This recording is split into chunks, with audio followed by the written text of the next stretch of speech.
Doc? Charlie, he's gone. No, Doc. You gotta be pulling my leg! Son, I'm sorry. It turns out that he's a United States citizen. He's an organ donor, and he might be an exact match. What are you telling me, Doc? This kid might just have saved your life. No, not like this, Doc. It can't be like this. We're contacting the family pretty soon. The police are on their way to do some investigating. I'm sorry, Charlie.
Are you sure you want to do this? I have to.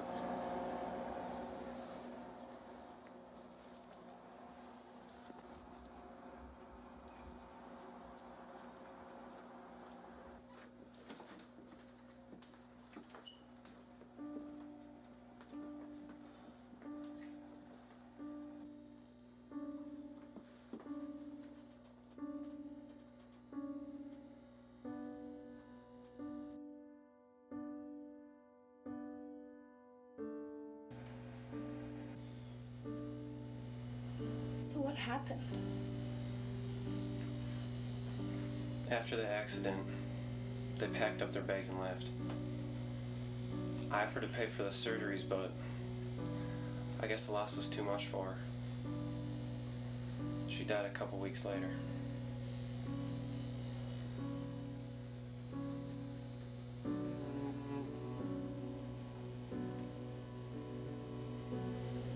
I'm sorry you had to go through that, Charlie.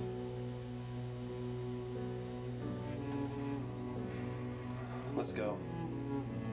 Someone told me one time, the last thing you see before you die is either something beautiful or something very terrible.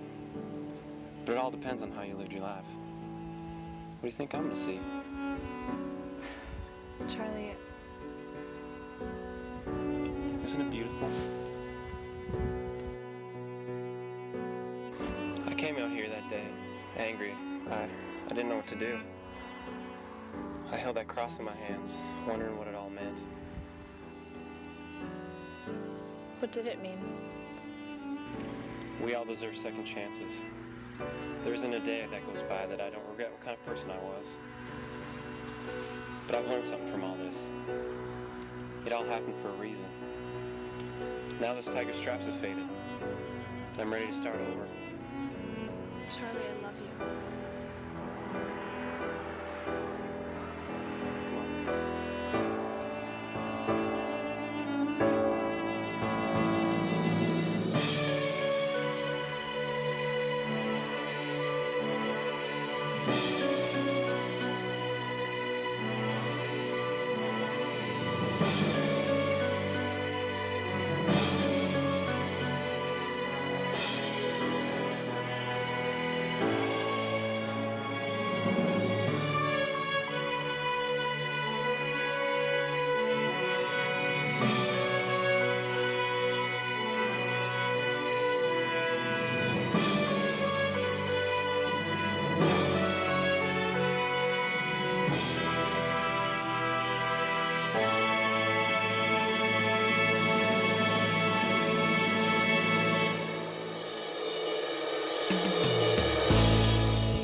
Sorry, So I forgot to unmute us.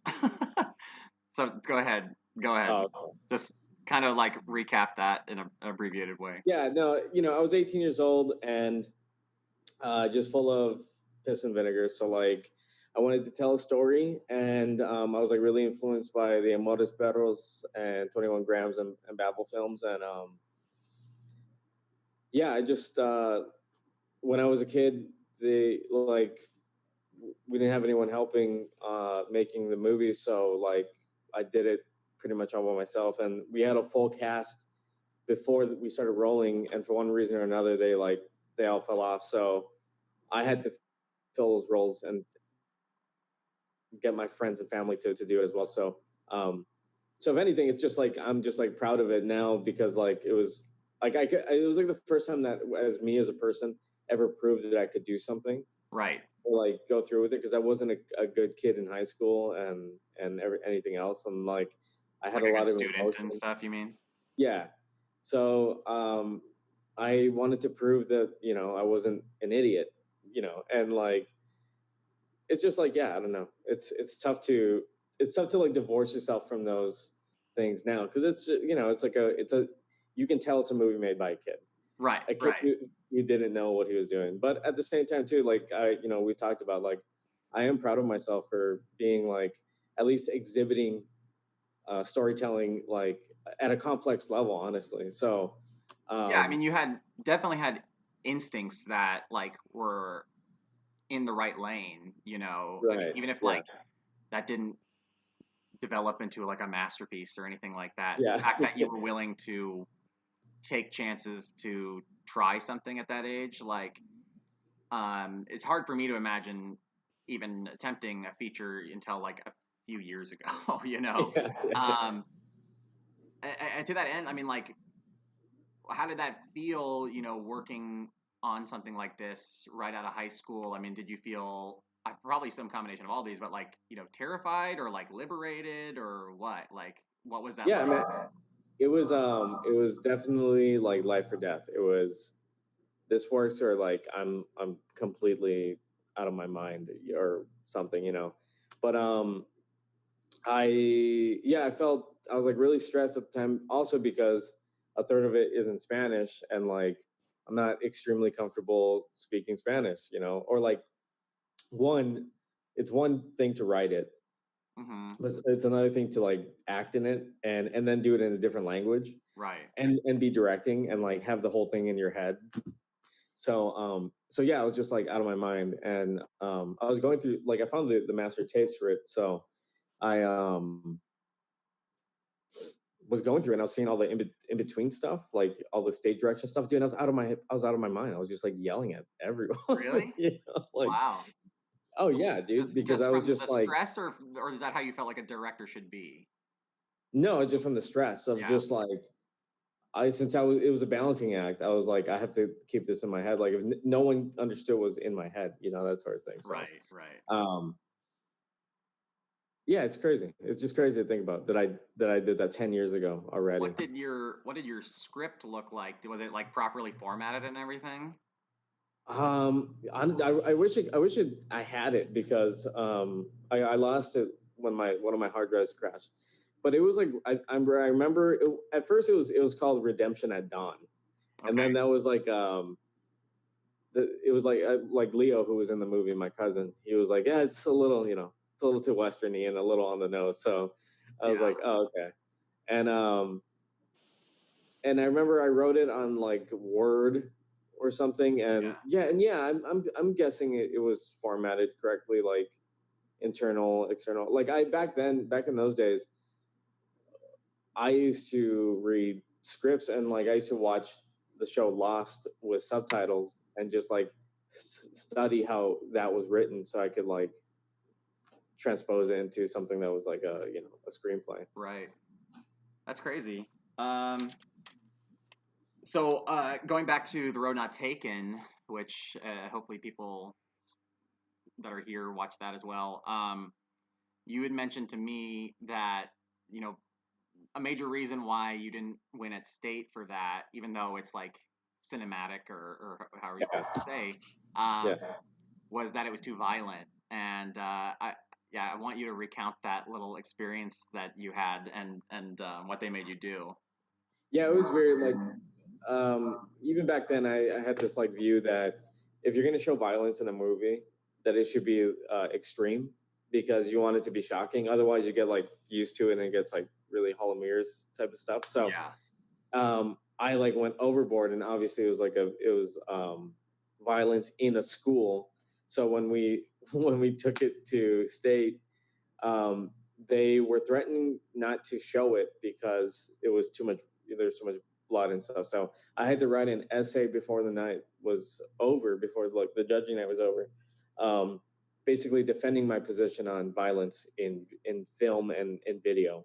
So um, once I did that and like turned it in, the following night when we were doing the judging, we ended up losing, or we ended up getting second place, and we lost to this video that was like a girl walking through a college campus and being like, here are the supplies that you need to survive college and shit like that. So I was just like really bitter because I was Right. like, this fucking thing that I made, my artistic piece, it's like it was already dogged down because it was like too violent. So then Yeah. You feel that even more like a compounded misunderstood artist at that time. yeah, it like compounded my feelings of like Scorsese, like when they like made him censor the blood in Taxi Driver. I was like, And distort the color.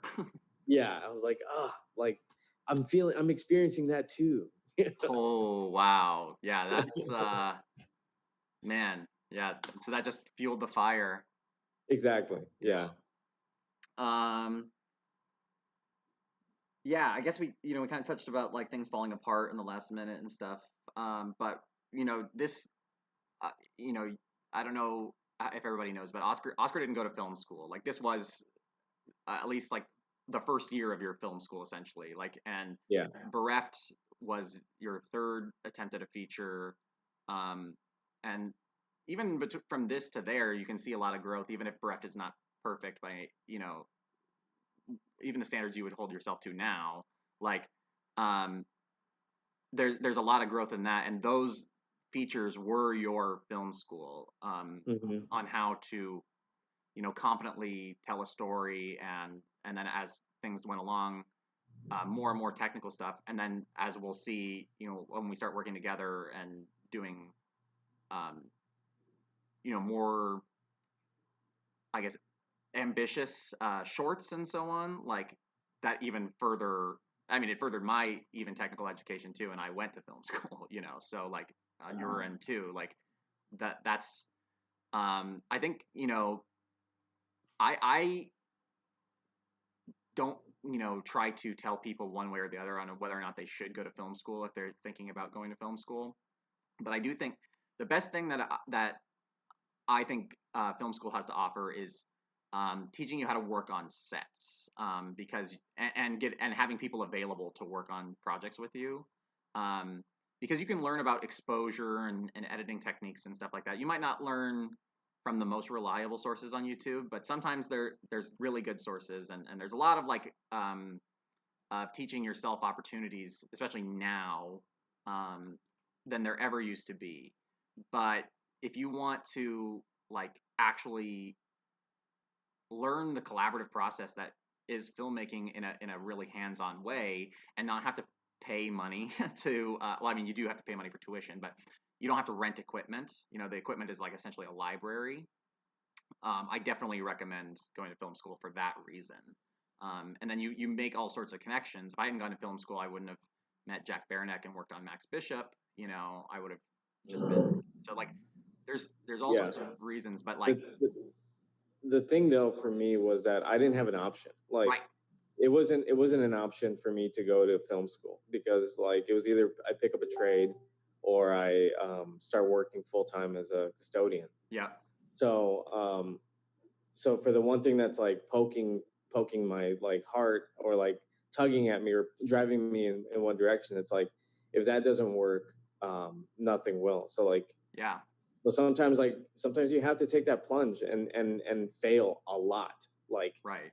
and I still think like like I'm proud of the stuff that we've done, but I still think like there's so much more like Oh yeah. that we can do. And yeah, it's just like, yeah, it's like if you have the resource available to you and you can go to film school, it's like you should do that. But also on top of that too, like not only just going to film school, like I think you, no matter what, you have to put in the time to tell stories and like take risks and Yeah. make movies that, or movies, music, whatever, like that you think can express a particular idea or like theme. So like you should do Absolutely. it, and that will make you better, not just going to film school. Yep. It's sort of a cliche, but like, failing is the only like path to success. Like, Yeah. um, there's so many things that like you just can't learn unless you actually do them, and just sitting around and waiting for people to trust you to be talented like inherently or something is just not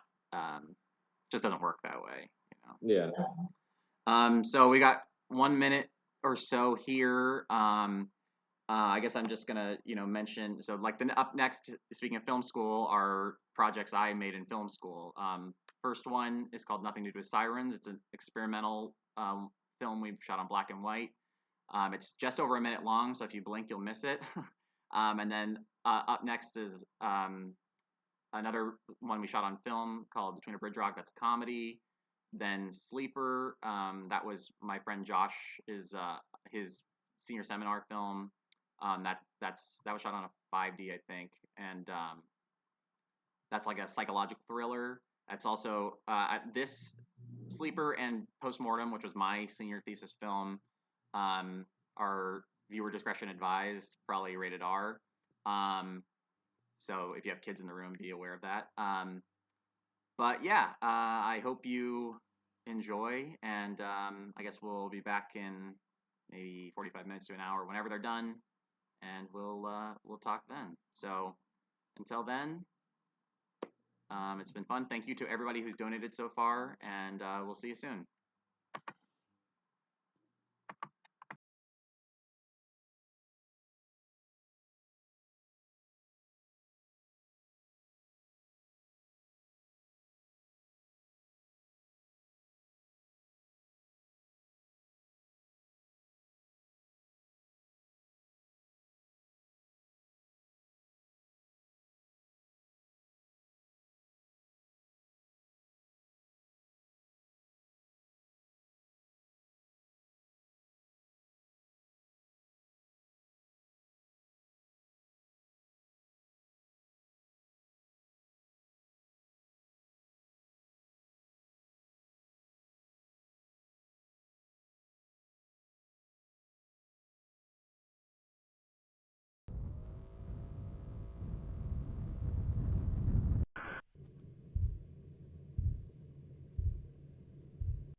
Modern science tells us that the sun is the closest star to the planet Earth.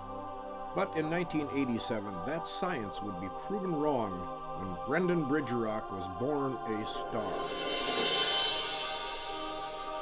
By age 6, Bridgerock had his own TV sitcom that ran 12 years until he turned 18 and lasted until he quit for the silver screen, where he earned his first and second Oscars for his daring roles as the teen twin drug lords Jose and Cesar Martinez in The Powder Brothers.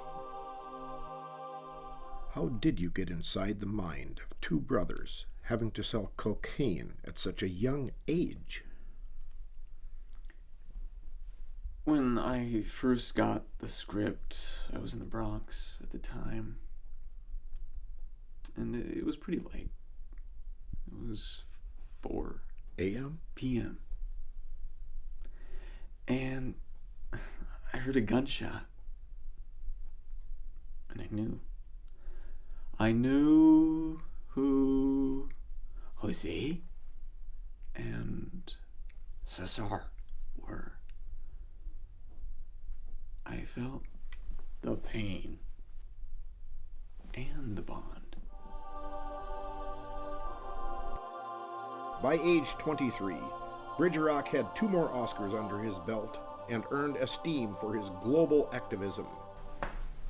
Hi, I'm TV and Film's Brendan Bridgerock.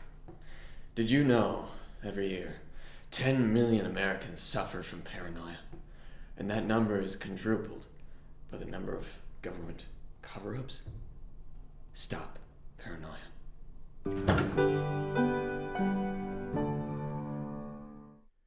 Tonight on Bridgerock, we will look at this world of endless possibilities for Brendan Bridgerock.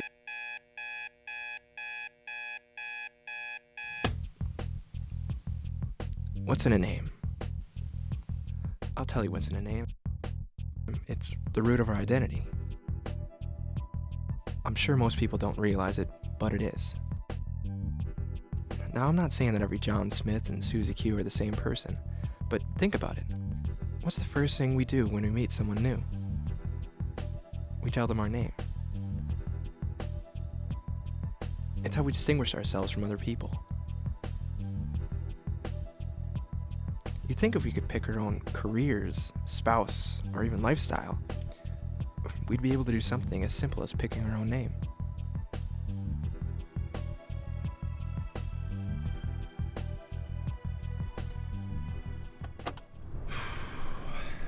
Today's gonna be a good day. Today is gonna be a good day.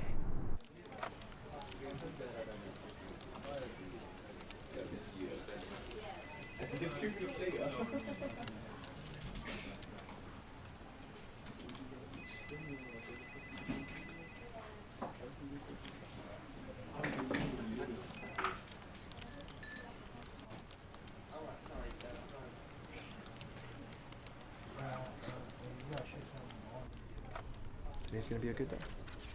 Today is my day. Whew. Hi there, this is Brendan Bridgerock on behalf of Clearwater Credit Card. We were wondering if you're interested in our identity theft insurance program. No ma'am, I did not start in Street Heat 2. But back to our trip. No, hi ma'am, this is Brendan Bridgerock on behalf of Clearwater Credit Card. We were wondering if you're interested. No, not that Brendan. Nope, I was not in the Powder Brothers. No, not that Brendan Bridgerock. No, not that Brendan Bridgerock. No. Nope, nope, no ma'am. Nope, no. Can we get back to the identity theft insurance? No, I am not part of a joint effort to stop paranoia. No ma'am.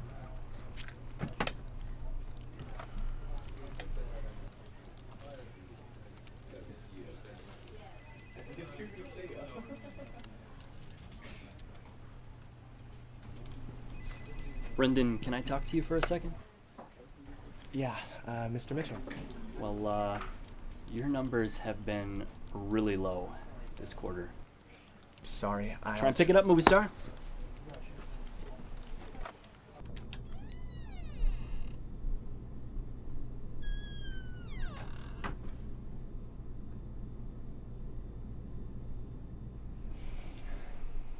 Hey, Nick. Nick. Hey, guys.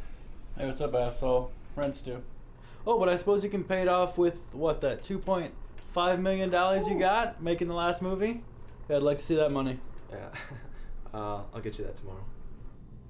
Hey, remember that movie that you did? Where you played that blind baseball player and got like 6 home runs in the World Series? Here we are in the bottom of the ninth. 3 on and 2 out. Ray No Look Johnson is up to bat. He's looking for his 6th miracle home run. Can he do it?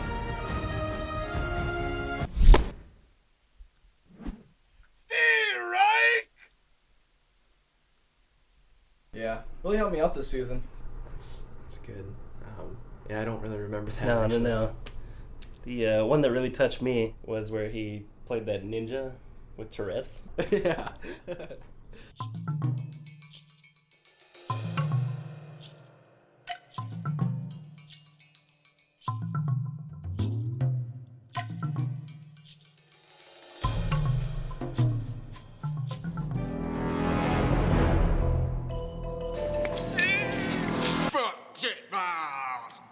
Hey, you!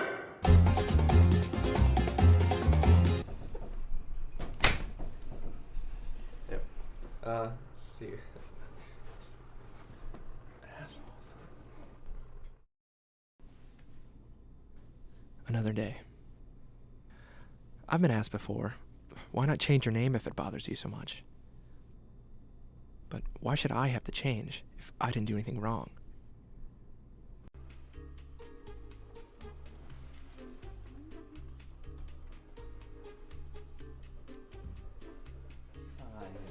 Hi! I have an appointment. Yeah, just go ahead and sign in on the clipboard.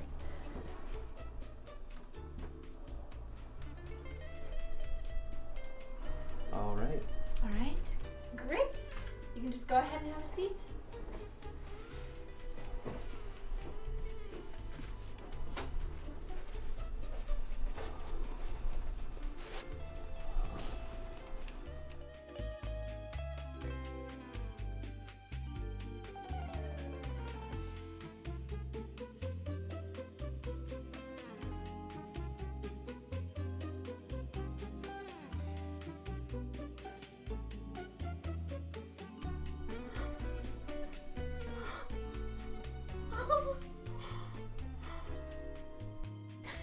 You know, Brendan Bridgerock delivered one of the most moving speeches I have ever heard.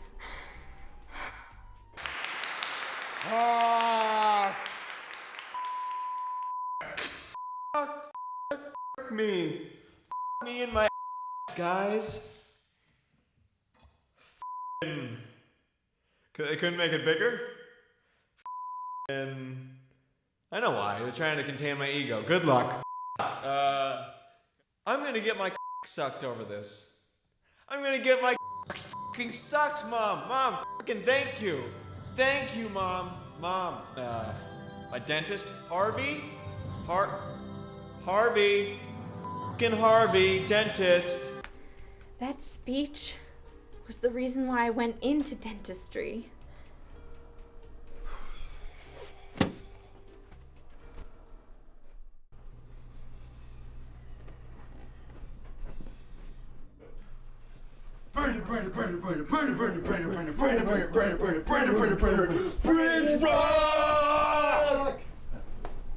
What are you guys doing? Brandon Bridgerock movie marathon. Okay, seriously, Nick, just stop it. My life isn't a fucking joke, all right? Give us a minute. This is a real problem, Nick. 'Cause I feel like I'm not even my own person. It hurts because I don't even know how to deal with it anymore. And you're supposed to be my friend, or at least the closest thing I've had to one. Did you even know I actually saved a girl's life 2 weeks ago?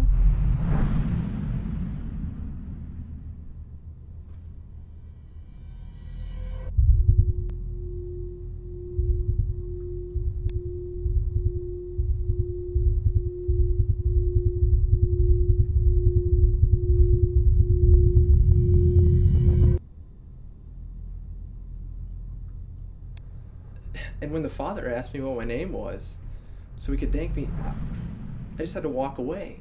because I knew exactly what would happen if I told him.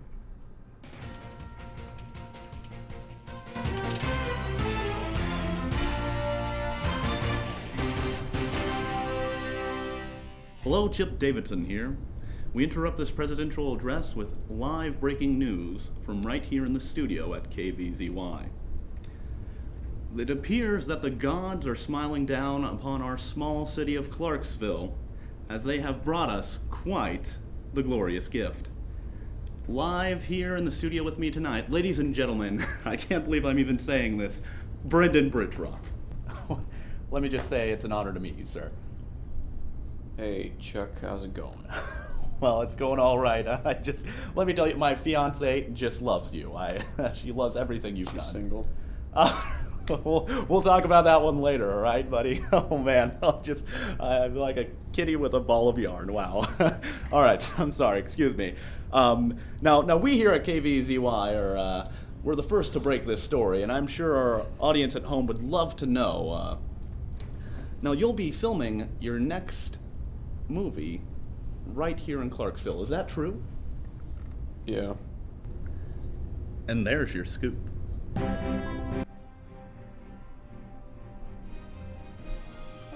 Hey guys! Remember that movie that you did? Try and pick it up, movie star. That $2.5 million you got? Brendan Bridgerock. Brendan Bridrock. Whoa, cowboy. Are you kidding me? What is going on? I can't get away from you. You are everywhere. You have single-handedly ruined my life. And the worst part is, you don't even know it.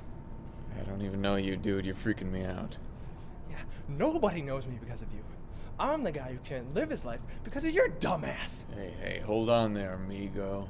I'm no dumbass. I'm Brendan Bridgerock. No, I'm Brendan Bridgerock. Oh, yeah, just like me. Excuse me. You're Brendan Bridgerock. Yeah. Want me to sign your tits? What? No, not you. You. Oh, wait, me? You're Brendan Bridgerock. You saved my life 2 weeks ago, remember? Yeah, how'd you know it's me? I found your ID in your coat. Why didn't you stay so me and my dad could thank you? Actually, it's kind of a funny story. I'm sure I could make time to hear it. Do you want to go get coffee or something? Yeah, sure, that'd be great, actually. Cool. So you've been busy saving people for the past 2 weeks? That was my first. Yes.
No, I'm right. I'm Brendan Bridgerock. Yeah, that's me.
So, you are the new history professor, huh? Yeah. I'm Sarah. I work in the biology department. Kevin Turner. It was nice meeting you, Kevin Turner. Yeah, you too.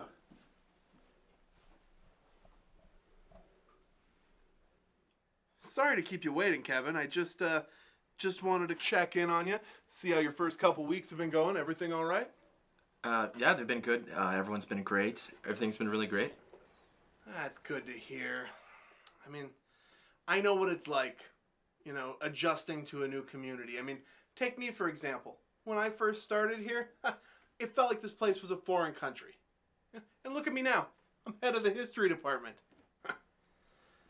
Listen, Kevin, if you need anything, and I mean anything, my door's always open for you.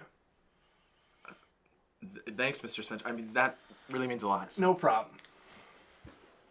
Oh, Kevin, can you get the door on your way out? Thanks.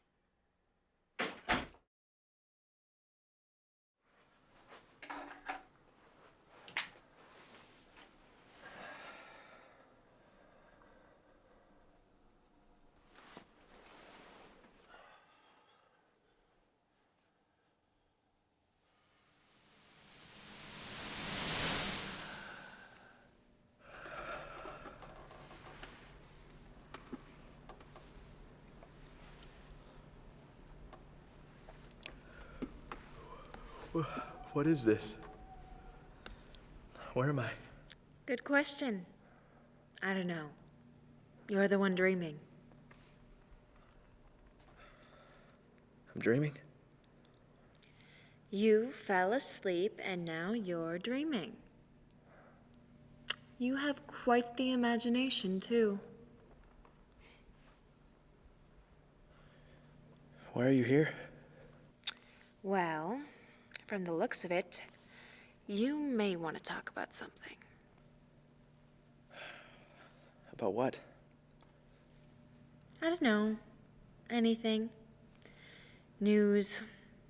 Sports. Pussy. You put yourself in an interrogation room. I think you're trying to tell yourself you want to talk. Why would I want to talk with you? Because you want to fuck me. think you're making this out to be harder than it really is. Just take her test. What? Just take her test. Mr. Turner, my test?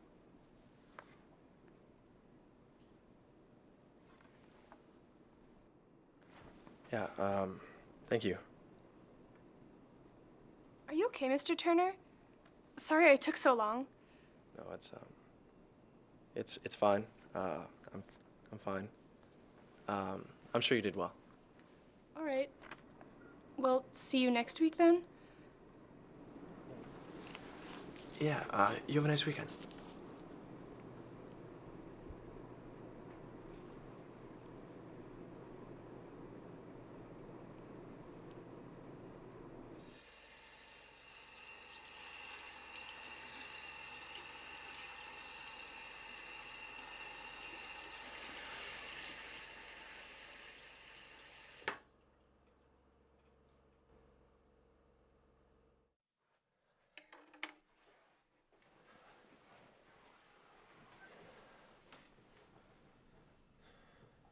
Welcome back.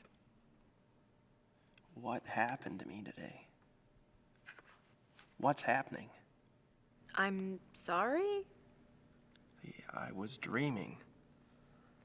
And then the next thing I know, I'm in my classroom. I remember waking up in the morning and preparing the test, but at the same time, I don't. How is that possible? No clue. Maybe you need more sleep. I feel like I haven't gotten any sleep at all.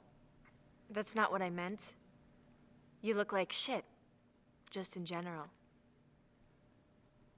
What? Well, your skin looks like paste. You wear those stupid glasses all the time. You never change your clothes. Not to mention that horrible 1950s haircut. You're gross. Why are you saying this? I'm just being honest. You know what would be a total turn on, though? You should shave your head. I'm not gonna shave my head. Sure you are.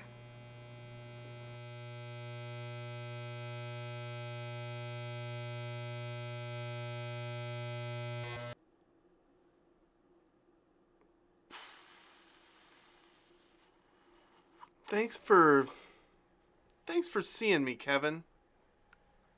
Yeah, what's this about? Well, Kevin, I just wanted to make sure everything is everything okay? Yeah, I'm fine, just tired. We all get tired, Kevin. I understand tired, but you can't let it affect your work. That's been a rough week. We all have rough weeks, Kevin. It's the teachers that fight through it, that stand out in the end. I mean, hell, I won the Larson Teaching Award the year that my father passed from cancer. Try and stay focused. Can I go? Yeah, and get some sleep, Kevin.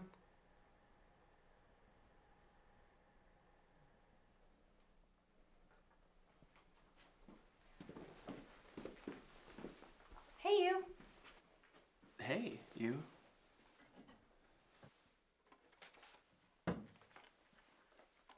Well, see you later. Hey. You know, I got a haircut. That's nice.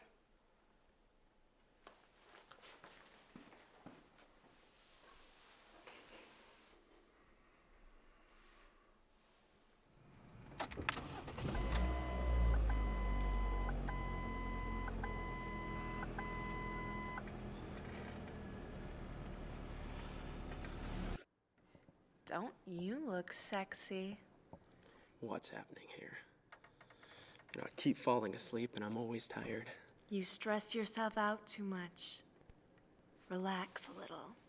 Relax a little? You know, this is starting to affect my job. You know, my boss got on to me today. Your boss? is an ass. Who does he think he is? He doesn't know what you're going through. And he has the nerve to flaunt that Teacher of the Year award in front of you. He's a fucking prick. He is annoying. You should break his precious little award. He's my boss, Sarah. You crazy? Am I crazy? Kevin, I want a real man. And real men do not let people walk all over them.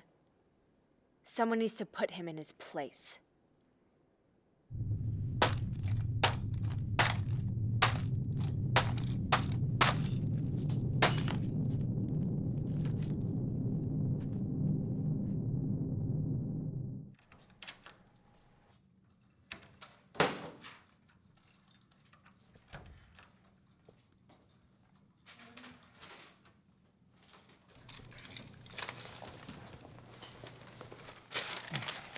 Damn it, I always do this. Yeah, but it's cute. Ready to go? Yeah.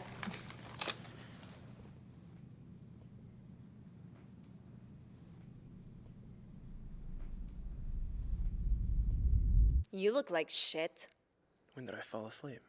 I don't know. But you look like shit. You have a boyfriend. So? So I can't be with you. Says who? I want you so bad, Kevin. There's nothing I can do about that. Sure there is. What? You can kill him. What? I can't kill him.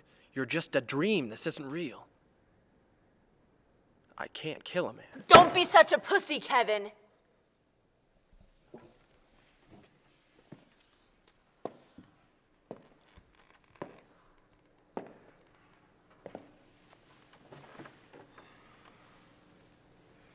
Sarah, I can't.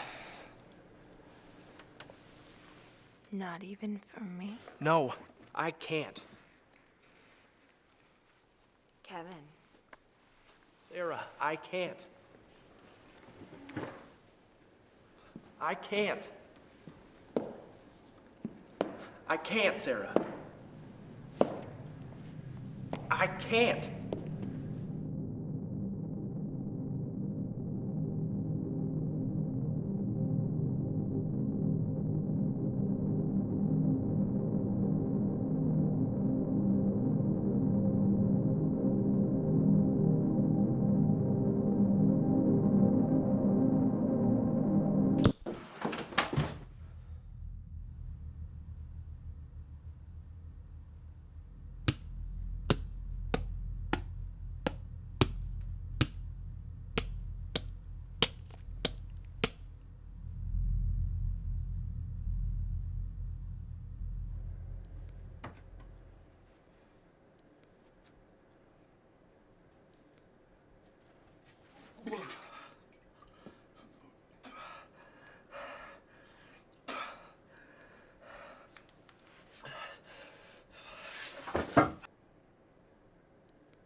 Sweetie.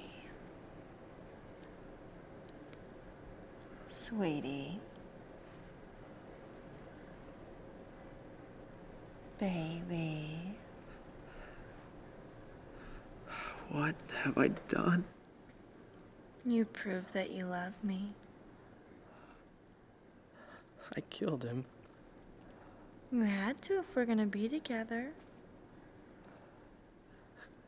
I'm insane. You're not crazy. You're just in love.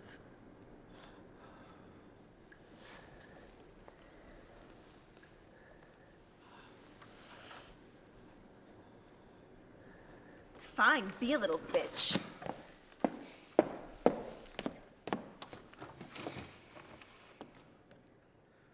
Why are you making me do this? You did this, Kevin. You want me that bad. No. I don't want you this bad. Yes, Kevin. You want this pussy more than anything. Kevin. Kevin, I want you to come give it to me. Please. I want it now. Don't make me do this. You are going to fuck me. No. No. No. No. No! No! No! No! No! No! No!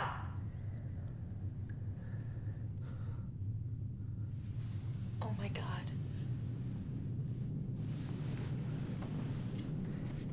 Kevin? What are you doing here? I'm sorry. Sarah, I'm so sorry. What are you talking about? Please don't hurt me. I would never hurt you. I love you. You know that, right? Right? Yeah. Do you love me, Sarah?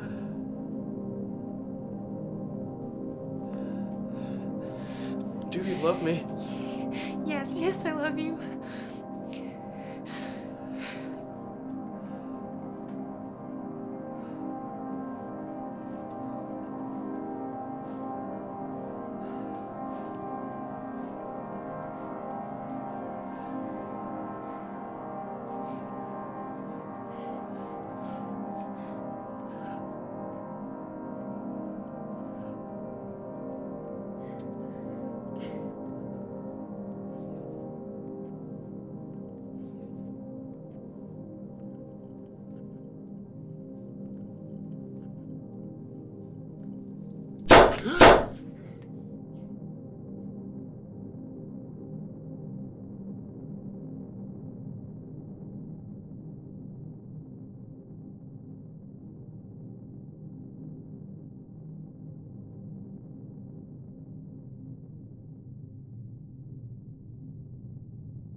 I don't remember much about my mom.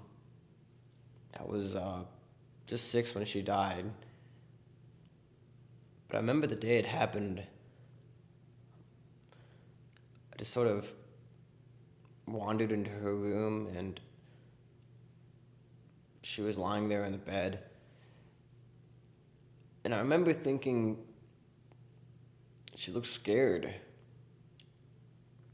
I guess that scared me, and I sort of just froze up and stood there. She started breathing really heavy, and eventually she just stopped. It haunts me.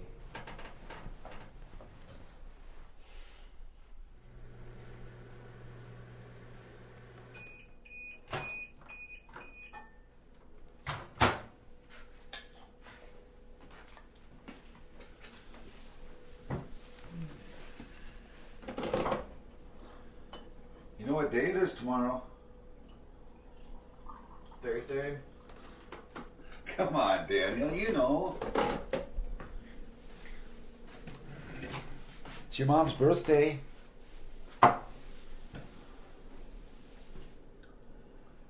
We should do something really special for her. Like, remember when you were little and you and I had tried to make her breakfast in bed?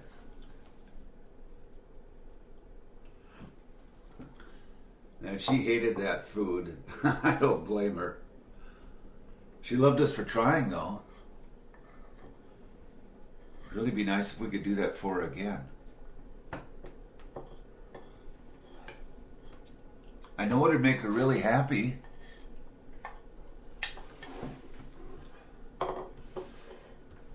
She wishes you'd spend more time with her. I know you're growing up. People get busy. I'm gonna be late, Dad.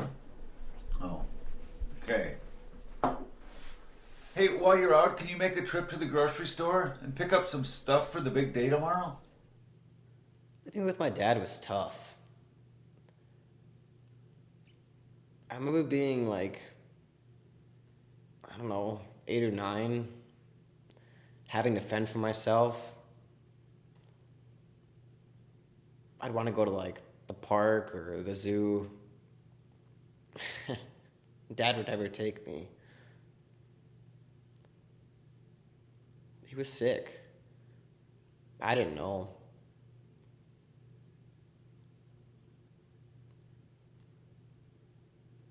I remember believing he was my father, but he never acted like it. It just got so bad. It was like I was taking care of everything.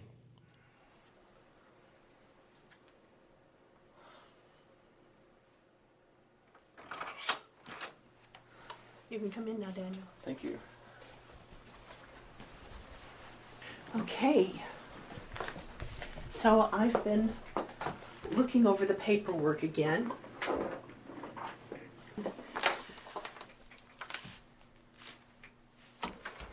We've already restructured the loan, so I can't get the payments to go any lower. Your dad has missed payments for the 12th consecutive month, so I don't know really what else I can do. Please, I know if we just had one more month, we can make the payments. Are you sure that there's nothing we can do? You know, I'm really not even supposed to be talking with you about this. But since you're the only one who's willing to come in, we've had no other option. If he would just be willing to come down and meet with us, then there might be a chance at some sort of extension or something. I can't. He refuses to come in. It's so bad that he can't even work anymore. We've talked about this. If it was that bad, he really should have gone on disability, and we would never have gone to this point. As it stands, my hands are tied. Our window for being able to help you is closing. And I can assure you that foreclosure is not a fun process. Are you serious? I don't know what to say right now. Look, I I know we've been through this before, but aren't there any strings you can pull? Anything? I hate to be the bad guy. But this is what it's come to.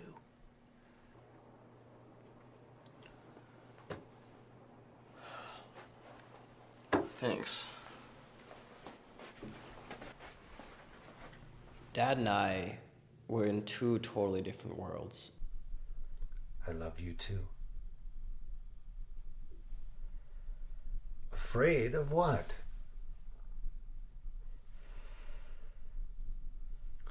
Are you kidding?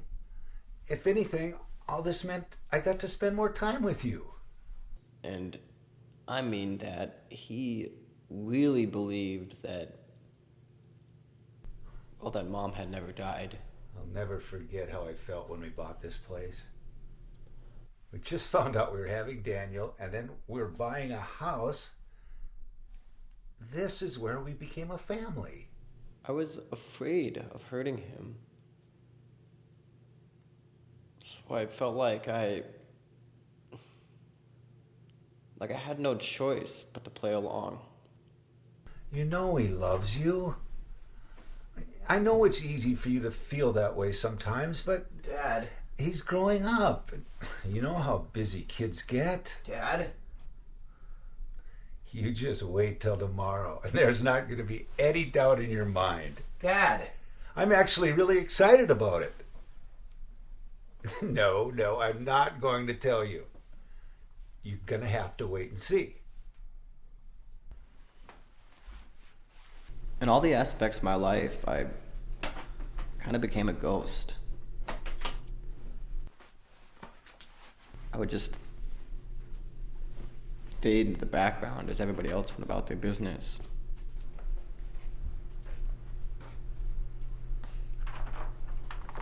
I remember when I was a kid, I wanted to be a firefighter or a policeman. I don't know, normal stuff for boys my age.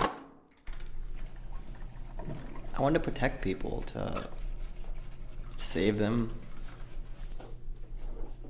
Everyone wants to be the hero, I guess.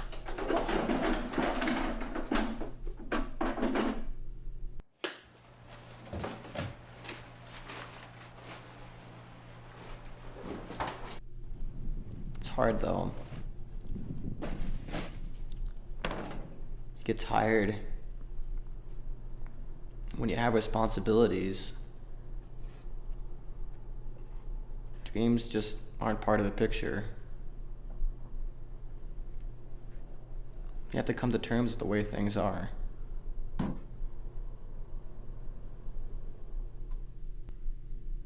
I don't know.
You forget something last night?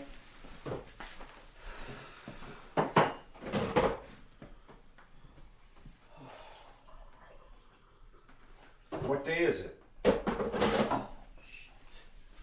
How can you forget? Just tell me. I had a really bad night last night, Dad. Come on, Daniel. What about your mother's surprise? You know it's too late now. I thought you understood how much this meant. Do you realize how much this means? Not just to me, but it was going to be really special for her.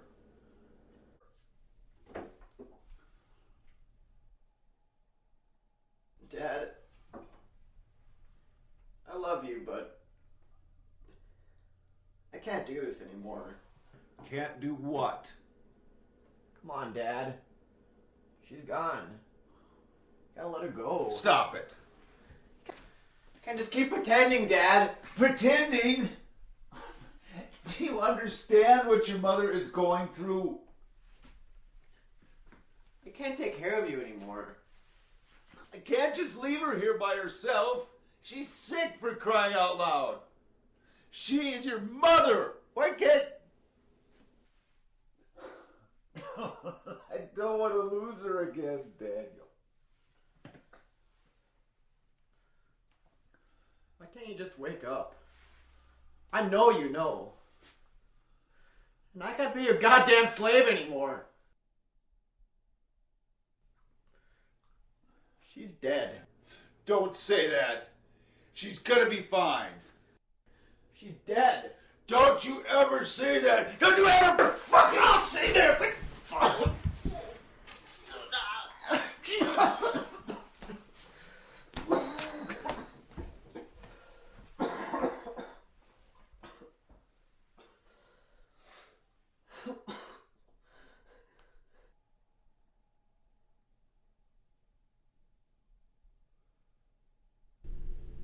Suicide isn't like flipping a light switch. It's a struggle. There's always some small reason to keep living. But when you lose that reason,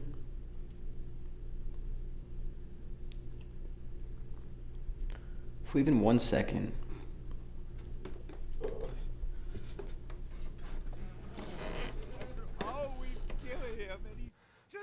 To leave you behind. He doesn't care. He just doesn't care. the decision is almost too simple. Fine. Let the ungrateful bastard go.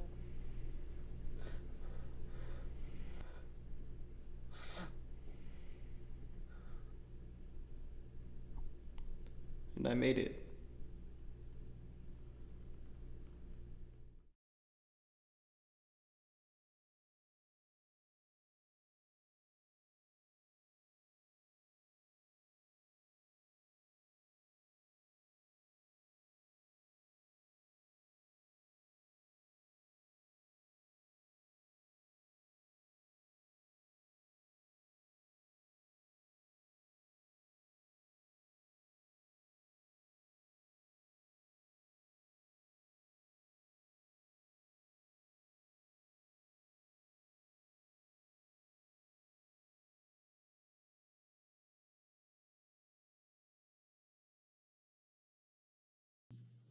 All right.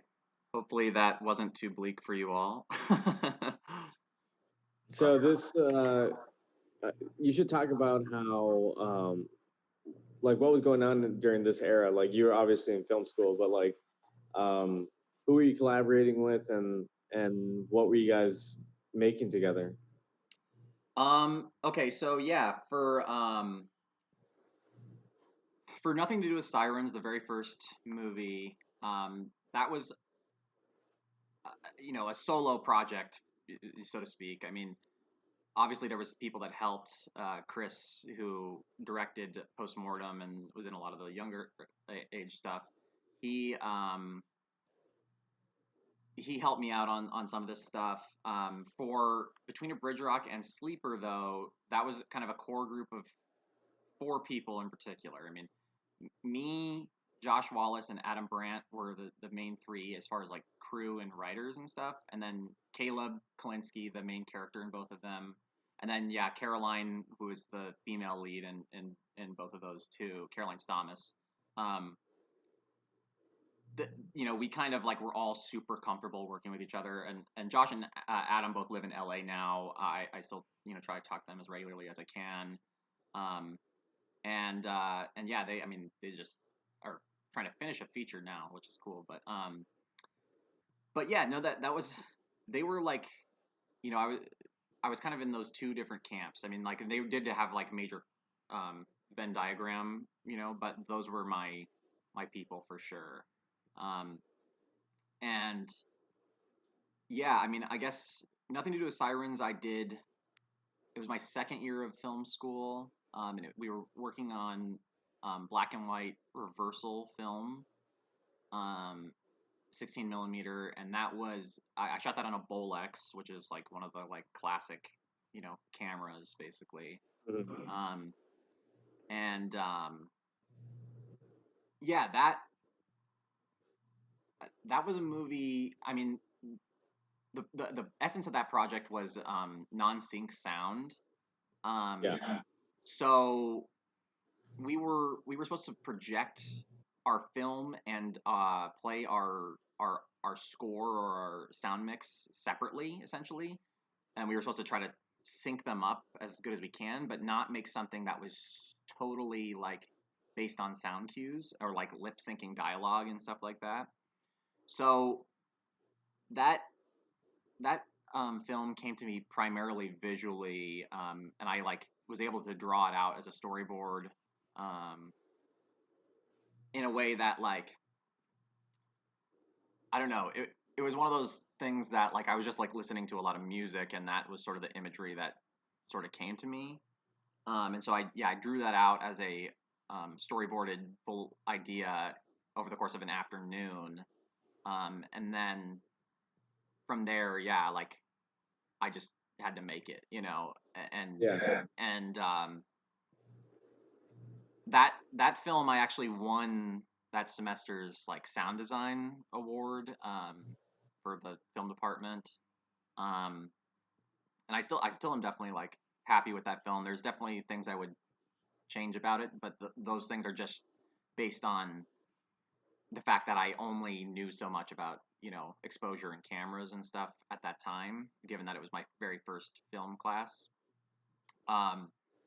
Between a Bridge Rock, that film, I had come up with the idea more or less over the summer, and I definitely wanted to make it more philosophical, I guess, like about what makes a person distinct from somebody that's like identical to them or something. And I'm glad we didn't go that route. Like it did not deserve to be that heavy-handed if it was going to go that way.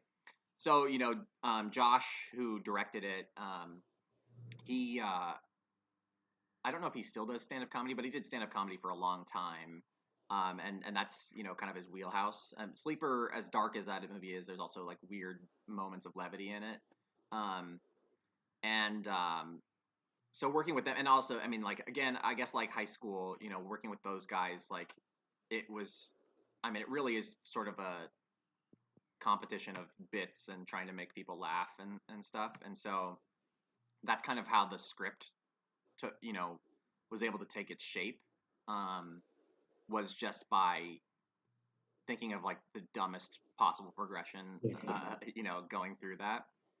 So I'm still very happy with that writing. Again, that was a learning experience on a technical level, figuring out like more complex lighting and things like that, that are like,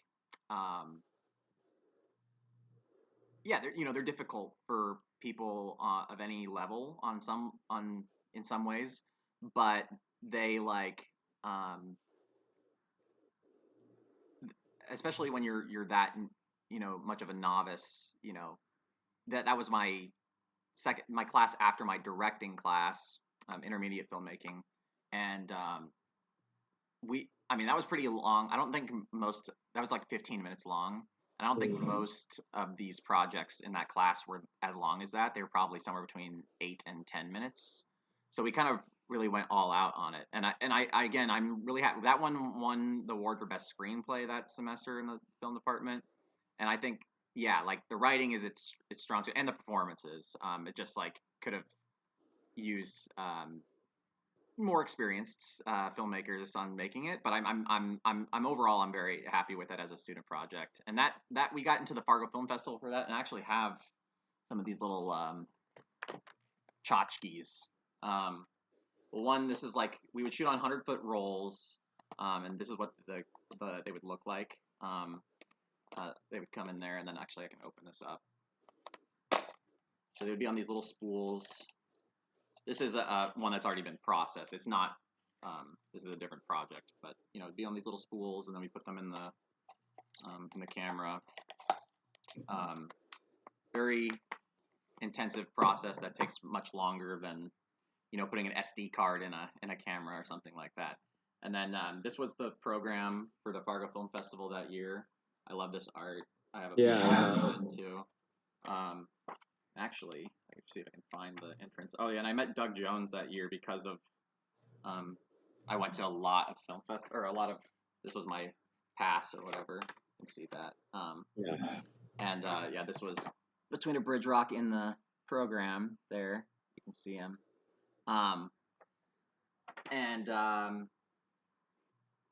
Yeah, that was a fun project, and in that process, somebody from the Minneapolis St. Paul International Film Festival saw a bunch of the student films and like invited them to be part of that film festival the following, or I guess that was like a month later, something like that. And yeah, that was fun too. I went down with Caleb and Josh for that, and we had a good time. And it was kind of weird though because the program that it was put with was just sort of like a broad Minnesota-made category. So there was a lot more projects that didn't have as like crude of humor and like asking, a celebrity asking if he could sign your tits and stuff like that, And so I don't think people got it quite as much. There definitely wasn't as much laughter as there was at the Fargo Film Festival. So, but that was a good experience. Sleeper was Josh's senior sem. He was Adam and I were in the same senior seminar a year later. But Josh was on his own, and so that was his project. He wrote and directed that. So I was the assistant director and the editor for it. And I mean, we spent a lot of time for every night. Like we shot it over the course of about a week, maybe a week and a half, and it was like every night from I don't even know, like 6, 7 p.m., sometimes 4 p.m., all the way till about 3 or 4 a.m. every day. And it was great. I would get like 6 hours of sleep, go make a rough cut of the scene we shot the night before, or the scenes we shot the night before, and then convene with Josh, and then get ready to do it all over again. Yeah, I don't know. It was a good experience, and I think it's just like it's really tight. It really everything was starting to click. I think at that point for all of us,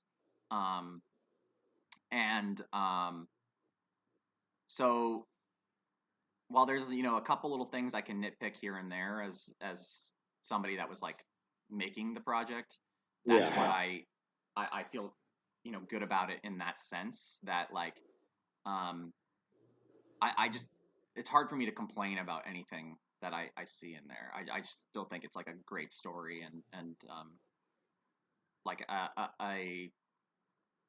a good slow burn that keeps tension throughout it and so on. Then finally with Postmortem, that was really kind of the first time you and I worked together in a sort of a closer capacity, I think. I was the director of photography on that, and a co-writer with Chris, and Chris directed it. And Oscar was the AD, and he got to like, that was a way like you came in the back door on film school through that way because you got to be part of the set in that. Oh, that's right. Talking about earlier in the program was that that's one of the benefits of film school. And it's kind of interesting watching it back because some of it, like the script is like in a lot of ways like autobiographical in some sense, or I was working out some stuff. But the movie is like a lot more about class than like in an explicit way than I like or than I almost remember. It makes sense that it would be about that, and but I didn't struggle as much as Daniel did in the story, but just the I don't know, it was kind of interesting to see that, especially as my like politics have evolved, and to see that perspective, what was coming through my head, even as I wasn't necessarily aware of it. It's kind of a cool thing to see. And that movie we decided to shoot handheld, except for the sort of the post-mortem point of view, that you don't realize till the end, that like that's sort of why he has this sort of outside narrative perspective, and it isn't just a voiceover, and he's talking to the camera. But we wanted it to be almost like the real, and then the hyper real, or you can interpret that as real or not, as whether or not the narration is like an afterlife or whatever. It just is more of a broad perspective, One thing I remember from that shoot was that I was working at KVRR at the time, and I had to work at 5 a.m. on Fridays, and there was that, I think, when we shot most, if not all, of the scene, or like the narration scenes where he's in the void, kind of, that we shot again really late at night, and we finished that shoot probably around 3:30, 4 a.m. and I had to work at 5. So I went home and tried to sleep for about 10 or 15 minutes, and then I got back up and had to work. So that was awful, but it worked out. I think that movie, yeah, it's one of those things where, I was 22 when we made that. I'm 29, almost 30 now.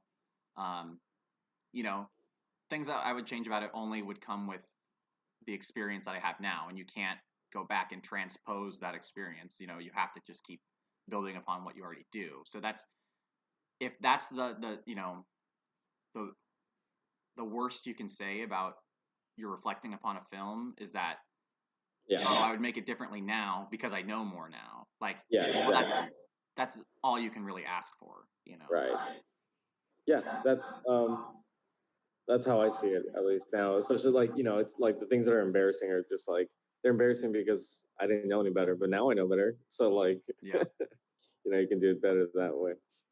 So we've got about 50 seconds here till Bereft starts. You want to say something really quick before we sign off? Yeah, this is my third attempt at making a feature film. I mean, they're essentially elaborate, like,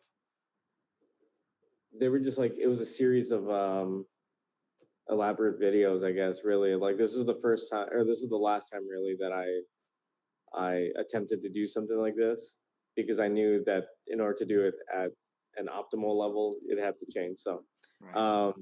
All right. Well, thank you to everyone who's donated so far, and now enjoy Bereft.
So when are we going to talk about it?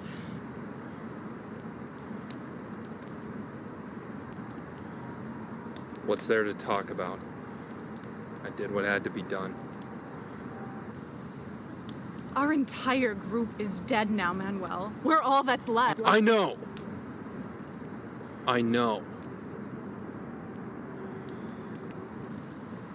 You killed him.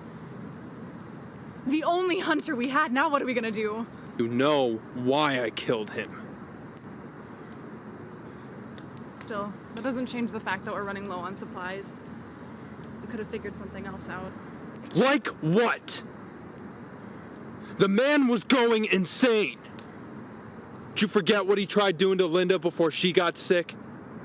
You know what he was after.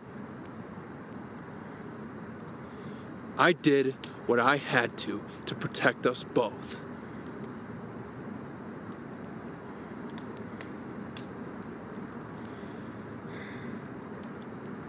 Tomorrow, we'll head out, keep looking for food. It's our only hope. Hope of what? Surviving. The city is 200 miles in that direction. We'd be lucky to get 50 miles across on foot. Like you said, we're low on supplies and we're near a river. The best we can do is hold off and wait for rescue. Rescue isn't coming, Manuel. We're all that's left. I'm going to my cabin tomorrow. You can come with me or not.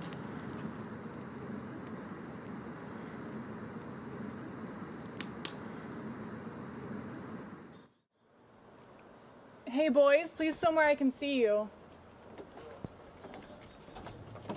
Oh, hey. Hey. Did you get some fireworks? Oh, I got some fireworks. Carl, won't that comet tonight be enough for you boys? No chance. Well, I'll help you bring them in. Oh, no, you gotta rest now. I'm fine, Carl. I know, it's just, you know, if you want another strong boy, then you gotta take it easy. What's wrong with a little girl? Well, I don't want to have to worry about her getting together with some punk. Like you? That's what I'm worried about. Carl. Well, did you get the milk and everything? The milk. I think I got it. Oh, that's okay. I'll go into town and I'll get some. I wanted to get a few things anyway. Alright, you sure? Yes, I'm sure. Okay. You stay and watch the boys. I will. Don't take too long, okay? I'm gonna start those steaks soon. Okay, sounds good. Alright.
What are you doing? Thought about what you said last night. You're right. There's no point in waiting around. If you're venturing out, I'm coming with you. Now look. We are right about here, give or take a few miles. Where did you say it was again? Okay. That is about 150 miles. So, traveling by day and on foot, probably looking at a 3-day trek. Okay. Now the problem is, we only have enough supplies for 1 day. Better get started then.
Can I ask you something? Sure. Why don't I know anything about you? What do you mean? I mean, we've been in those woods for 8 months after leaving the shelter, and since then you've kind of kept to yourself. You don't really talk much. What do you want to know? Anything. Where you're from? What you were back then? Family, friends?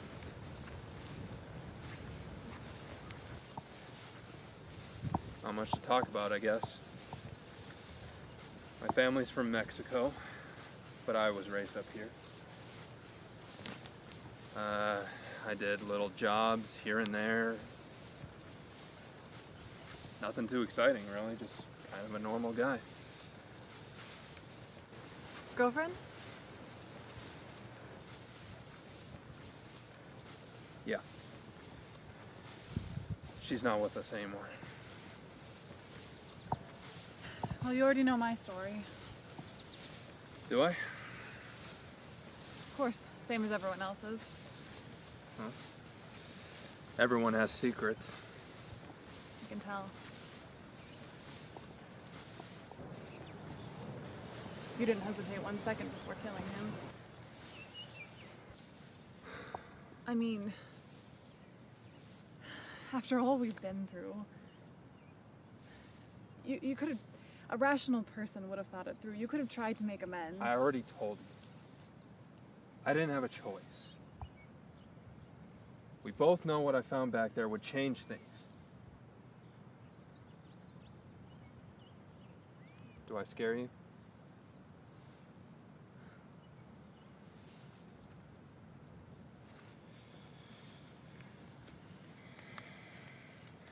Here. Remember, we only have one bullet. What are you doing? I expect that if I act like Fred, he'll do what's right.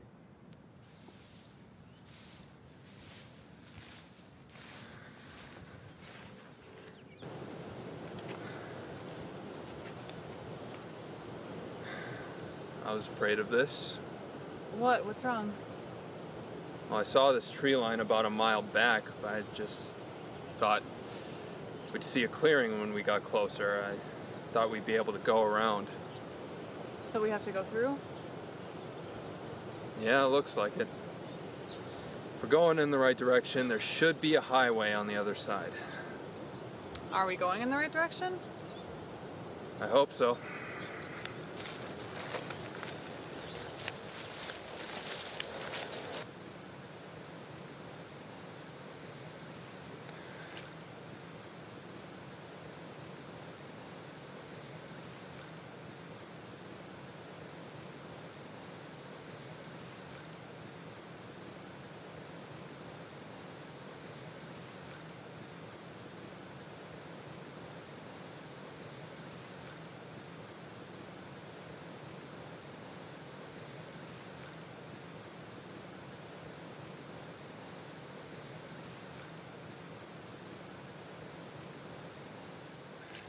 Hey, you should tell me if you need something. I'm fine, Manuel. I'm a big girl. You know what? Let's rest for a little while. No sense in killing ourselves on a suicide mission.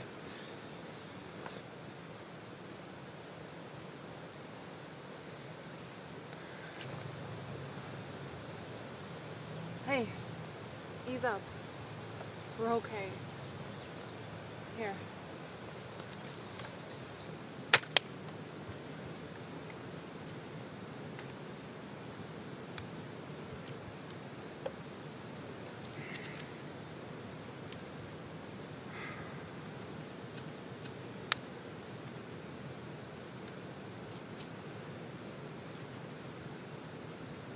What do you miss most? A hot, steamy shower. Hands down. You? You have no idea what I would do for a cheeseburger.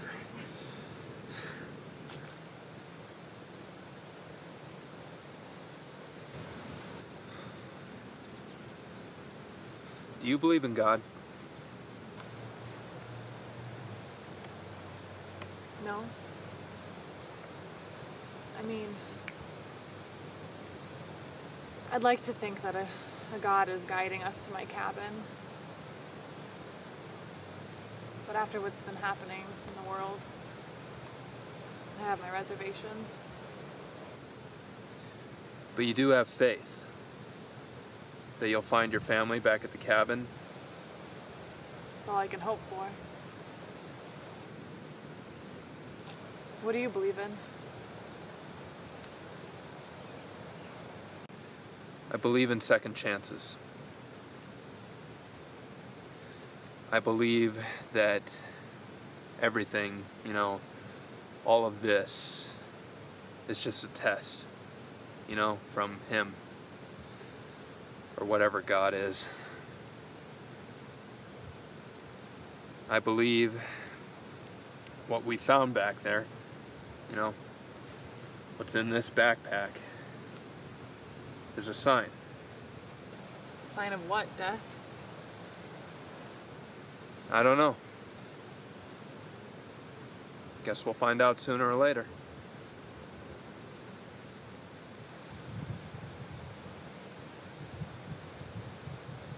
Why did you come with me? We've been through a lot together. You really think I was just gonna let you walk off on your own?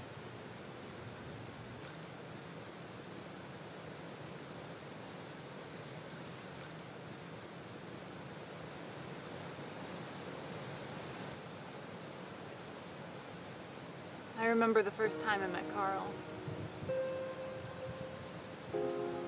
He gave me a sunflower. I still remember how it smells. How did it smell? It has a sweet lingering to it. As if it was supposed to stay in my memory.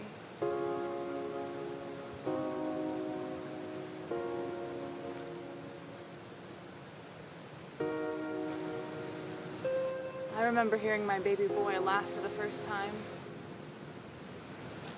I remember my favorite song.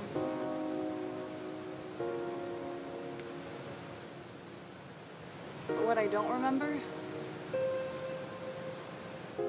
is how it made me feel.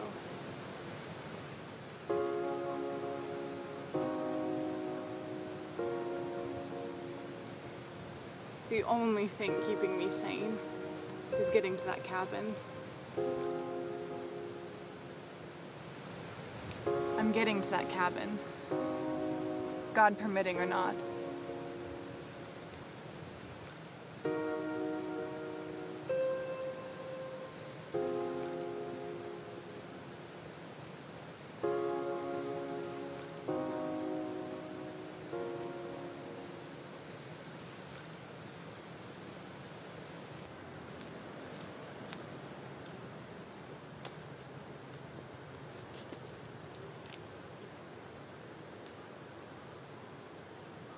What is it? I think I see a road.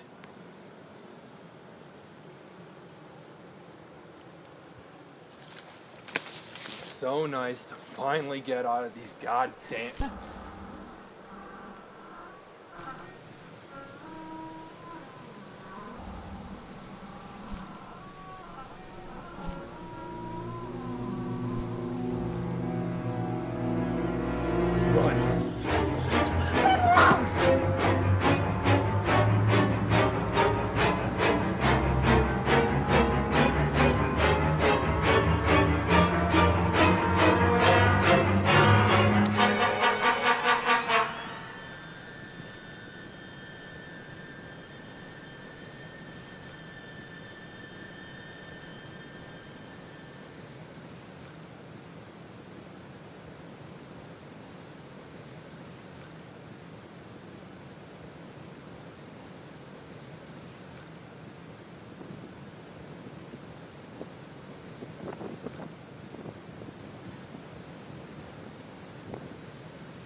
up.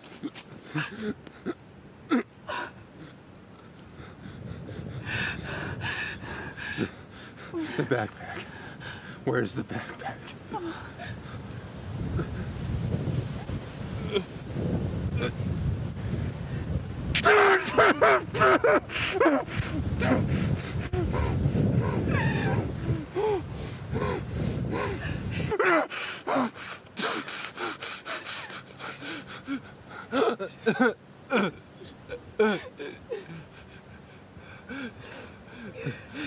The food?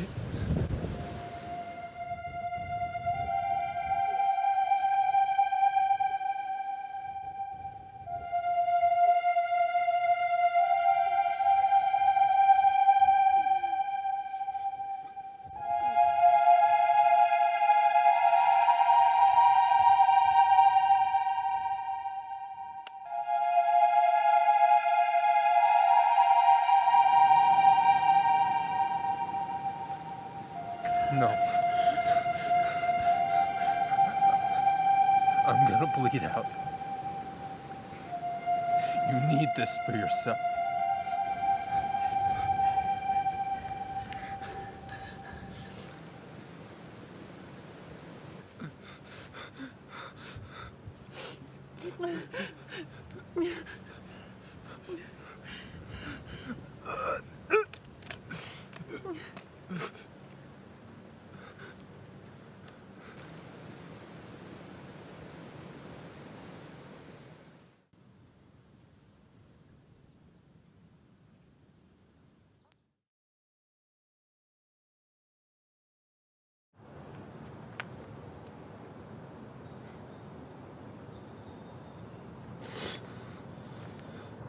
Well, they're not dead.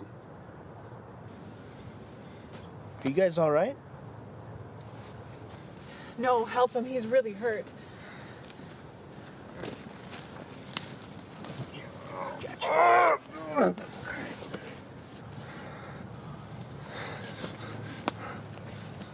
it's a good thing we found you two. Come with us, you're safe now.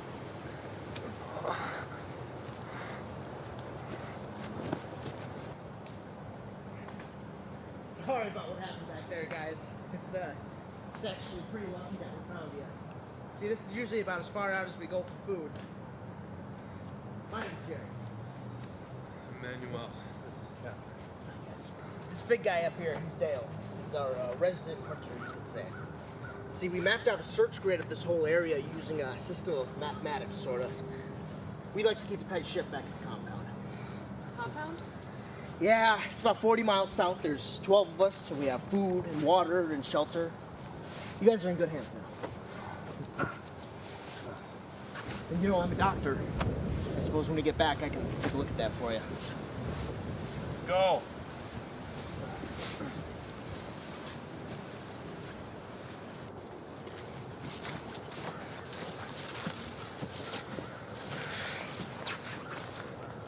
Well, come on, let's go.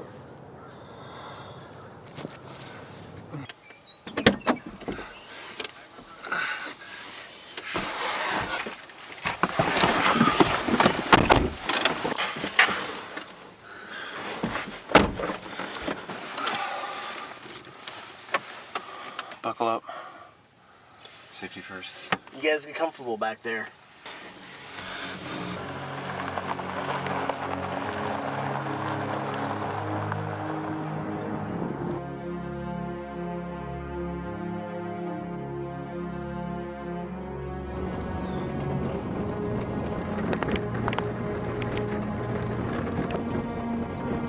Can I roll the window down? Oh, by all means.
Seymour.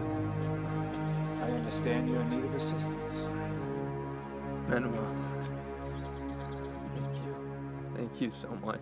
You have no idea what it's like out there. Oh, I am so sorry to hear that. Please, please, come inside our home. Our family will take care of you.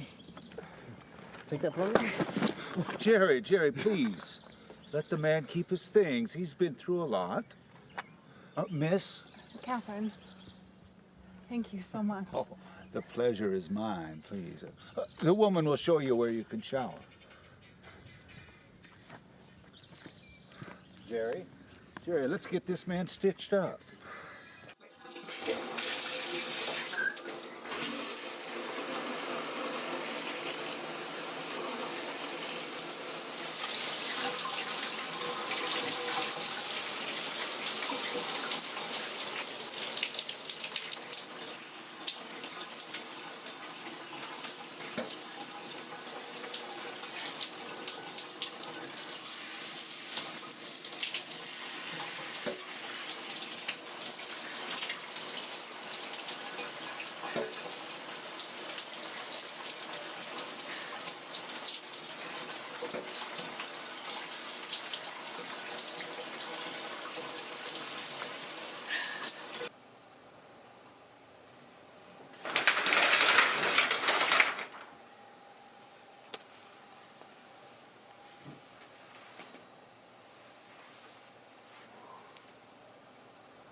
I must say, that is one incredible story. We didn't think there were others. Well, I'll tell you the truth, we're the only ones left. What Jerry means is that we've been here a while and came to the same conclusion you did. But it seems that God has intended on us meeting some more friendly faces. Your accent, where are you from? Originally? Well, I was born in Biloxi, Mississippi, but I'd say that this is home now. How did you guys find this place? We were traveling from Georgia after the impact, my family and I, when we met Jerry and his family on a congested highway. Well, one thing led to another, and we decided that coming north would be our best bet to set up camp, since it's known for its agriculture. Iowa was our original goal, but it's in ruins. Well, so we just kept making our way up north until we found this nice little town and been looking for survivors to bring in. We've been able to grow our own food, though I must be honest with you, we've stretched ourselves thin lately. But I know that the Almighty Father has bigger things in mind for us. And we know he's answered our prayers too, because he's brought us you two. Religious man, Samuel? Very. We all are. We give praise to our Lord and Savior. He has shown us light in the darkest of times. Praise be Soteria. Praise be Soteria.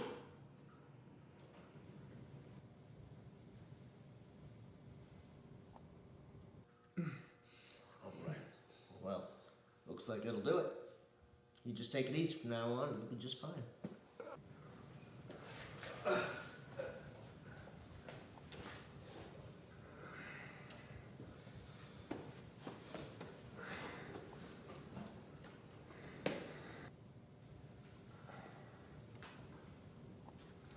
Go on now and take a nice hot shower. You deserve it.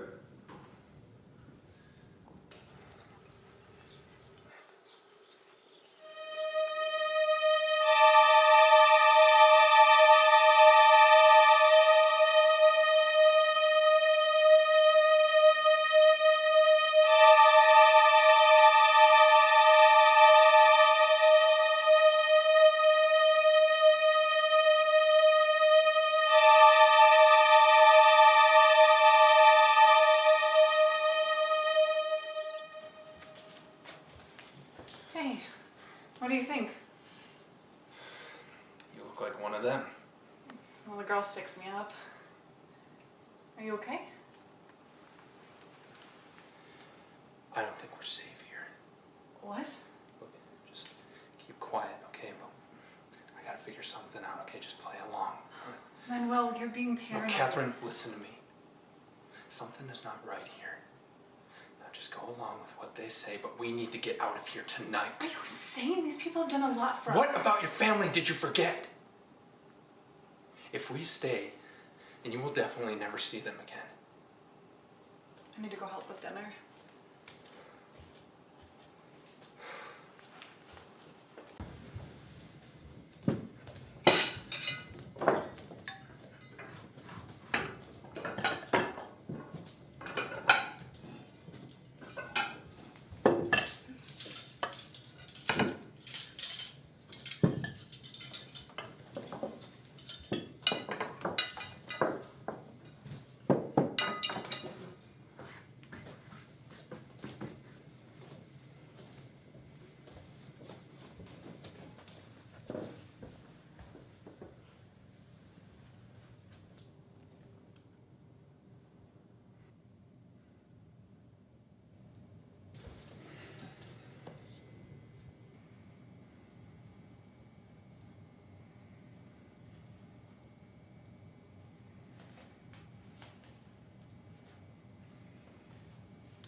Please, come. Sit.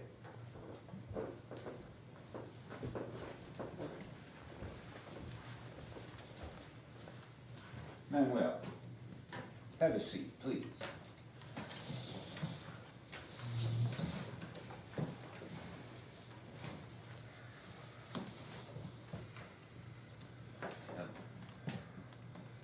Let us pray. Thank you, dear Father, for bringing these wonderful guests to our company. We accept your gift and return the favor. We only pray that you will accept our offering and give us passage into the great beyond with your blessing. Amen.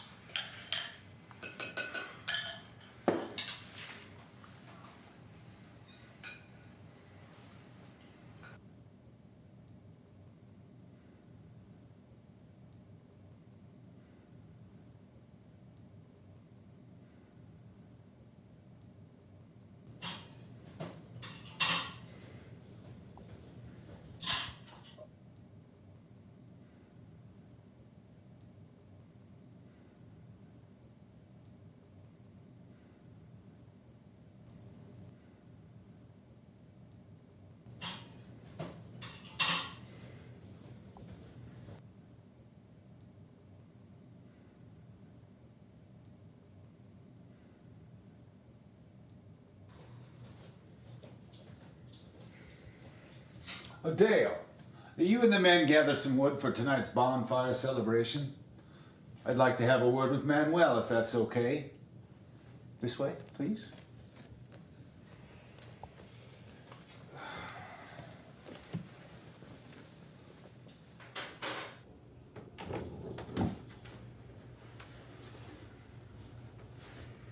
Have a seat.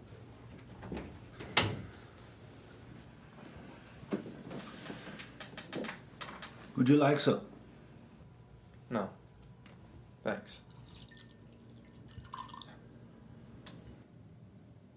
Incredible thing whiskey is. Some would go so far as to say it's the white man's burden.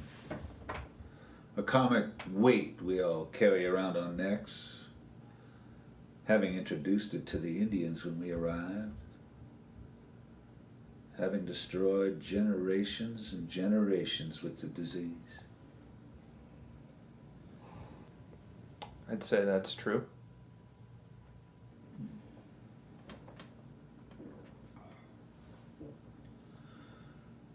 I was once lost. For years and years I suffered from that very disease. When I saw the light, I was saved. Do you know who saved me? Who? The Almighty himself. Can I ask you a question, Manuel? Go ahead. Do you believe in fate? Destiny?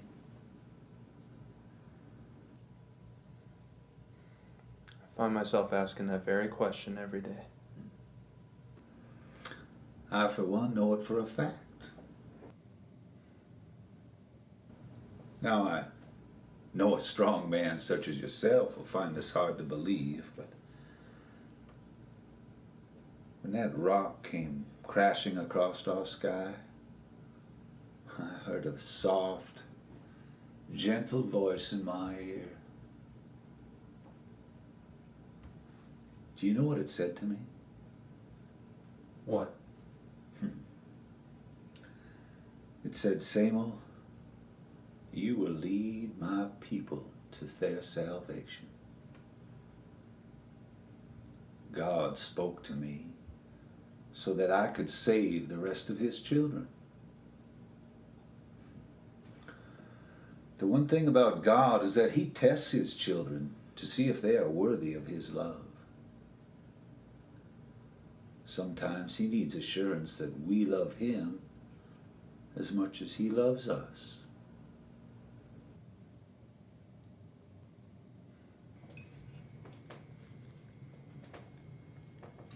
The peas are good.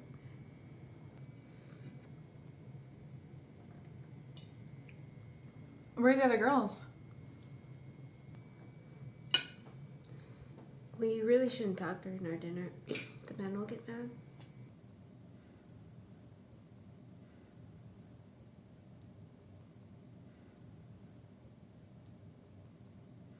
Why? Why did we have to wait to eat? That's just the way things are around here.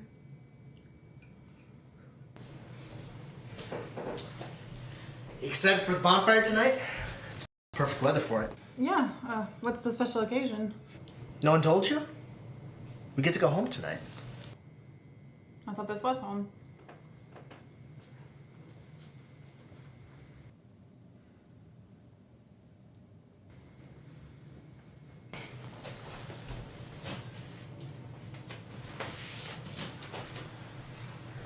Hand over the knife, darling.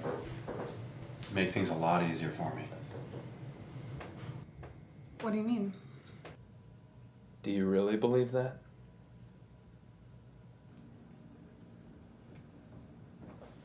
Do you think all this was a coincidence?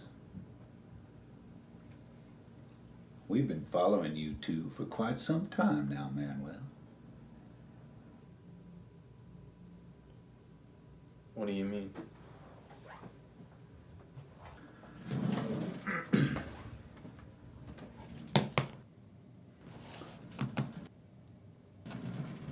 This is why I believe in fate.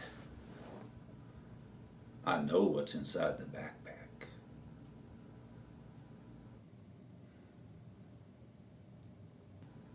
I've been looking for it ever since I found this. What do you mean? Now, don't worry. The others don't know. They just know that you two are the key to their salvation. What? You thought you'd be able to run away with that forever? Well, we located it using some very specific and complicated math. Jerry, he was one of the very few people who knew that one was missing after the military base got reports of a rogue soldier. I imagine that's how you found it. A nuclear warhead. Now, just what in the hell did you think you were gonna do with that?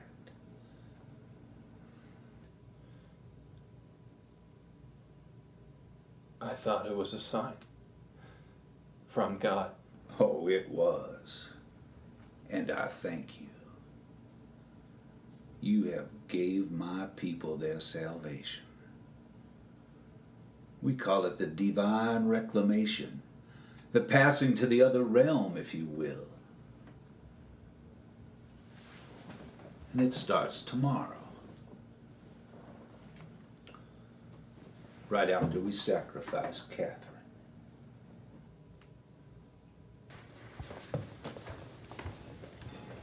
Come on. Make this easy. Dale, please. Shut up! Stand up.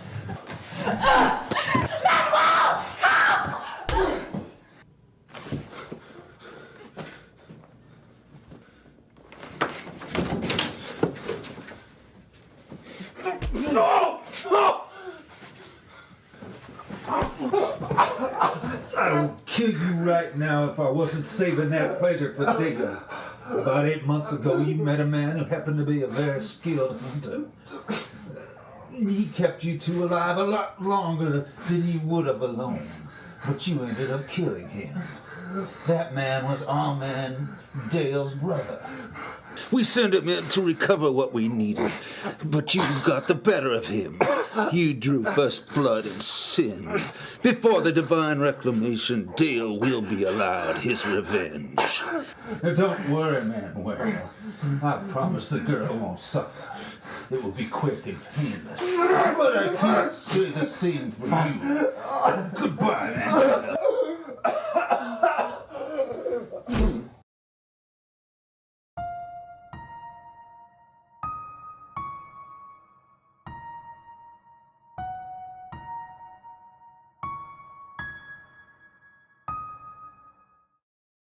You know what's going to happen. I just need you to protect that bag and don't let him escape. The ceremonies are about to begin, but we have to prepare the stone. No! No, you let her go! Don't worry, Manuel. She's going to be fine. In about an hour, we are all going to be taken care of. Please. Don't do this for the love of God. Just punish me. She had nothing to do with this. I am merely an instrument in the hands of God. I cannot meddle in his plans for you. Goodbye, Manuel. The great reclamation has begun.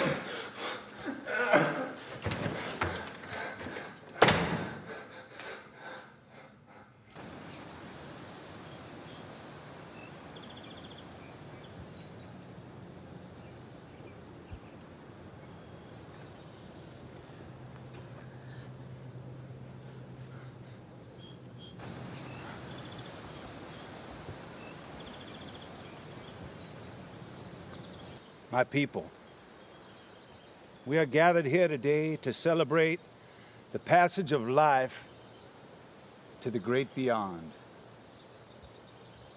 All of the pain and suffering we have endured is about to be quelled by the loving hand of God.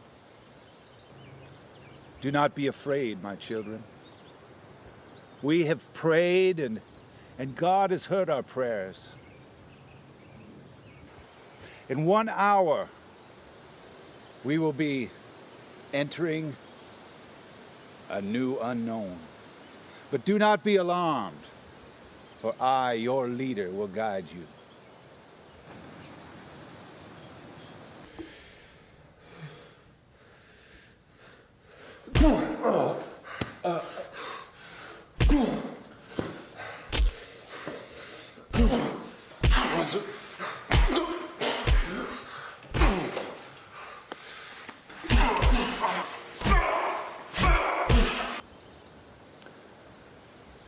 I remember when I was a child, and I often wondered where I would be when this world came crashing down. I thought we would all just disappear like ashes in the wind.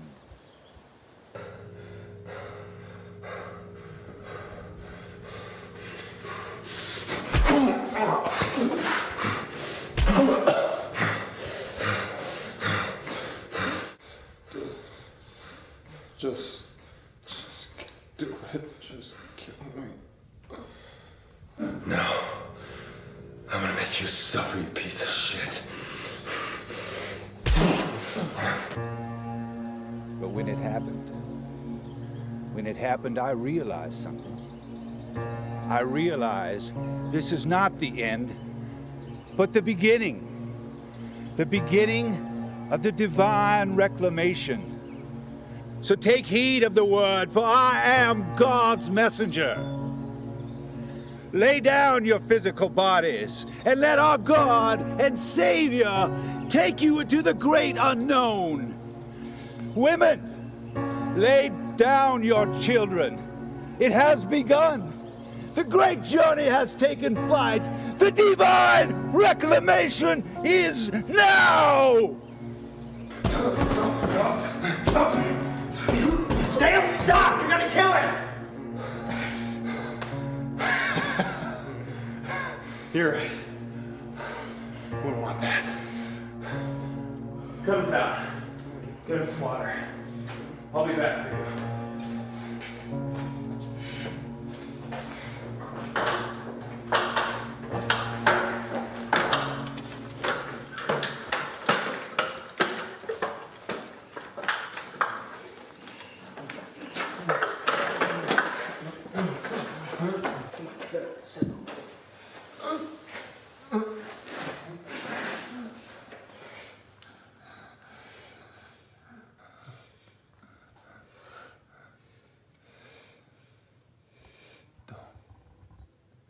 Don't let this happen, Jerry. Do you know what's in the bag? I know you do. It's too dangerous. Please help me. Samuel said it was our destiny. He said we were brought here by God for a reason. He's insane. Jerry, please let me save Catherine. I know it's not too late. We don't share the same guilt-ridden conscience.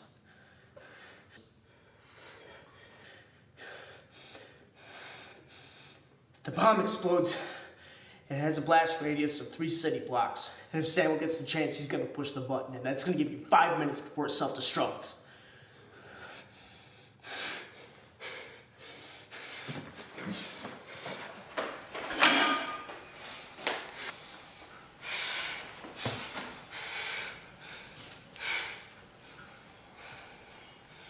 You promise me you're never going to come back here. You promise me. Okay. Okay.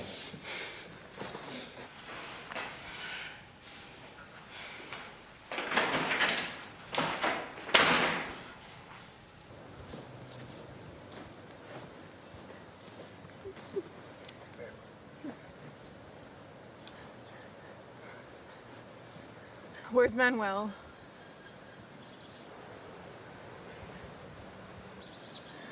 Please, Jerry, I have a family. This isn't my choice, Catherine.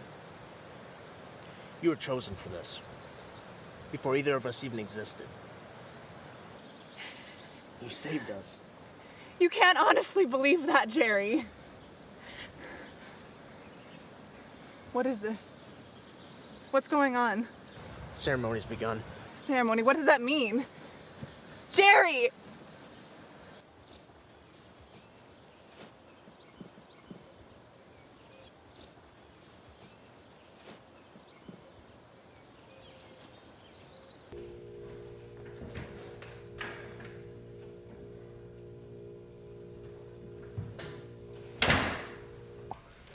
Where did Simon go?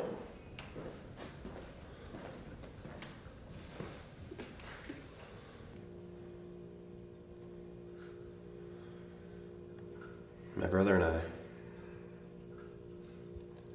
didn't used to always be friends. When we were kids, he used to beat the shit out of me all the time.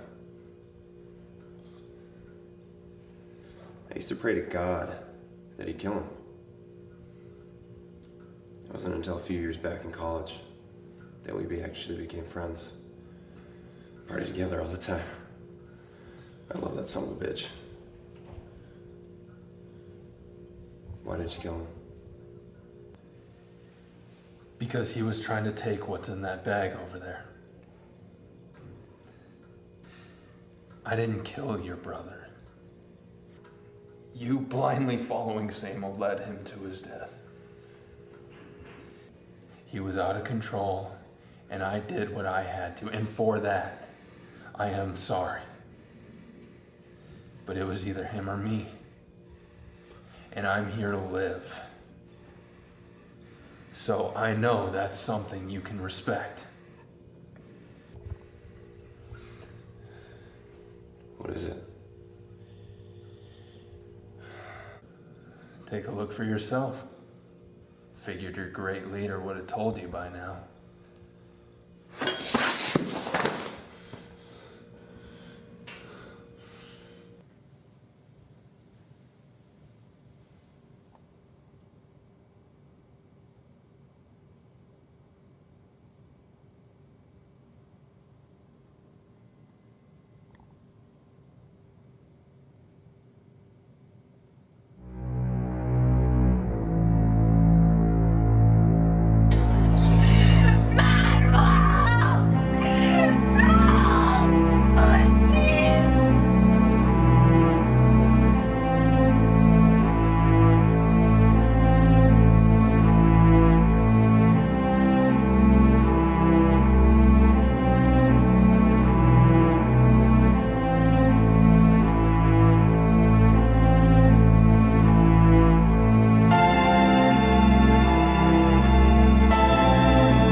How did he get free?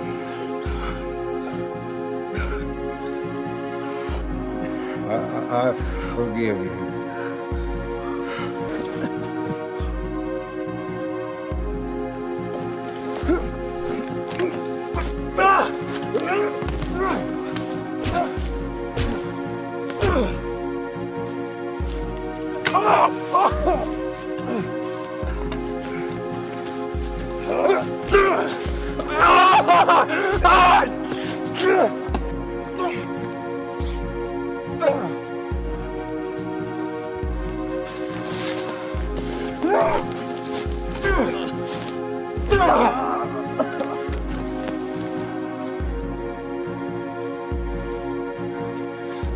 Are you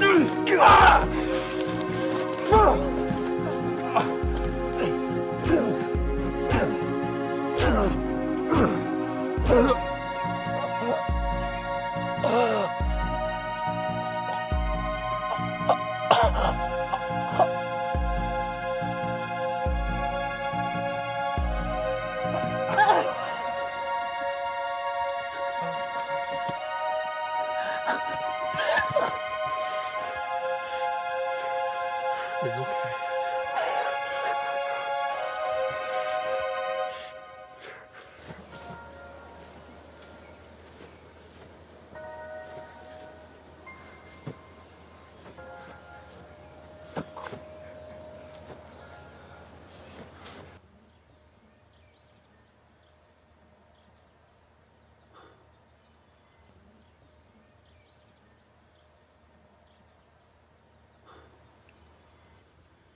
All I ever wanted was to be important. You walk through your life wondering, waiting for something to happen, and it never comes. You need to leave. Go, you have 5 minutes, go. Let's go. Catherine, I'm not going with you. If I don't get this bomb as far away from you as possible, we're both gonna die. I'm not leaving without Catherine! you. Catherine, you have a family, okay? You have a family. They need you. I love you.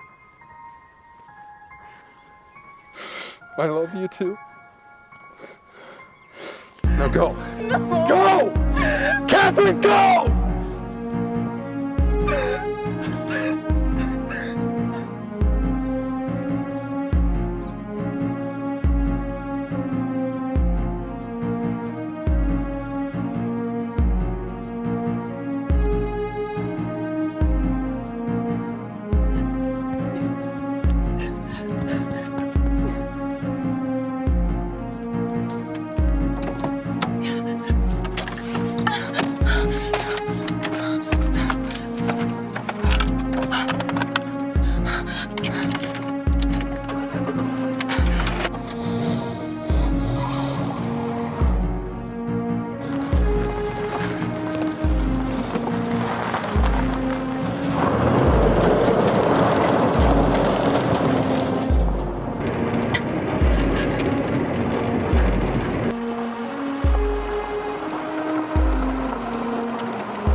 All right. How you feeling, Oscar?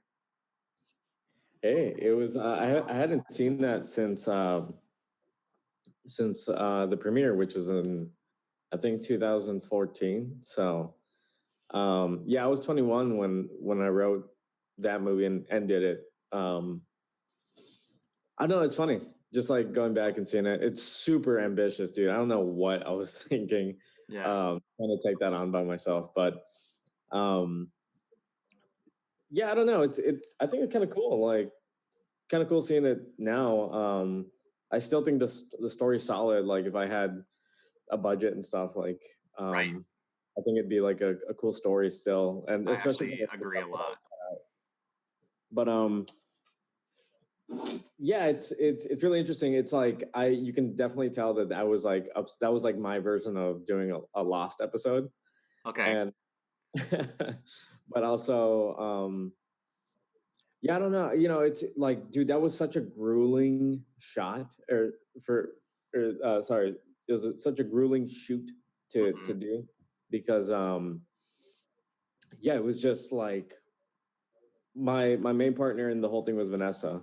Yeah. And we had a DP at one point, and then they dropped out midway through. So it was just like basically me and then whoever could help me. So like Jose helped me, you helped me, Yeah.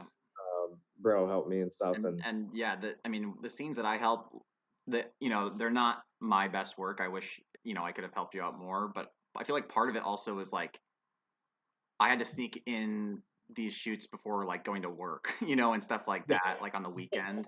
And Yeah. like I remember how chaotic that time was for you, like, and trying to squeeze all that in.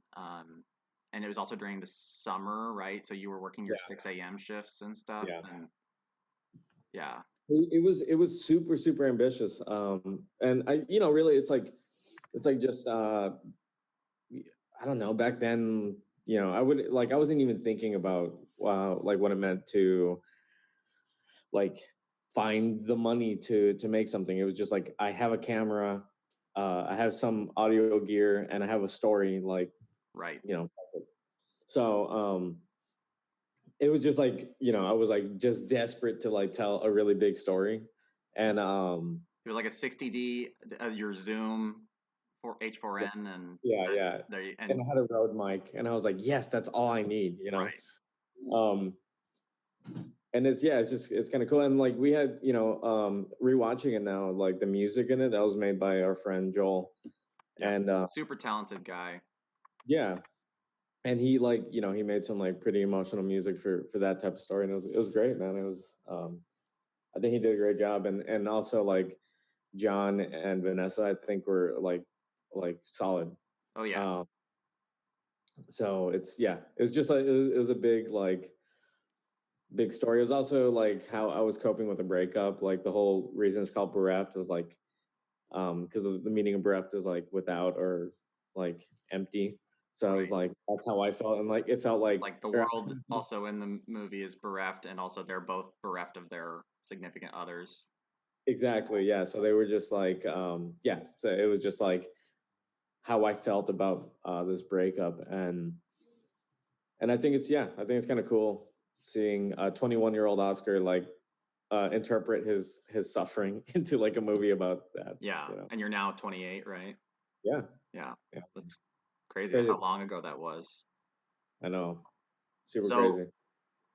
You said the breakup like was a big, tinder on that fire or whatever, but like why did you decide to go like post-apocalyptic? Like what else like influenced you to go that route? I mean, obviously you said Lost too, but yeah, I think I was really into Children of Men. That was like my favorite movie at the time. And then it was like, I think also like on a just thinking of what story I could make up that was like big and like showy about the same subject, and like how can I make it as minimal as possible. And it was like, oh, just like two people trying to survive an apocalypse. And yeah, it's like, any other one of those type of movies. I mean, like I was really into a lot of those like disaster movies from the 70s around that time. Like there was like like the original I Am Legend with Charlton Heston. Yeah, And like I Mad think I was Max. just like, I yeah, think like that Mad Max. was that late 70s or early 80s? Can't remember. I think it was like late 70s. Yeah, I think it was. Yeah, I think Something that like might that. be right. Yeah, those type of movies. But like, I've always thought that the best type of stories with those is like in those genres is like when uh, the event itself is in the background and it's more about the people. Right.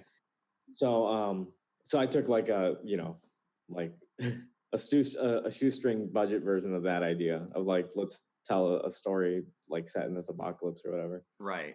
But it was like, yeah, it was like super fucking hard to do that entire movie. It was like there was one point where it was just me filming, me recording audio, me directing, and running around and like trying to get props and stuff. It was just I like, mean, for people that don't know a lot about filmmaking, like that is an insane endeavor, and it makes it impossible to like pay attention to like things on a critical level. Like when you're directing, you're primarily supposed to be focusing on the performance of the actors, and then also like the basic framing that you want, you know. But like you want, you know, your director of photography and your sound people to be able to focus on their specific section of the film, so that the director can focus on like the substance, you know. And without either of those pieces, and you're focusing on all those things, I mean, your brain can only focus so much. yeah. It was a good endeavor, man, and I learned a lot. Like I had never really, like I never dived into or dove into like editing something long form like that really, besides the cost of living.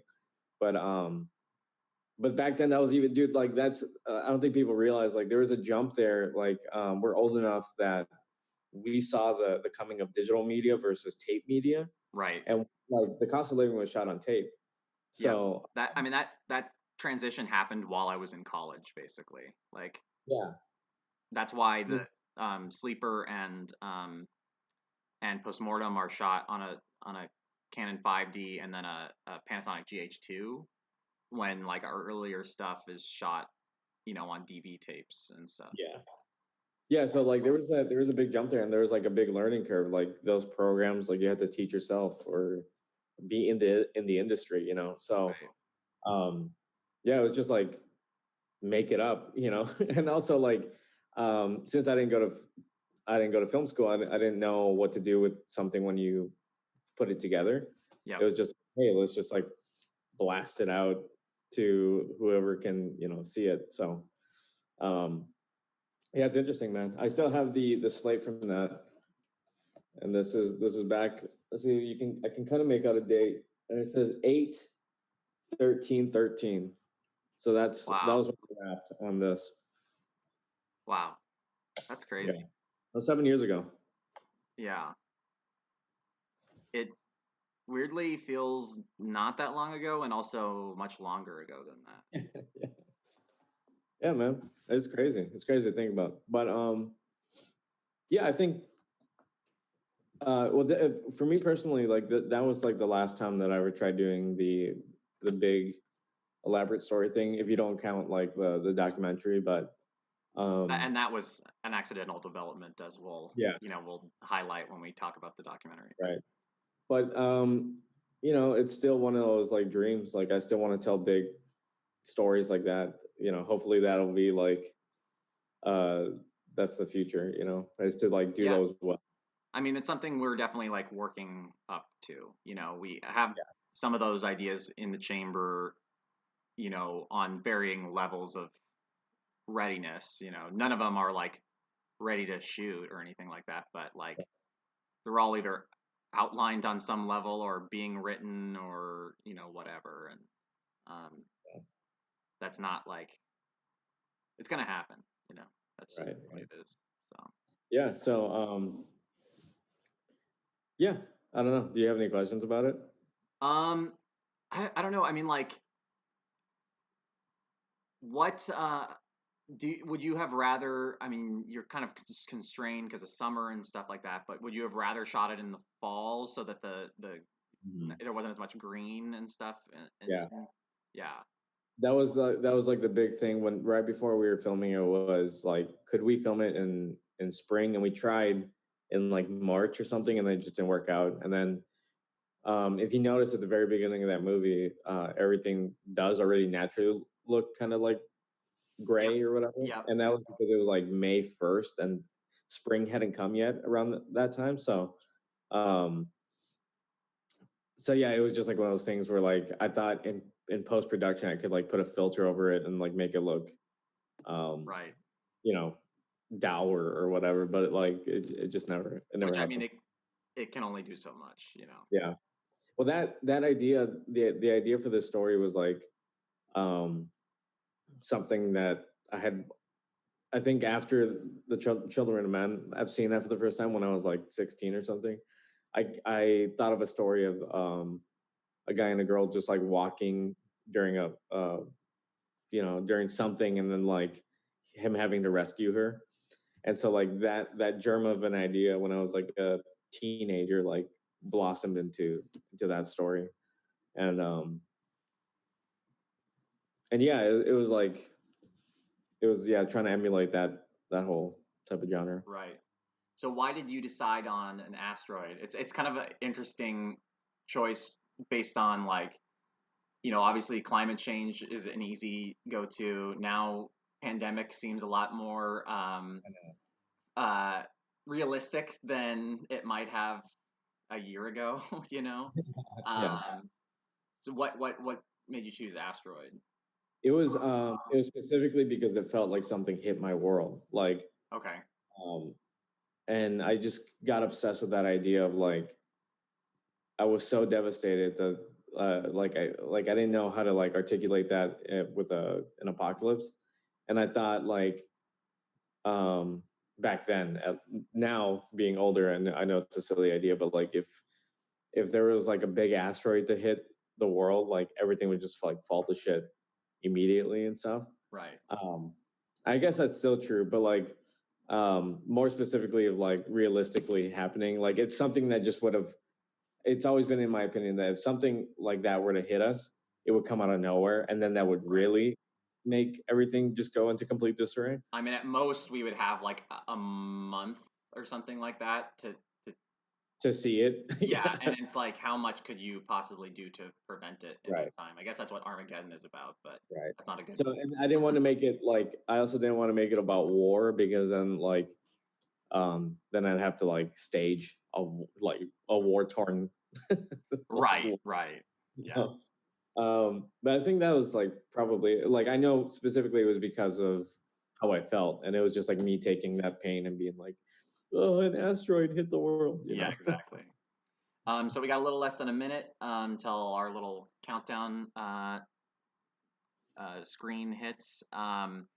So up next we got Fine Line. We'll talk about that in more detail after.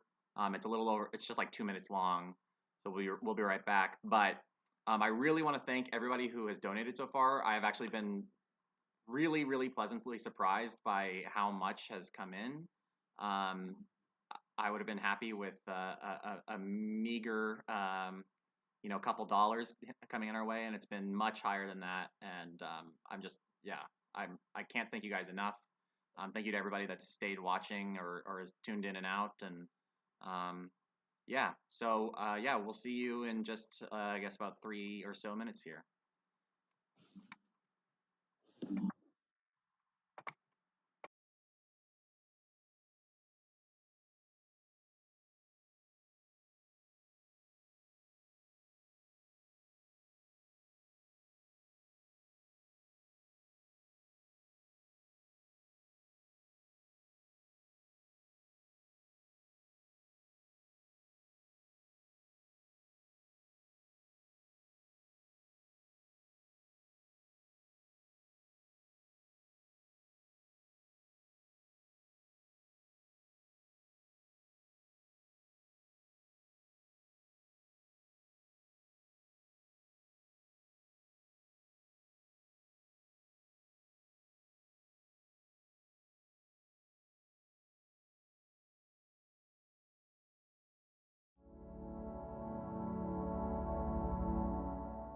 try and think of exactly where I crossed the line. Exactly where I went over the edge into that ugly place.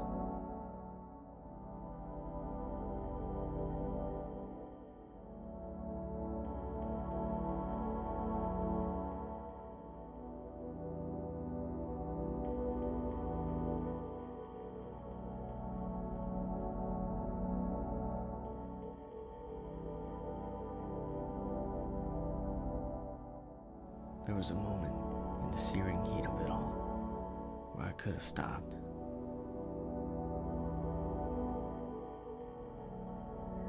But I did.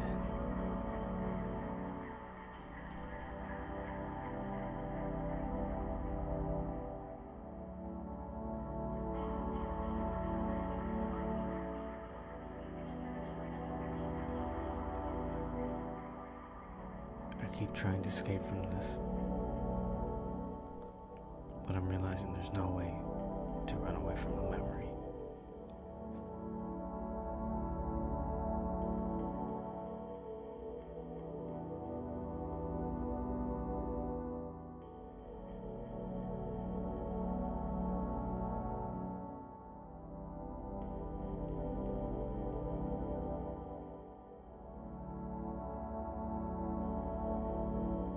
Will the ache ever fade?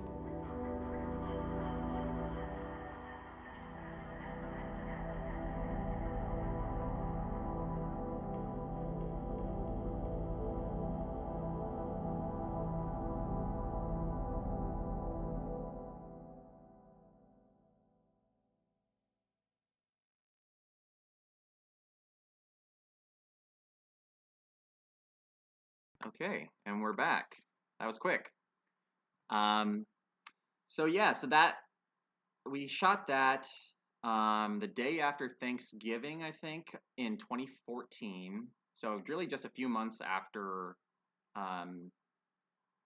Bereft had been filmed.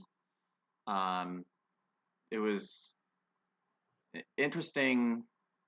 Like going out there was kind of a interesting trip. Like it was fun, and then like we were going out there originally with sort of a different idea in mind that's a little bit similar and a little bit different. But we just kind of wanted to go out there and almost like improvise a film or have it be more alive, you know. And the very first thing we did when we hit the actual Badlands was we saw just like an insane pink sunset, and we all rushed out of the car. We were with Chris Parsons at the time, who was involved in Chamber 6 Media, and then now he's kind of gonna done his own thing. But we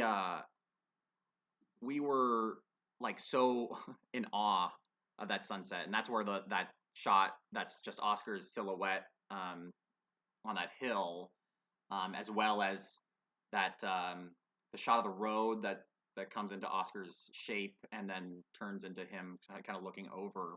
Those two shots were us like, I mean, my heart was racing so fast at that time, and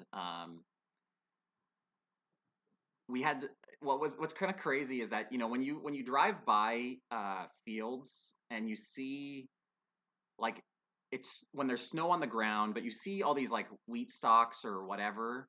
You don't really think about like how much snow is concealed by that stuff. So when we're like trying to climb up this hill that it has kind of taller grass and whatnot, my socks are just getting soaked, and we're like trying to make something happen before, because we have no idea how long this pink sunset is going to last.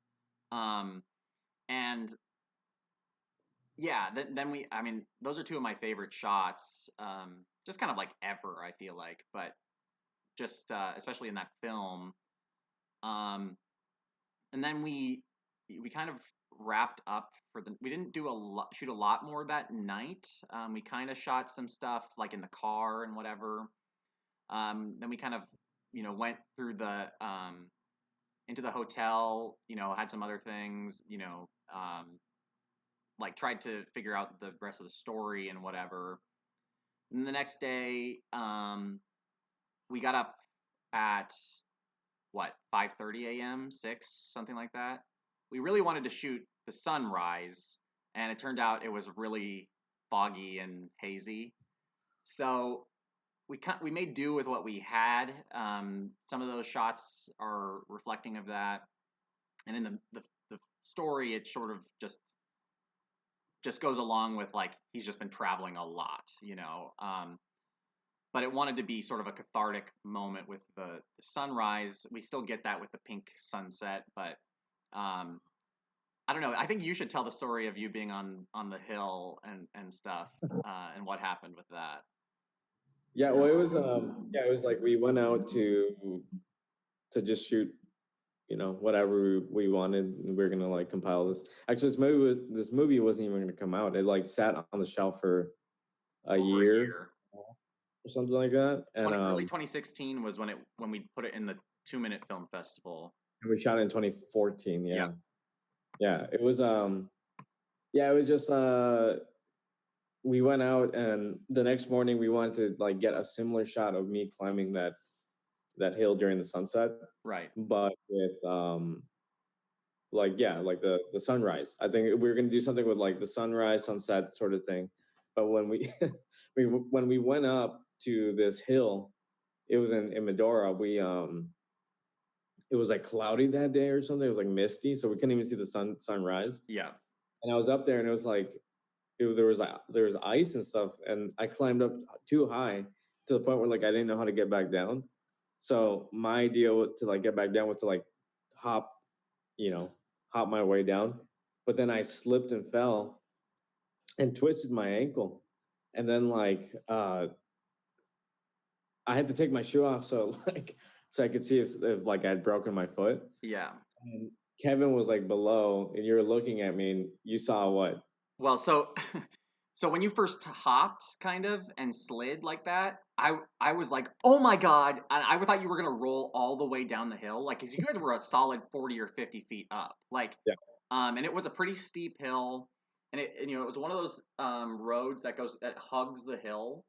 So we were just like right on the curb. And just like, I was kind of standing by the car while you guys went up and tried to get that shot. And I thought I was going to have to try to like get in your way so you didn't make direct contact with the concrete. Yeah. But then when you kind of like stopped, I don't know, you rolled like 5 feet or something, or slid 5 feet. And when your shoe was kind of like hanging off of your foot, I thought you had broken your ankle that badly that your foot was kind of askew. And I was like, oh my God. And it turned out you only broke your toe or something, but it was like a hairline fracture along the side of my foot. Which, if anyone knows Oscar, he's notorious for breaking his toes. Yeah, or at least having toe injuries. Yeah. But yeah, I mean, that was kind of an insane trip. I mean, like there was all sorts of stuff that was kind of going haywire in it, but it also like, I don't know, there was something that film was kind of a breakthrough for us on some level, because it was something that we just put our foot down and were trying to do, even if it took forever to turn into an edited finished product. The fact that we went out there, I mean, I would love to go out there just to go again, but also to film animals or film whatever. It's kind of it's a great place, and also like, I don't know. I mean, like it has a different look than a lot of stuff, and I don't know. It's just kind of like it's like the ambient music of movies, I feel like. Yeah, right. For sure. Yeah, no, I think it's a cool project. I think I was like surprised by how much traction it got like once we like turned it into like festivals and stuff. Yeah, we got into at least one other film festival. It was in it was called the Snowtown Film Festival in New York. And I think Viggo Mortensen was at that film festival because he's from that town. Yeah, he was opening Captain Fantastic. Yeah, so who knows? He may have seen that movie. It's just cool. It's just cool knowing that like something that we made. That was the first time that I had anything ever go into a film festival. Oh yeah. So it's just cool. It's like a good benchmark for me to like be like, oh, here's the beginning of Chamber 6 Media. Right. Yeah, it's just a nice little piece, and I don't know. I feel like it really did help us.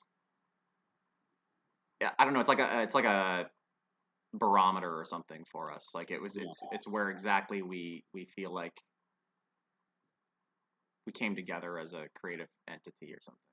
Right. Yeah. Okay, so just really quickly, we got about a minute and a half till the next up is Michael.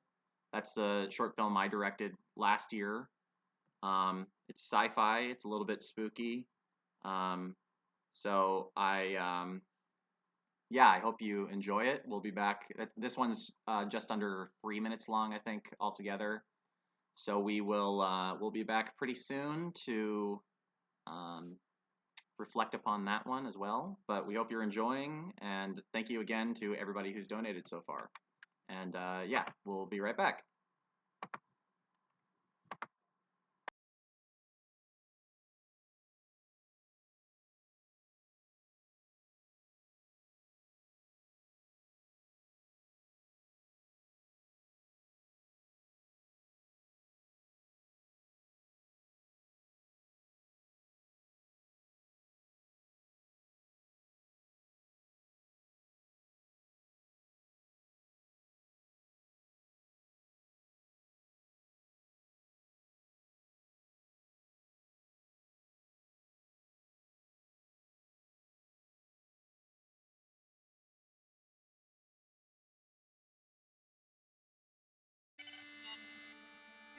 We're now entering week 3 of our missing persons watch as authorities continue to look for Michael Sampson.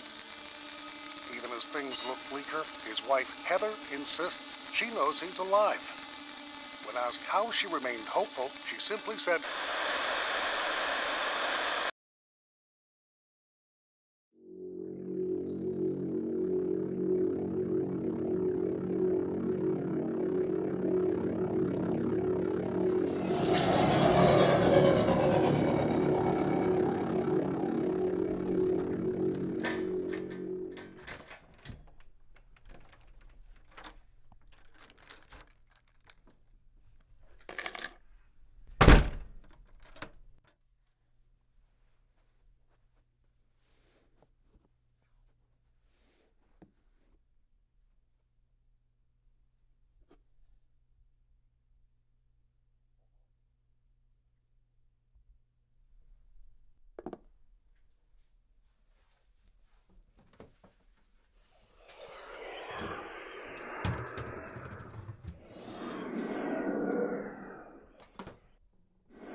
Michael?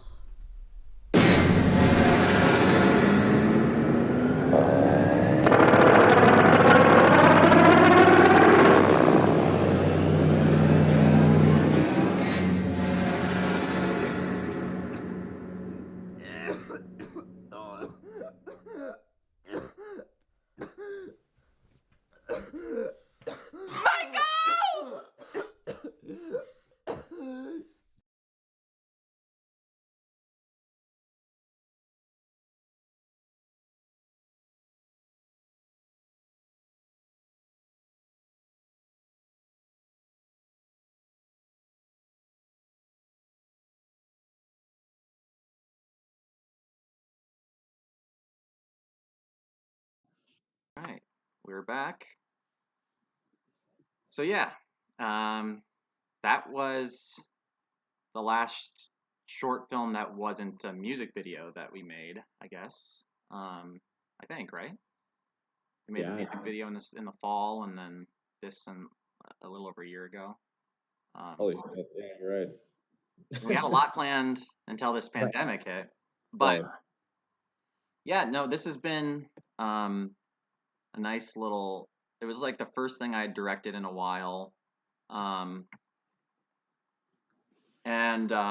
it's been it was an idea that I had for, I don't even know, like 3 to 5 years in various forms. It was something that I wanted to do a lot differently at first, and then I kind of put it on the back burner for a long time, and then I just sort of like tried to focus on visuals and things that like about the idea of aliens, and just I guess about your own being alone, that is like, what about those things is particularly scary, you know, not just like the mystery of like contact or their existence or anything like that. It's like, what is it in particular that makes you dread that thing? At least for me. I mean, like I watched E.T. as a 3.5-year-old kid, and it like scarred me for a long time. Like I had to wear the blanket over my head for a long time, and like for like a year or two probably, when I was going to bed. And then I love movies like Alien and The Thing and so on, and those movies, I've always wanted to make a movie like that. And this is, I guess, my own version of, how I were to go about something like that. If it was a longer movie, if it was a feature or something, obviously I would really explore the relationship a lot more. Where, hello everybody, this is my cat. She just decided to get on my lap. But it's something that like I love horror science fiction, and I love the like deep emotional science fiction. So like Arrival in particular is something that like I've been even thinking about this week, but that's something that like I think that movie is actually maybe a masterpiece on several different levels. But also, yeah, like The Thing and Alien, like I said, those movies I watched as like a 13-year-old probably. My dad showed me those movies, and Predator. And they kind of like showed me something different about what movies could actually be, you know? And so yeah, so I guess I just always wanted to make something like that. So we brought up, I guess, Billy Straub, who I went to film school with, and he was the DP on this. And he worked on Max Bishop along with Jack Beranek, who did the sound recording for this.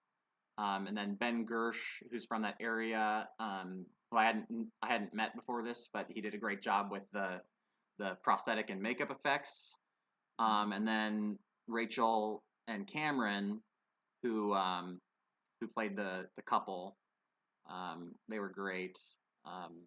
And we went through Theater B for auditions for that, and like just a lot of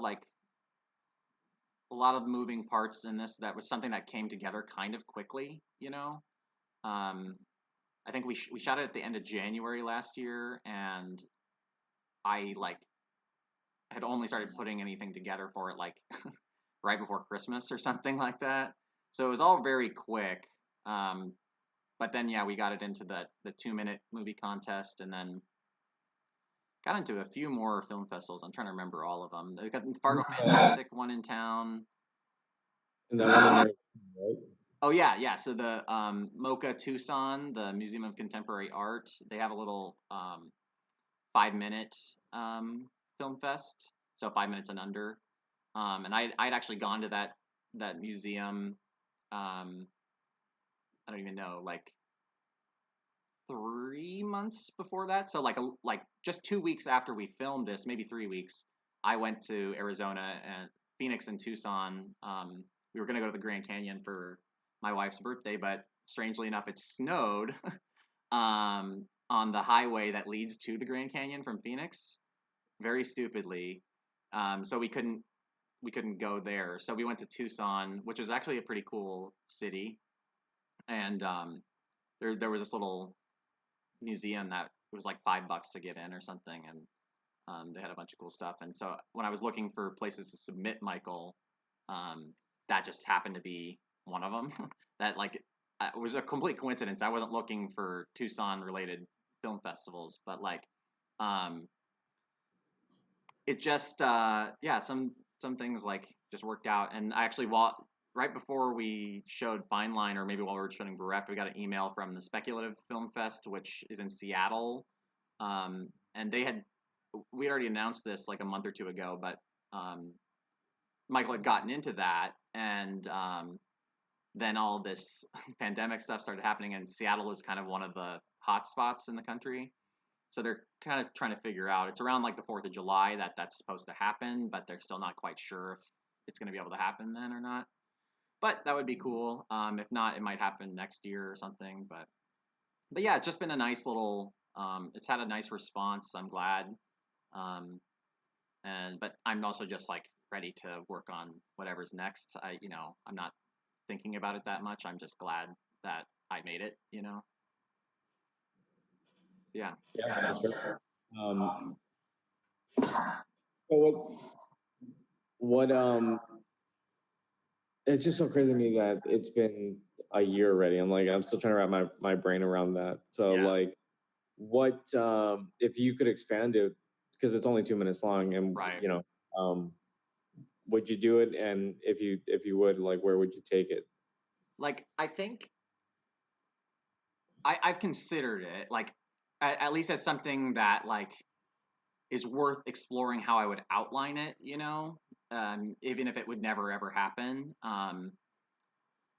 But like, I think, yeah, exploring their relationship, exploring him going missing, and creating the mystery around that, and as well as like developing their relationship in a way that is set up by more than just a a hot dish platter and a and a picture frame, and I like stories like that are succinct, that just have like implied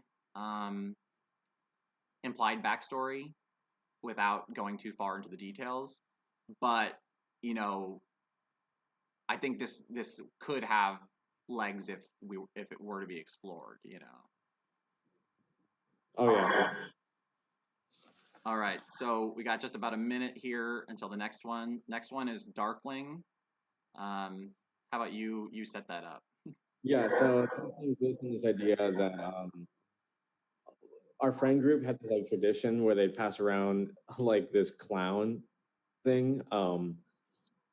It's like a little puppet, a clown puppet, and they would like hide it in someone's house, and then they would take it, and they would have to write a piece of this story of Darkling. So when it came to me, my idea naturally was to like make it into a short film, but we wanted to do it like late 70s. Yeah, or grindhouse horror. Early 70s, like grindhouse trailer, fake trailer.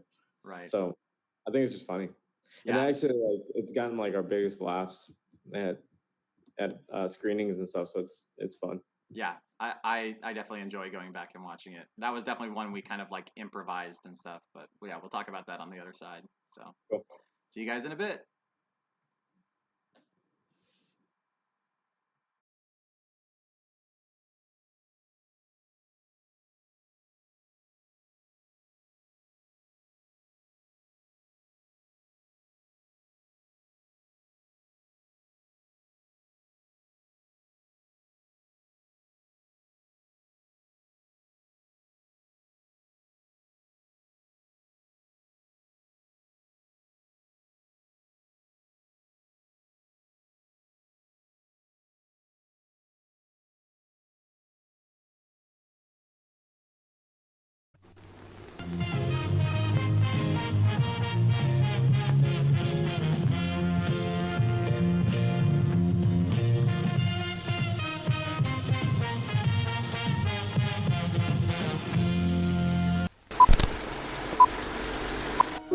A vicious serial killer on the loose. I am a serial killer! But on one fateful night,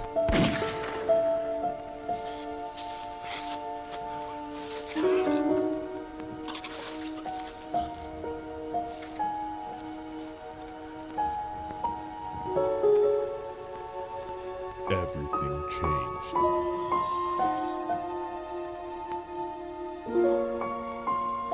A lonely philosopher looking for a friend. Can we really know anything? And why won't anybody marry me? Hey, little buddy. A doll with evil intentions.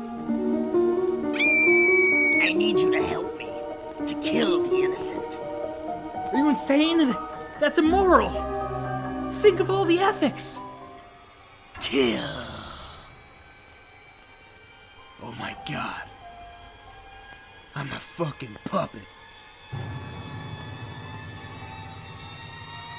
Where are you going? I just wanna... play. Little Darkling sitting in a chair. K-I-L-L-I-N-G. Featuring Oscar award-winning performances.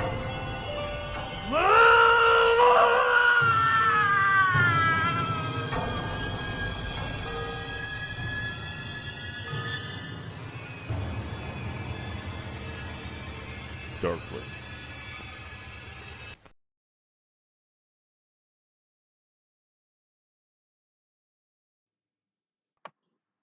Okay, we're back. That one's a lot of fun. Yeah, that was great. That was really fun. And so, like, we need to shout out Alex Cook this in particular because I've known Alex since high school. He's a year younger than me, and I made a pact with him long time ago that anytime I make anything, he will always have a role. And it won't be like doesn't always have to be a leading role, but he'll always have like a bit part to do. And he like anytime he shows up, he like completely delivers on what we want from him. And then that particular He commits harder than like anybody. yeah, that particular shoot when we picked him up, I told him, yeah, I don't know, man, just like find something that makes you look like a serial killer. So he walked out of his apartment in like double layer whitey tighties, cowboy boots, tank a top, beater, and like a trench coat that he found. I don't. Yeah. He looked completely insane, like just standing outside of his apartment, like as we're about to pick him up.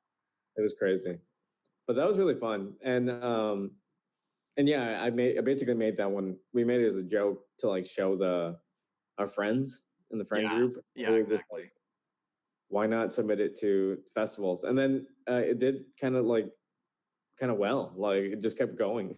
Yeah, there was that the mini that one in Minneapolis. Grindflix hosted one that we got that screened. That was fun. The 2-minute too. Yep, 2-minute movie contest. Yeah. There's a couple of places it went, and just I don't know. That one always like I don't know. That one's the one that's like the most fun to revisit, I guess. Like I don't ever get sick of it because like there's always just like there's just so many stupid lines in it, like from I am a serial killer to like a lonely philosopher looking for a friend, and can we really know anything? And why won't anybody marry me? Like I just think that's so good, and all that stuff we were kind of coming up with on the spot, like the stuff in the like the woods. That's the trees that are by the Concordia football field, and like and we shot like we lucked out on the day that we shot it because that light was like beautiful that day. Right. Yeah, we shot a lot of that on one day. A lot of the shots of like Darkling in the chair and like him or in like the present box that he comes in and stuff. Like that was just me, you, and I think Joel was there one night, and we were all kind of messing around with the lights, and just doing a bunch of different like shots. We were trying to make a black light thing work, and that didn't really work, I don't think. But yeah, we just tried a bunch of different things, and then you kind of interwove them throughout. But yeah, a lot of that stuff, yeah, we just sort of came up with as we went along, and then we went to like TGI Fridays or something for dinner. Yeah, I can't even remember. It was so long. That was Jose like, came and helped us out after a little bit, and then he joined, or did he just join us while we ate? I can't remember. I feel like he helped out with like lighting and stuff on some level, but I can't remember honestly. But I just remember it was like really, really fun. It was like one of the most fun shoots that we had done. And it was really, that shoot was really reminiscent of the kind that we used to do when we were in high school. Right. In like the way that we shot it, we were just like, we didn't want to like set up tripods. We didn't want to set up anything. It was just like, let's get out there and like. Right. And the main difference is that like, well, I was 24 at that time. And like, I just had through osmosis and education, like picked up better ways to do things more efficiently and have it be at least somewhat coherent, even if it's stupid, like intentionally stupid, whereas in high school, if you're just straight up trying to make yourself laugh, especially if it's based on inside jokes or things like that, in 5 to 10 years, it's not going to make any sense to watch, and this, now it's been 5.5 years since we watched it, and it's also rooted in a a medium, a tradition, if you want to call it that, the tradition of Grindhouse that spans, I guess like 5 decades now, but yeah. But that one in particular is it's so niche. It's like the niche of the niche of the niche. Right. Because also like I think we modeled it after the original Child's Play trailer or something like that. So yeah, at least on some level, at least the premise for sure. And that was, when I mentioned earlier, I talked about Teddy Scare that we made in high school, and that was like one of our more competent and like intelligible short stories that we had made. And yeah, the only reason I didn't include it was just a fear of copyright stuff. But yeah, it's like for whatever reason, yeah, these like weird horror things, like they just, I think they just tickle us in a way that a lot of other stuff doesn't quite do, I think it's like me, I think it's like I just don't take it seriously at all. So it's just like more funny to me. Well, and for those things in particular, like the Grindhouse stuff, like that stuff was supposed to be, it wasn't like high art by any mean. It was titillating. It was raunchy. It was supposed to be a fucking just sensory, buffet, I guess. Not that it was like aesthetically like wondrous. It just was like just like a chainsaw, and you're seeing the blood of the chainsaw splatter, and that's what you're looking at the whole time. I mean, it's like, this is a terrible example, but last night we watched a scary movie, and it's more in the vein of like that type of humor where it's like just like beyond, it's like that's the outgrowth of Grindhouse, or that type of genre of film where it's like, which sucks, but yeah, I know, yeah, but it's like sex, gore, violence. That's what we want, Right. That's why I come to the movies. I brought a date, and I want to go have fun after that, Yeah. So, so up next we have Eviction, I believe, right? And we've got like a minute or two before we will pass it to the countdown clock. But Oscar, go ahead and introduce her for us. Yeah, Eviction was the first thing that I had made since Bereft. I don't know how long it took. Took years to like get up and do it again, but 10-minute short film. It's a horror film or a psychological thriller, and it was like me going the arty way, like taking the trying to make a solid like mind fuck movie. Yeah, moody, And, kind of experimental. Right, yeah. Starring Alex Kukta again. Right. Yeah, exactly. And that was again, it was like we didn't have any money at that point. And Kukta was around for like, we had him for like a week or two, and we were like, we just got to make something. So again, this movie was like as bare bones as possible. It's like try to like maximize the minimal, Right. And it's been one film that has surprised me because it's gotten a lot of attention as years have gone on, Yeah. and which is like, really interesting. So it's just like, it's cool.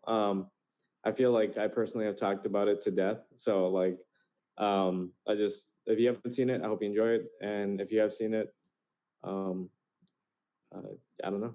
It's up to you. Enjoy it again. Enjoy it again. Also, the other star of it is Jacob Harchie, and Yes. yeah, he's a great supporter and a great actor. He's one of the head people at Theater B, so you should definitely go support them too. He came in super last minute in the film, and we just needed someone to fill this role, and like absolutely killed it. And it was like a really, really fun day of shooting. And I wish we could have I wish we could have more time to make it, so we could do that. But yeah, anyways. He's awesome. So enjoy Eviction.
Hi, Mr. Peter. We regret to inform you that your recent payment did not go through. If you're struggling with making payments, we can enroll you in an affordable payment plan with an APR of just 29%. Hi, we are returning your call to let you know the position you applied for has been filled. Have a good day.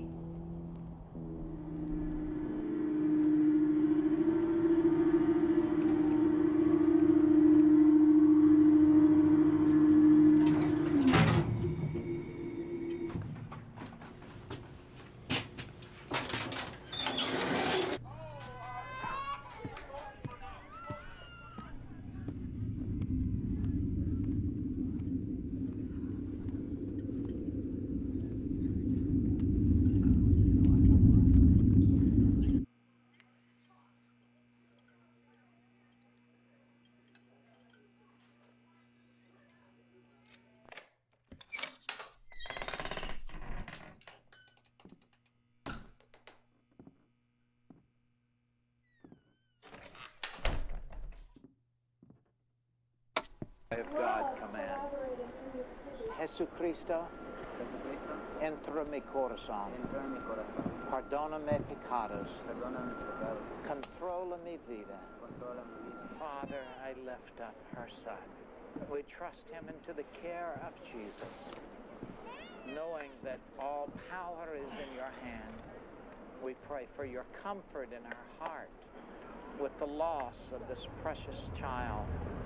But may the love of God and the peace of God fill her life and his work and his modeling and his travels and his safety. And I pray that you would turn everything around in his life beginning this week. In Jesus' name. Would you say, Lord Jesus, come into my heart. I want to be with you. Would you pray with me, Richard? Hello. Say, dear God. Hello. Yes. Peter. I got your little note. Well, you missed 2 months' rent. Mr. Quillen, I'm sorry. I've really been struggling to find a job lately. I don't give a shit about your little excuses. I want you out of that apartment by the end of the week.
All over America, a quiet revolution has been taking place. I think we can enforce our borders. I think we should enforce our borders. To have a situation where 40% of the babies born on Medicaid... There are a lot of gold coins right now that are undervalued compared to their previous market highs. Some of the $20 gold pieces, they have a potential of going up at least 100 to 200%. We're at the point of the economic cycle where inflation is either just about to turn up or is just starting to turn up. And historically, the best time to...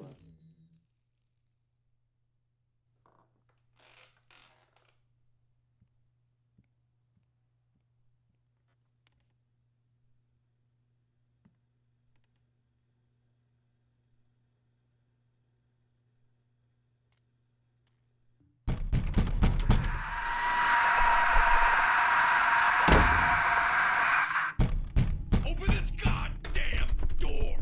Open the door, Peter! I'm not leaving! I am not leaving! Good luck sleeping tonight, Peter! Good luck sleeping! Don't you dare leave! No, I dare you to leave! I will follow you to the end of my days, Peter! I get what's mine! Your ass is mine! You son of a bitch! Every single person you love, I will fucking eat them! I will shit them out! Fuck you! Where the hell did you go?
Okay, and we're back.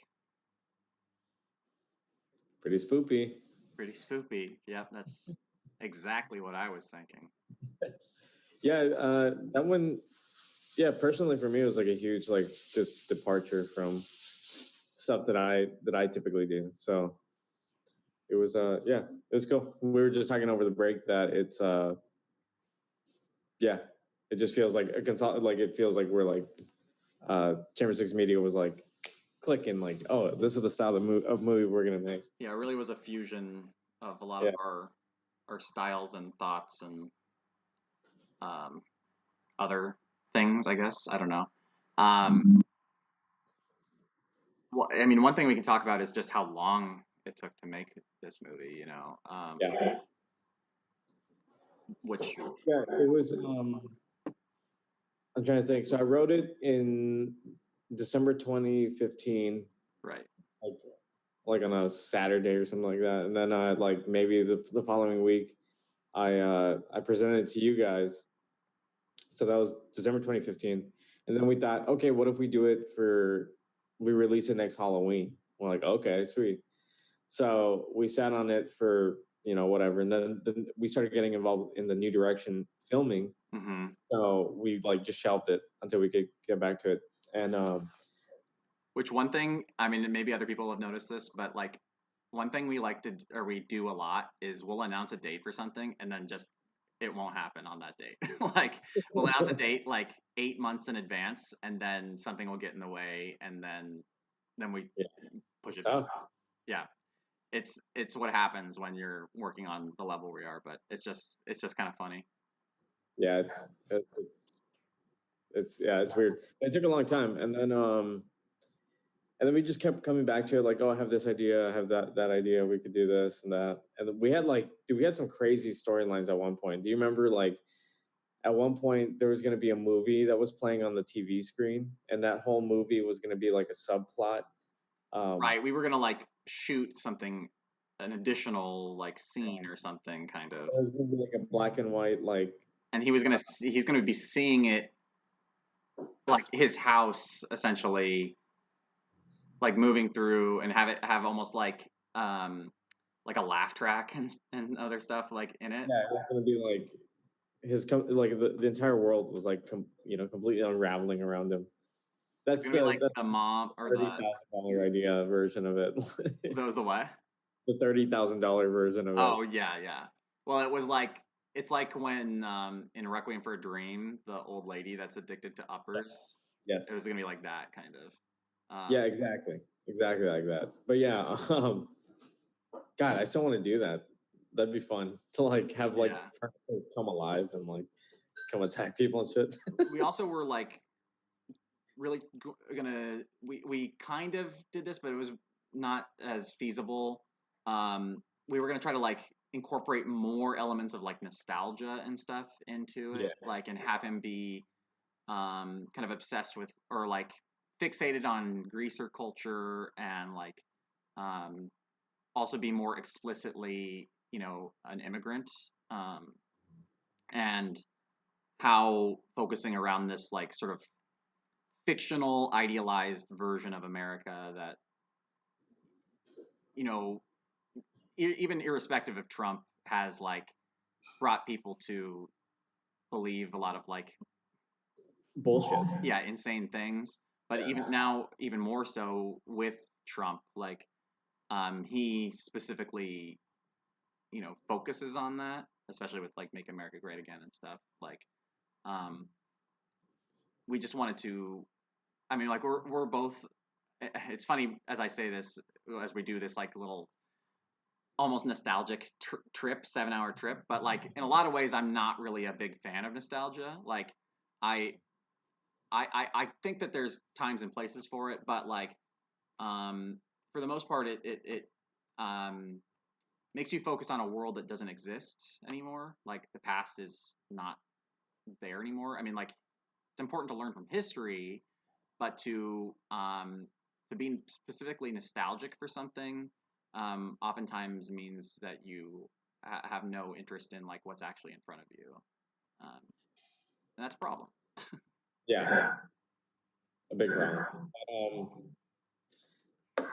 Yeah, it was just that movie had like a lot of ideas into it, and it just like just the production of it took so long because we sat around and we kept working on it, and then we had to find the right location. So we moved into this apartment that like ended up fitting it specifically. So we had to find time to like just shoot in there for like what was it like total probably 6 days of filming, and Yeah, maybe. but at the same time that was happening, like Alex Cook, the star of the movie, he He was about to move to Minneapolis, right? yeah, he's about to move to Minneapolis. So then like we had even less time with him, so we like had to rush through it, and then he disappeared. And then there was actually like a piece of it that we needed to like refilm because it didn't work out, and we ended up like catching Alex coming back like 2 months later, and then we refilmed one piece of it. So like We had to obscure his hair kind of because it had gotten longer and so on. But yeah, so it's like it took us a long time to like assemble that movie, and then we did all the sound work ourselves, and yeah. and then we had Corey. We had to outsource the sound design to our Who good did a friend. fantastic job. I mean, that's like a critical element of this movie. Yeah. Oh, one thing that people don't know, since we filmed that in my apartment, the sound of him walking on the floor, we actually like my apartment back then was so loud when you would walk on the just anywhere. Like it sounded so cartoonish that we actually had to remove all the sound out of the film because I was like, it's too unbelievable. People won't believe how creaky it is. So that all that is recreated. Yeah. I think it's like not just better because that sounds more realistic, but I think it like the dissociative like play between the visual and the sound like Oh yeah. creates like an unreality that I think actually feeds into the Right. style of the movie. I was gonna say the big we had a screening at the Fargo Theater a couple months ago. That was great. That was like sold out. But like the main festival that we got into was the Video Drunk Film Festival in Toronto, and we went there at the end of November and early December of 2018. That was a lot of fun. That was one of the film festivals that Michael got into the following year that I had forgotten to mention when we were talking about Michael, but we couldn't go this year because in Canada they celebrate Thanksgiving a month earlier, and they'd scheduled it over our Thanksgiving. But in any case, yeah, I don't know. We just have had I don't know good times with this movie. It's like weird how it weirdly won't die, but This was like it was me specifically being like I want to make something that's extremely personal to me, and also like talking about heavy stuff indirectly as opposed to what I'd done in Bereft, which was like kind of in your face about what I was feeling. So yeah, it was just like one of those things that I just wanted to make extremely personal, and I just can't believe that people have understood it in the ways that like I meant it, or even ways you didn't mean it, and oh yeah, and that's in good ways too. Like it's been cool. It's just like cool knowing that, Yeah. So up next we got "Walking on Glass" by Huck. That's our music video we made last fall. Who Very also did the colorful. music for the screen. Yeah. So thank you to him. Just real quick, once more, thank you to everybody that's donated. If you can't donate, one thing that you can do that will help us out a lot is subscribe to this channel and like hit us up on all of our other social media, and just follow us on all of those. So with that, we will see you in about 5 minutes.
It's trying to kill me.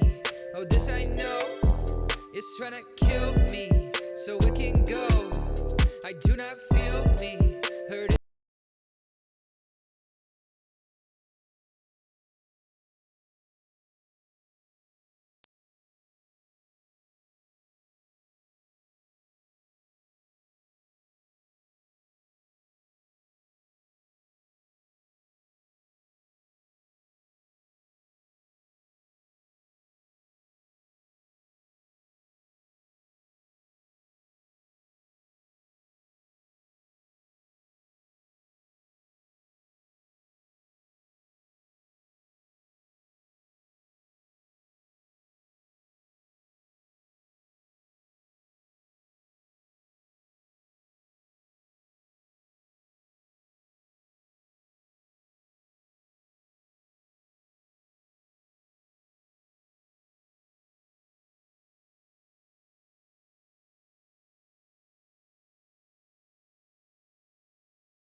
It's trying to kill me. Oh, this I know. It's trying to kill me so it can go. I do not feel me. Heard it don't show.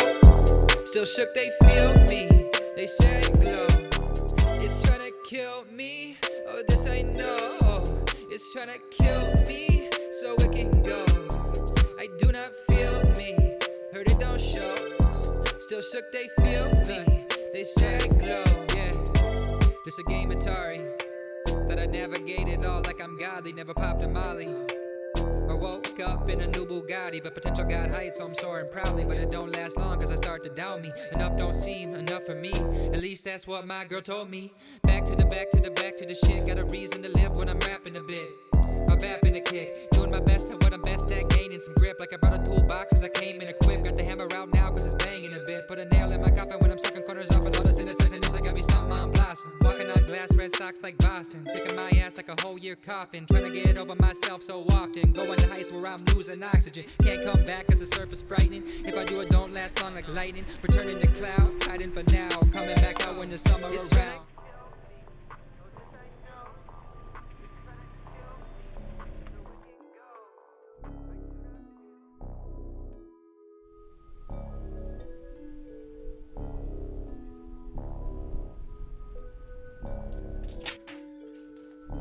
Give me all the money in the register.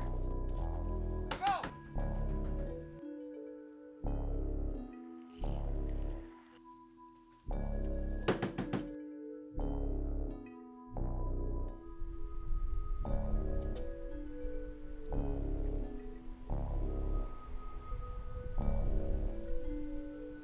It's trying to kill me. Oh, this I know. It's trying to kill me so it can go. I do not feel me. Heard it don't show. Still shook, they feel me. They say I glow. It's trying to kill me. Oh, this I know. It's trying to kill me so it can go. I do not feel me. Heard it don't show. Still shook, they feel me. They say I glow. I feel found when the warm winds bringing life out the ground. I'm a bird in the spring, bring my melody out.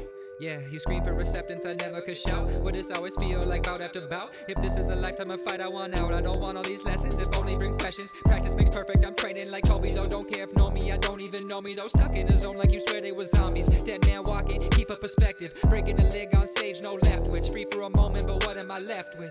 Convincing myself, all of this is precious. Got me walking on glass, red socks like Boston. Sick of my ass like a whole year coughing. Trying to get over myself so often. Going to heights where I'm losing oxygen. Can't come back cause the surface frightening. If I do it don't last long like lightning. Returning to clouds, hiding for now. Coming back out when the summer around. It's trying to kill me. Oh, this I know. It's trying to kill me so it can go. I do not feel me. Heard it don't show. Still shook, they feel me. They say I glow. It's trying to kill me. Oh, this I know. It's trying to kill me so it can go. I do not feel me. Heard it don't show. Still shook, they feel me. They say I glow.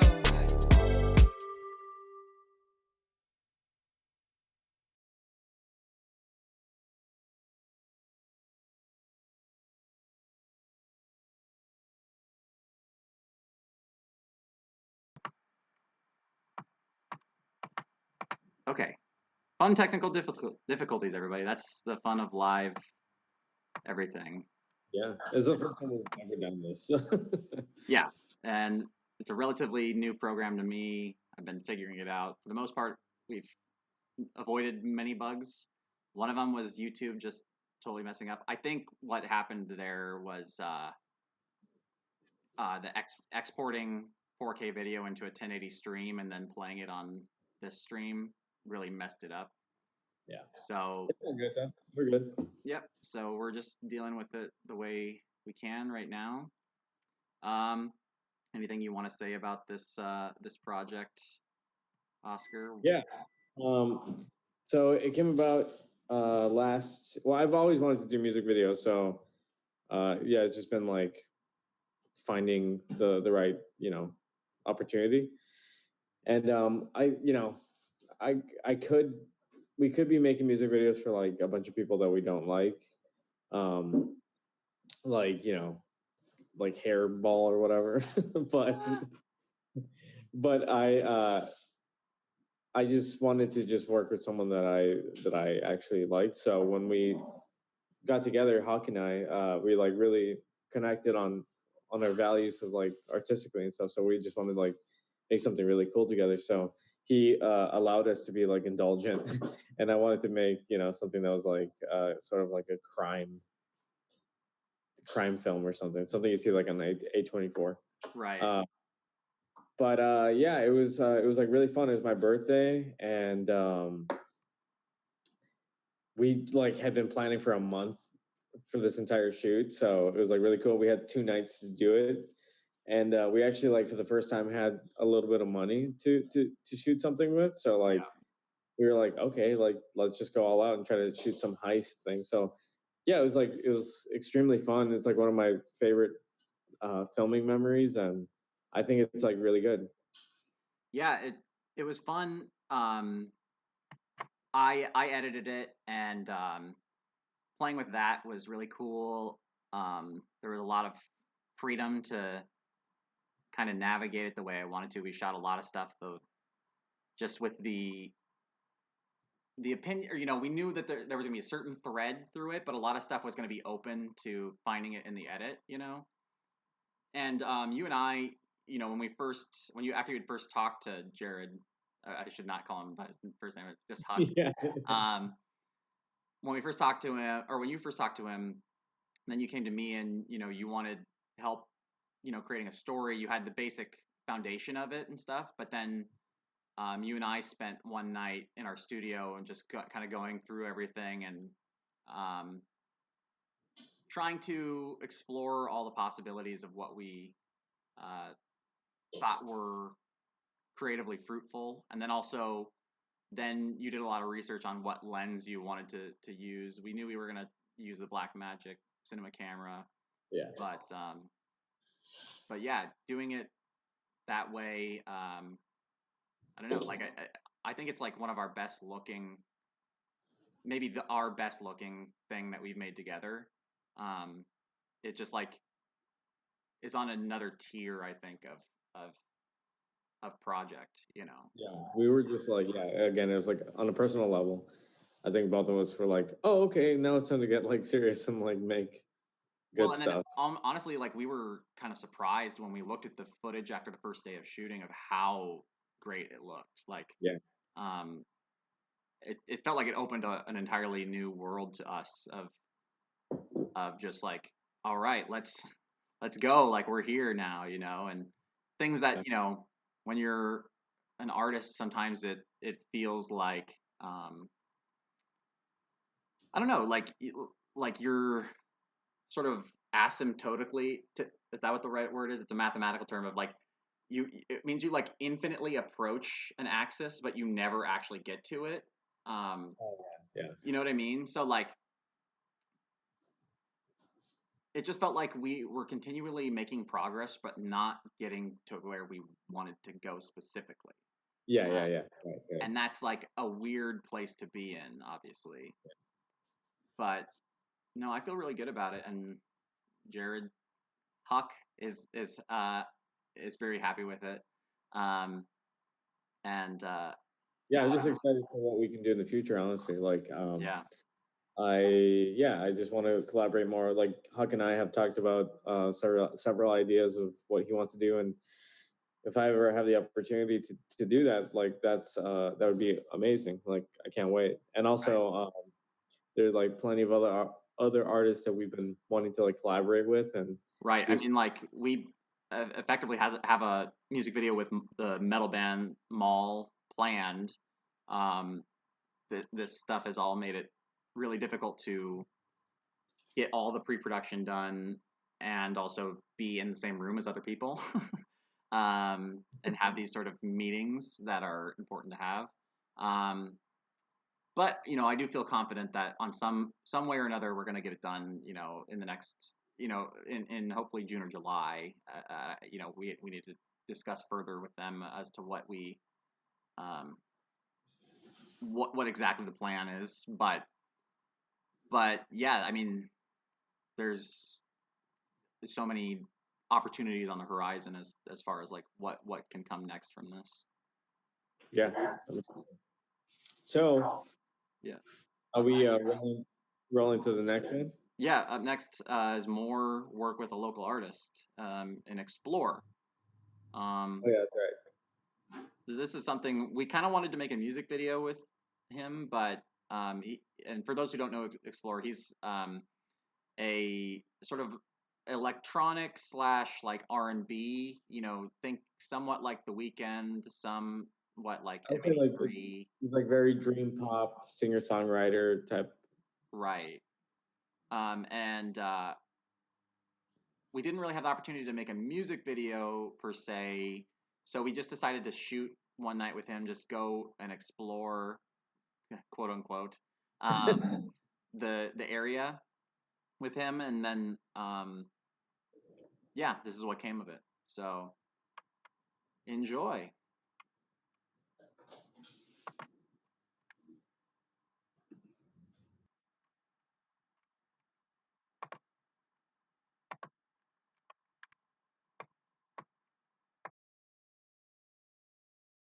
Trying to achieve relate to the lyrics and melodies to evoke some sort of emotion that I felt when I wrote it.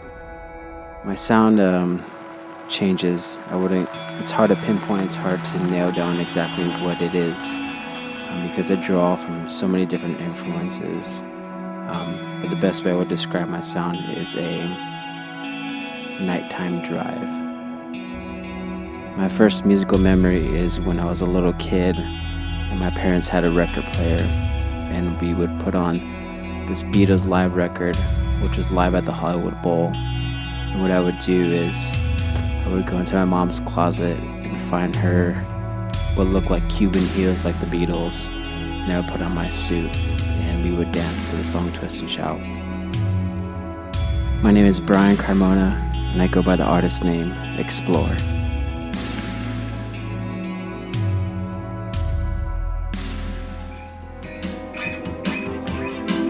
I'm originally from Los Angeles, California, and I currently reside in Fargo, North Dakota. My recording process is so dramatically different now because I work a normal 9-to-6 job and I have 2 girls and I have my wife, and so when I get home, time is very limited and very crunched. What I want to do with this record is kind of like, these are the 3 instruments I'm gonna work out of for a drum. Like I'm limited to that, and that's just like the mentality back then, where it's like, you didn't have access to all these things. Like you had a drum machine, and you program your drums on that. And so, if I can work out of that capacity, I think for me that just works best.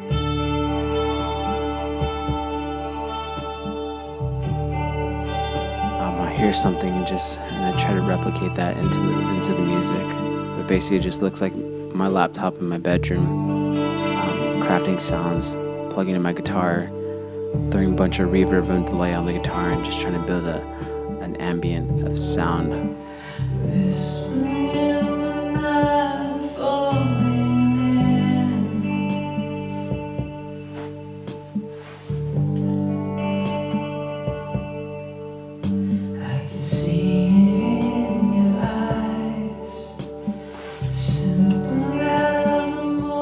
When I write music, I try to basically imagine myself rescoring an 80s John Hughes movie, which for me ends up sounding like The Night.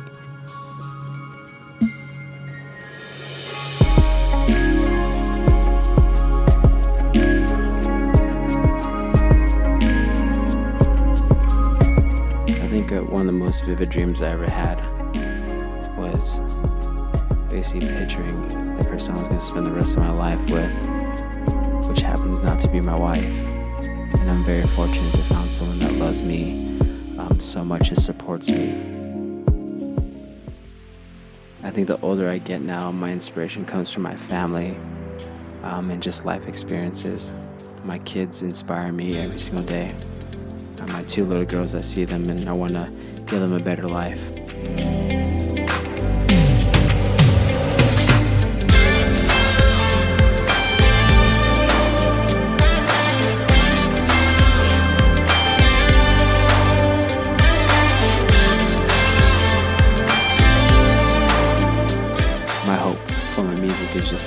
relate to somebody.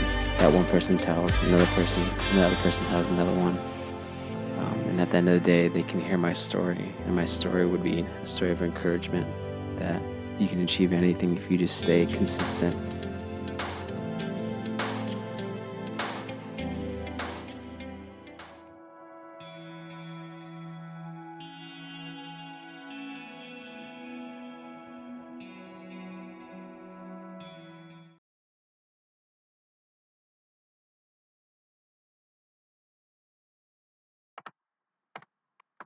Okay, we are back. So yeah, that was a project we effectively made over one night. I mean, at least shot it over one night, and then we submitted some questions to him that he recorded the answers to, and then that got incorporated into the edit. But I don't know. Yeah, that's just like a really good project that, like, a week before that we didn't know we were gonna even make. Yeah.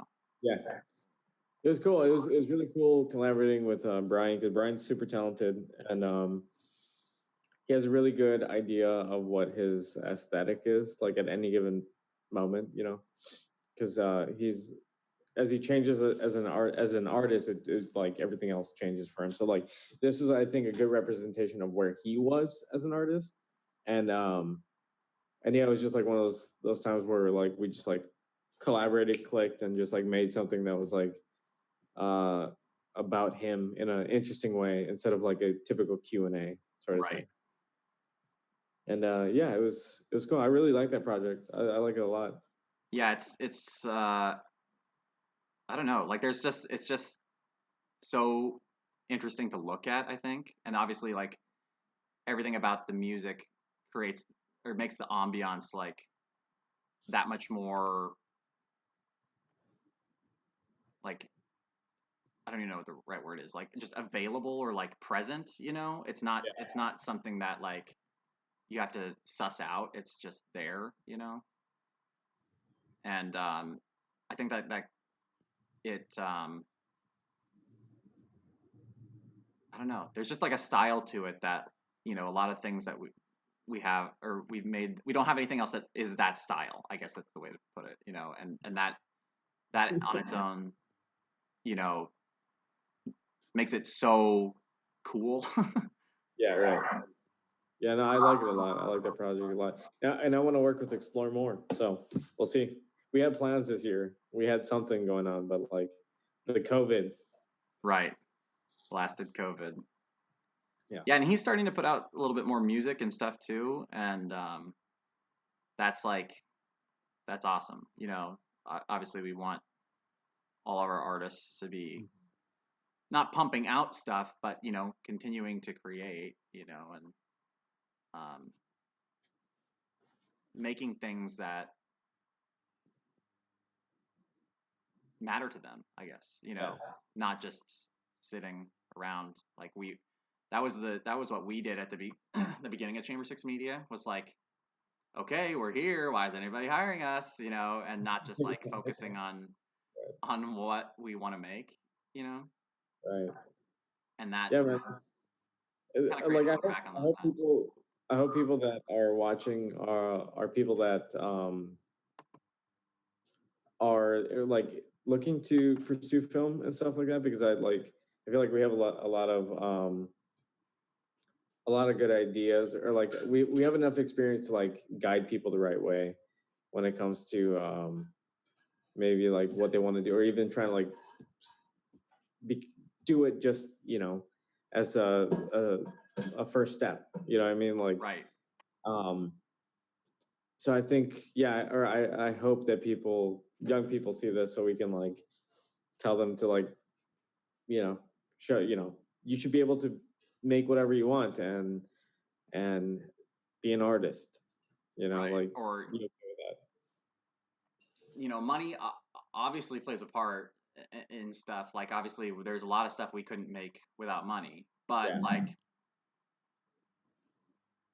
the biggest thing, I mean, is literally to do it. You know what I mean? Like even if you have little things or whatever, it's just like continuing to press at things, really trying one thing I can not recommend enough is like my cat is so pissed that I'm like moving my hands and like she's like, why do you need to do this? Just let me sleep.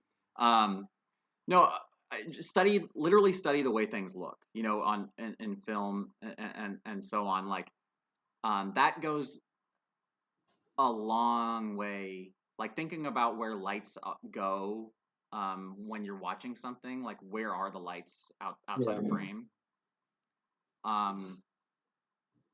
Goes a long way to being able to like make anything that looks good, you know?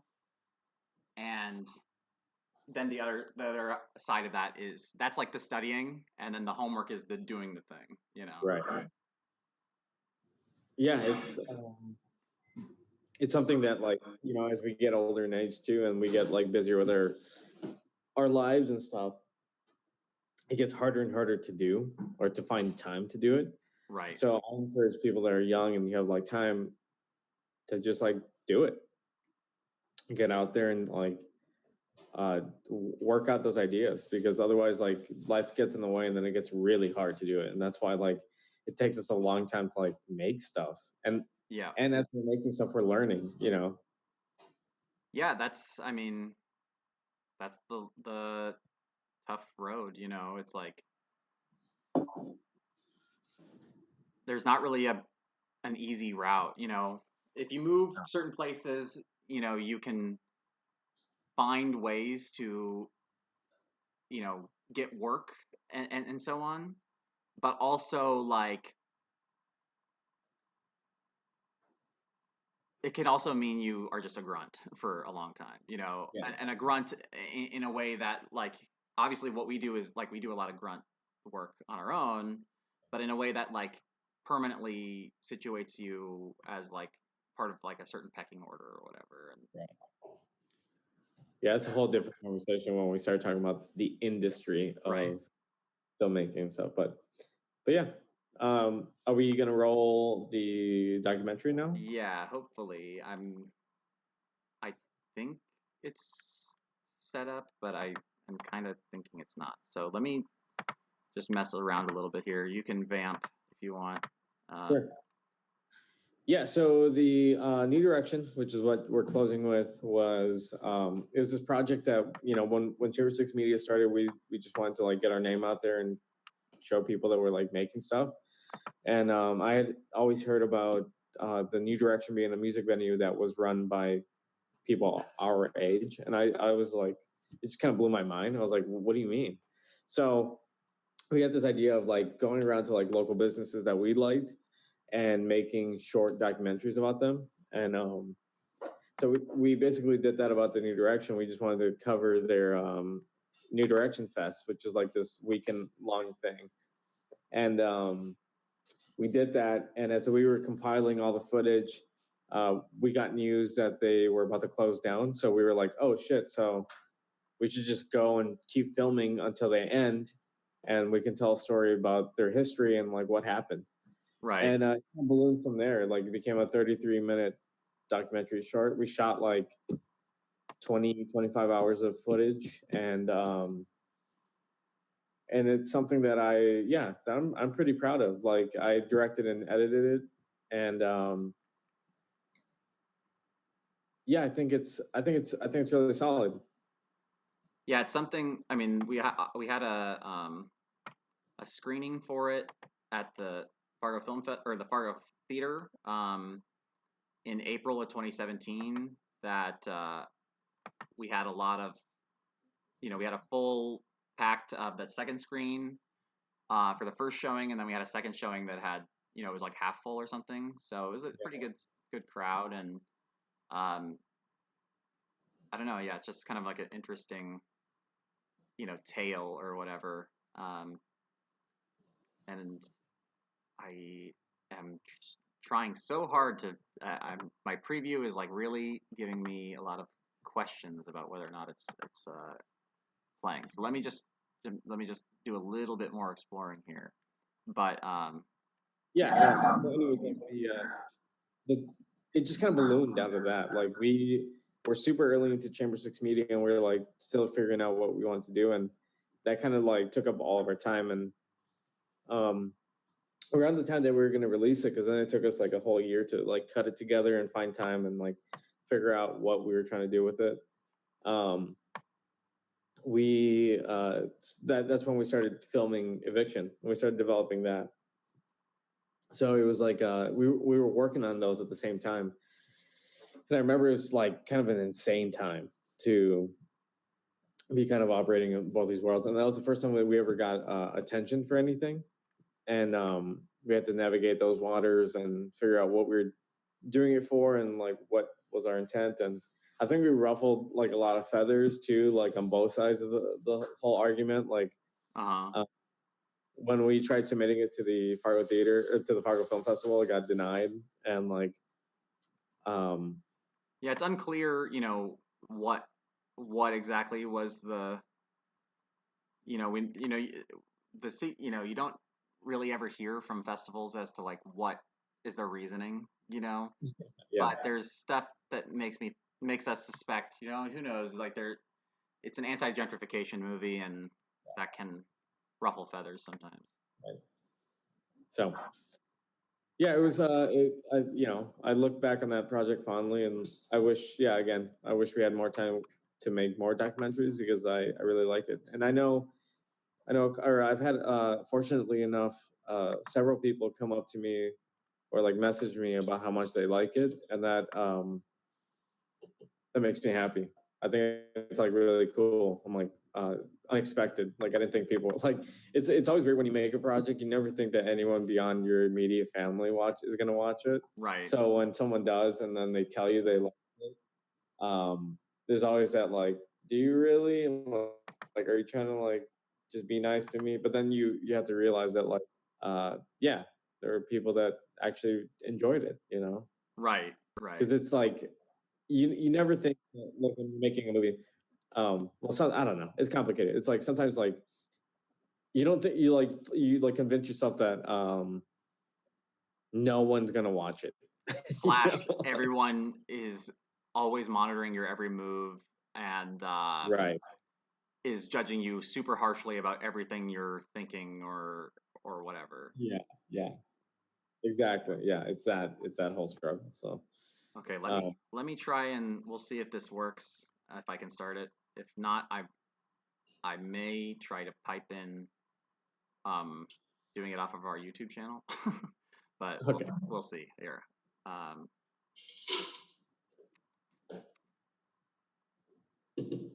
So while we're waiting, if you guys didn't see, we have a PayPal link in the chat.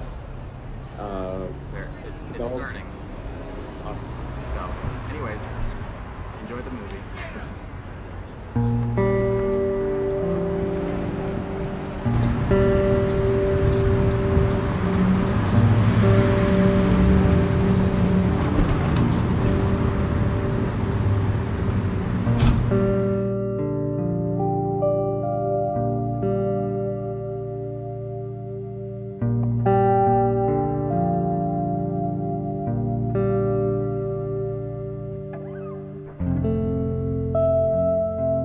My name is Jack Stenison. I grew up in music. My dad is a huge classic rock fan and everything, so he taped 2 Aerosmith songs on a VHS tape for me off of Saturday Night Live when I was like 2 years old. And by the time I was 3, I was like dancing in front of the TV and singing along to those every time. So I fell in love with classic rock, and then that was my childhood. Got into like more heavy metal, like Metallica and stuff. And then probably 13, 14 years old, I started getting into like pop punk.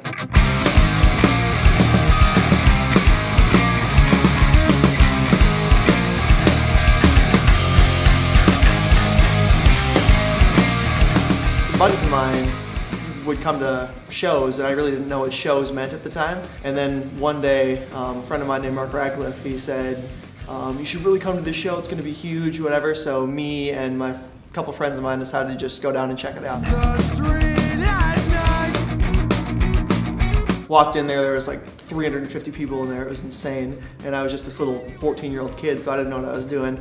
And stood on the side and was expecting, like I said, like a singing band to start. And they were called Marty McFly. I'll never forget that. They started and they were just like this crazy fast screamo hardcore, and everyone just started going crazy, pitting and everything. And I had never seen anything like it. And like from that first note, I was like, this is where I need to be. This is the coolest thing I've ever seen in my entire life.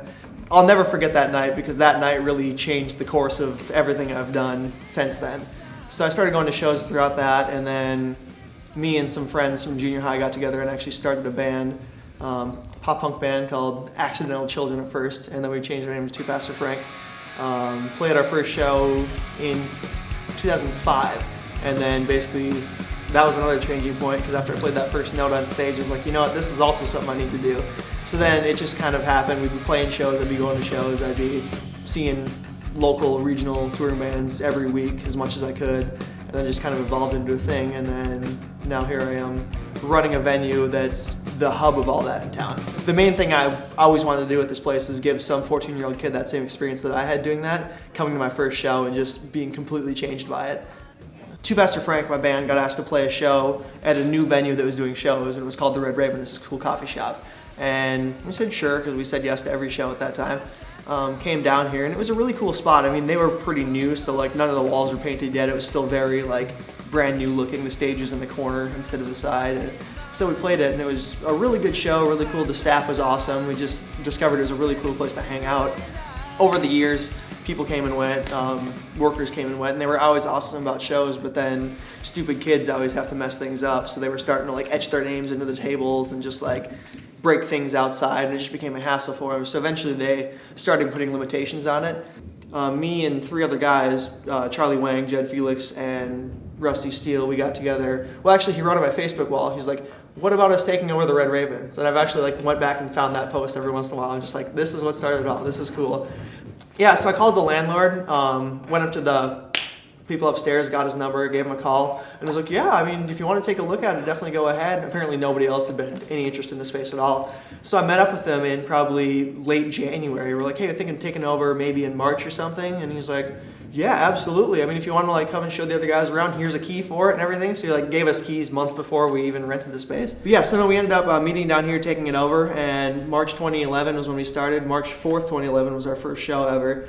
I think 64 kids showed up or something. But yeah, so it was really cool. We had like 2 tables in front. We had like a money box, not a till or anything. We just had like 2 speakers on sticks, and it was very crude, like just starting out, and then it just kind of evolved from there. And I mean, people came back because people grew up at the Raven. And I mean, that's not something we wanted to like get rid of. Like, no matter what the venue is called, I mean, this room has such a history. We've, over the past 5 years, really expanded on that history, and I'm kind of proud of that. So we do keep the Raven legacy alive, and I mean, I've keep a close relationship with them. They've had like recently they had their 10-year anniversary, so we gave them a bunch of like old flyers and pictures and stuff, and it was really cool to see how like this part of the scene started with the Raven, and we were super happy to be able to kind of inherit that. Well, my original biggest hope was to make a place that we'd want to see when we're on the road. Like, I play in a touring band. We've toured quite a bit over the past 5 or so years. So I mean, every time I go out on a tour, I take something like, oh, that would be a really cool thing to do here, and I try to like fix it and apply it there. So I mean,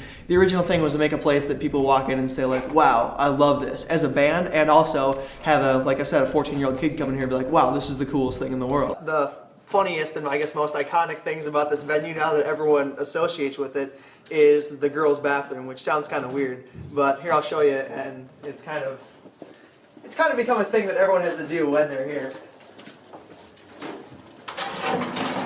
So we have our gorilla here. We have our gorilla. We have one without a bone with a men's bathroom too. And you actually, if you look in the mirror, yeah, because everyone will take out their phone and take a picture of them with the mirror in the back.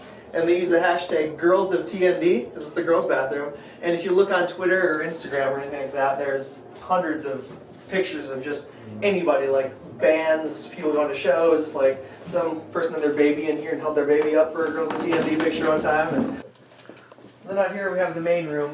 We do things, we like to have other stuff set up, like for example, we just started, one of the guys that works here, he makes leather works, like just all sorts of key chains and stuff, guitar pick holders and stuff. So we like to support like the art, I guess, community by doing stuff like that, and we have a record thing as well. We have a bunch of games behind the back counter. We have N64, we have Super Nintendo, we have original Nintendo, we have PlayStation 2. We just added our PS2.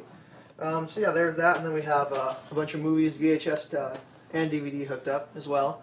And then to go along with the gorilla in the bathroom, Paige, one of the girls that works here, she created this. And this is a couple years old now, so there's a ton more. But she made a book of just a ton of pictures of people in the New Direction bathroom. Yeah. So, I mean, it's always kind of cool. People always love to look through it and just see all the ridiculous pictures people have taken in there. But, I mean, that's we're going to make another one eventually. So, that's kind of, yeah, that's just a big part of the venue is having that, like, that connection.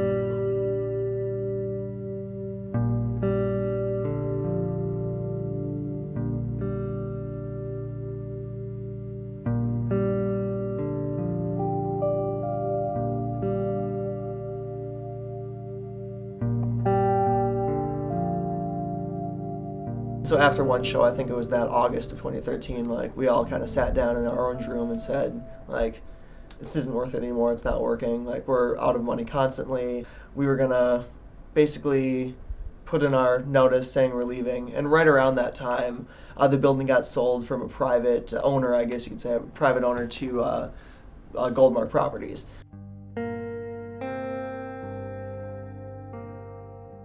think it was kind of a shock and I don't know, really a shock that people were like, oh crap, we're going to lose this place. And then when we did announce that we were staying, people realized they couldn't take it for granted. People got more involved, got active. So that's kind of when things really, really turned around, because they realized what they had and they got so close to losing it that they didn't take it for granted anymore. I owe all of my friendships to this venue, because you meet people and you can just tell the people are here solely for the music. And it's like, no matter what, like, no matter like how you are outside in your life and how you like socialize with people outside of this venue, when you come here, like, you know you have something in common with every single person in this place.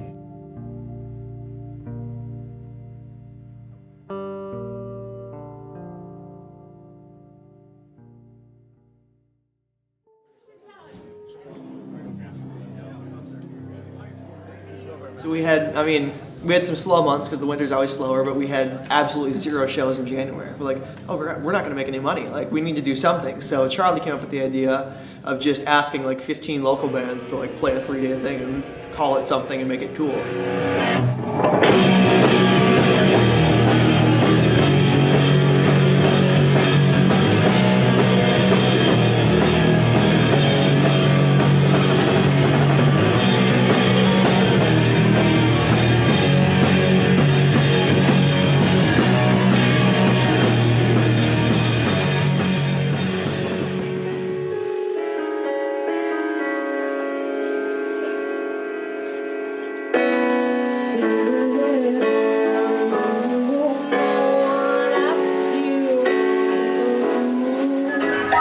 New Direction, my name is Kim G.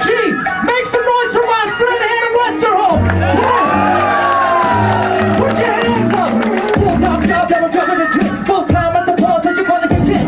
Better than the metal that I empty your tank. It's like I think when I talk to the late on the set. It's like a car broke down and I got a run of my set. Take it through the trash and recycling crush it. And then I'm better than ain't never enough cash. So I'm like voice for the government's in the Midwest, New Direction Fest is now like a destination festival, which in just 5 years is kind of unheard of. And I mean, that's a really cool thing because everyone's heard of the New Direction now. So I mean, it's New Direction Fest 5, and then it's the 5th anniversary of this place, which when I started to think they'd be around for 5 years was just completely unheard of. I was like, I was 20 when I started, and I'm 25 now. And I mean, this has been such a big part of my life for all of my 20s essentially, and I wouldn't have it any other way. But I mean, New Direction Fest is just a celebration.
Well, I basically knew it was coming for almost all of 2016. Like I didn't know, like I hoped it wouldn't, but basically at one point, I think it was late last year, so late 2015, he came in and said, "Hey, would you guys ever be interested in moving?" And I said, "No, of course not. Like it's not just about our business, it's about that room. That room is what it is." DIY venues do not have a lifespan that is long.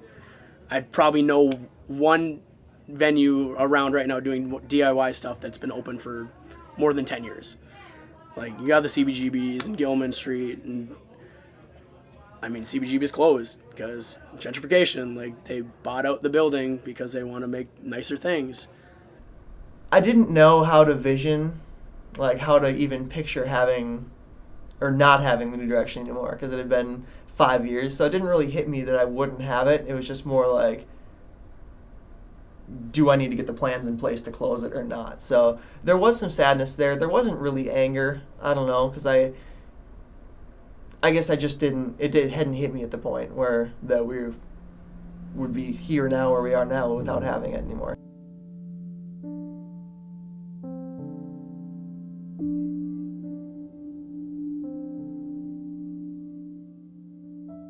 Well, there were so many bands I wanted to play that I knew I had to have like a 2-night kind of event. And how I wanted to structure it was the first night be for everyone, and the second night be for Fargo Hardcore. Because we were like, Fargo Hardcore started the venue, like it was the Life Won't Wait guys, Rusty from Battlefields and me, and we were all in hardcore bands, like metal bands and stuff like that. So that's kind of the first genres that were rooted in the New Direction. The first show was a hardcore show.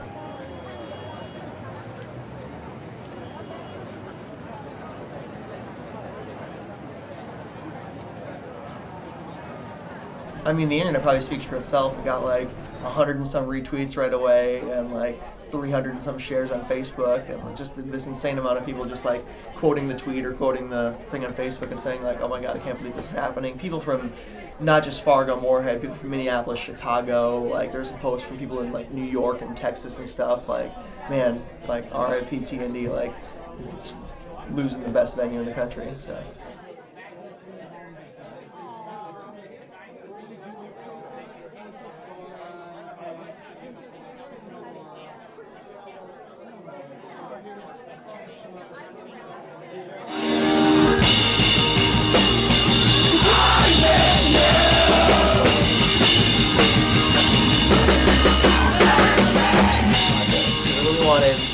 Park to play because they used to open shows in front of like 2 people at New Direction back in like 2011 and stuff, and now they're the biggest band in the world.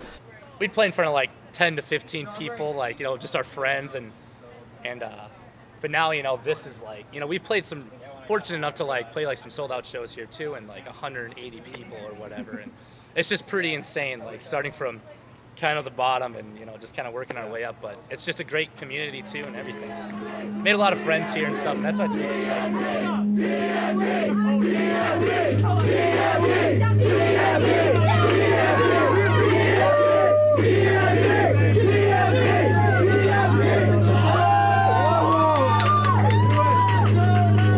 We'll do one more song.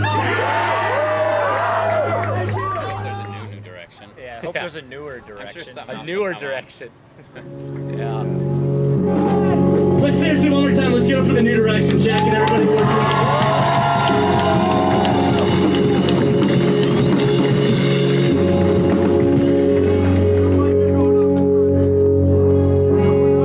We shouldn't be super sad it's gone. We should be really happy this actually happened in our life, okay?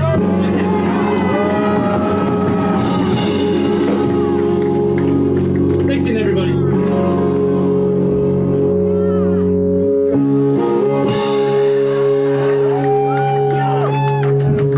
I was standing right behind Dylan's amp, just kind of leaning against it, just kind of watching the crowd, watching the band, and then like everyone just sang along. I was like, well, here it goes. So then I just like put my head down. I just was crying for a good 10-15 minutes after that. I just want this to be another step forward.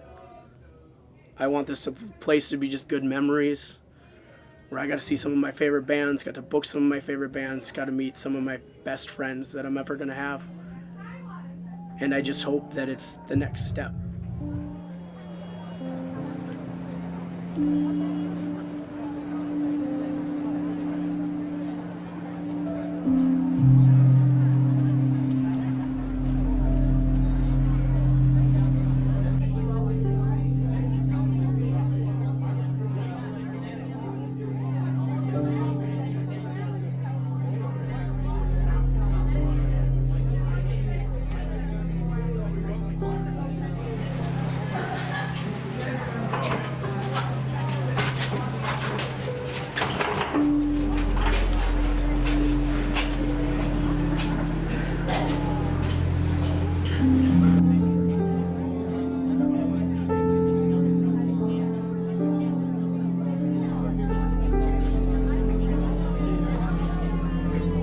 it was so great to have all those people there, like saying, like just coming up and saying, like, I met like my girlfriend or boyfriend because of this place. I met all my friends because of this place. I'm alive because of this place. I mean, there's a lot of like real shit that happened there, and it was just people saying that really meant a lot, and that's kind of what made me break down more and more. But it was very, very humbling and like super emotional, but a really fitting way, and I wouldn't want it to happen to me anyway.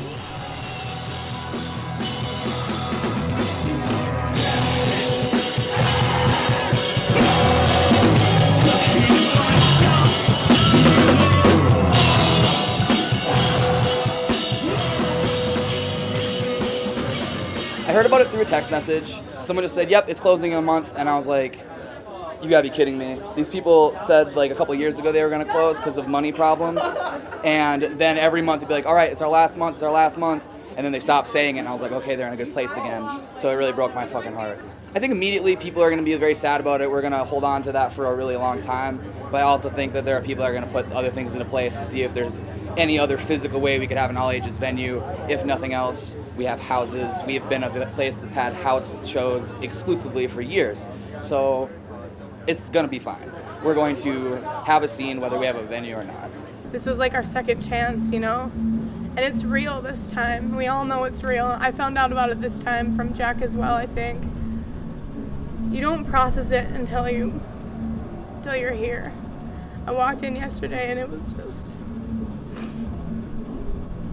like having your childhood home sold and your best friend dying and your mom dying.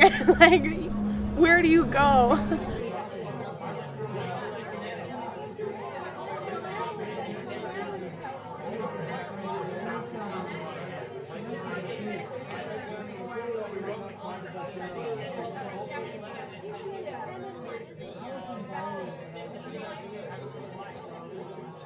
Well, here we are.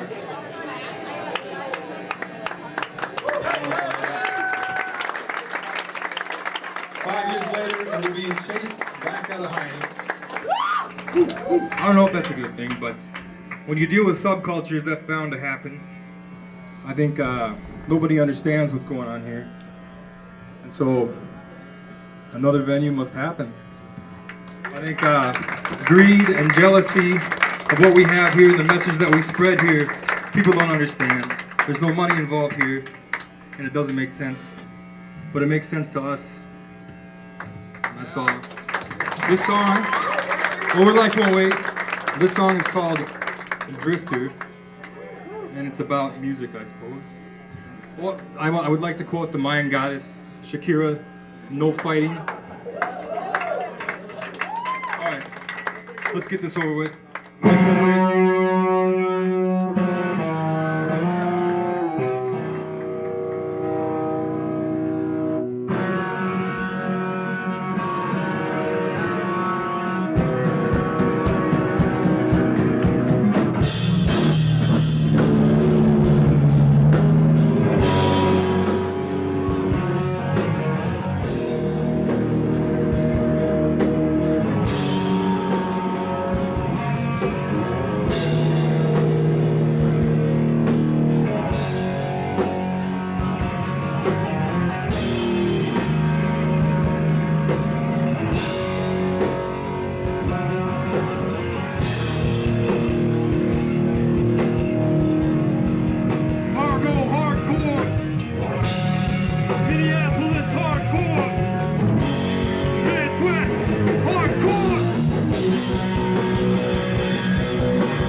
Without eventually creating some enemies. We have a common enemy tonight.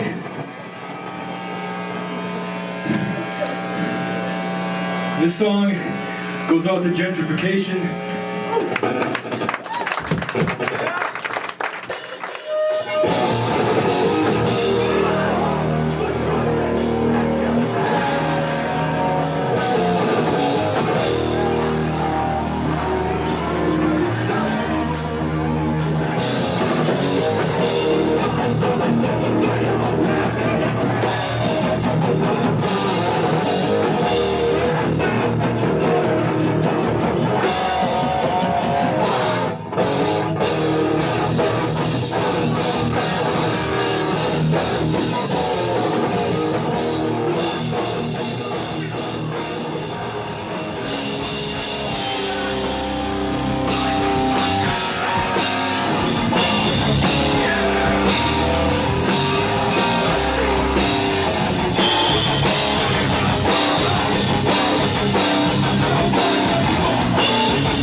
Stuck around. Thank you to everyone that has ever supported this venue. Thank you to all the Minneapolis, Canadians, anybody that came down to the show.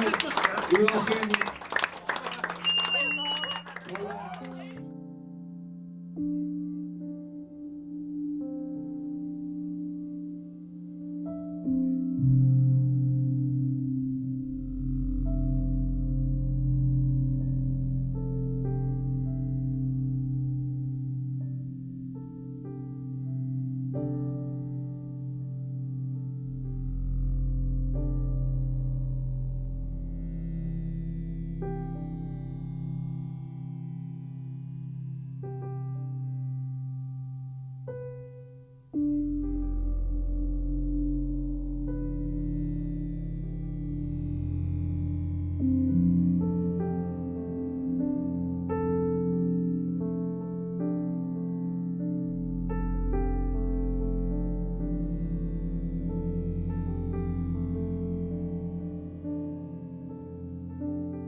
Well, after New Direction closed down, there was a lot of uncertainty with what was going to happen in the scene, where shows were going to happen, who was going to be booking shows. Right away, some houses did kind of pick up and start doing their own shows and everything, but I still wanted to be able to do my part, so I messaged Diane Miller from the Aquarium, and we had a meeting over the time at coffee to kind of figure out what we were going to do moving forward. And the first thing she offered me was said, "Hey, would you like to have a New Direction Fest at the Aquarium this year?"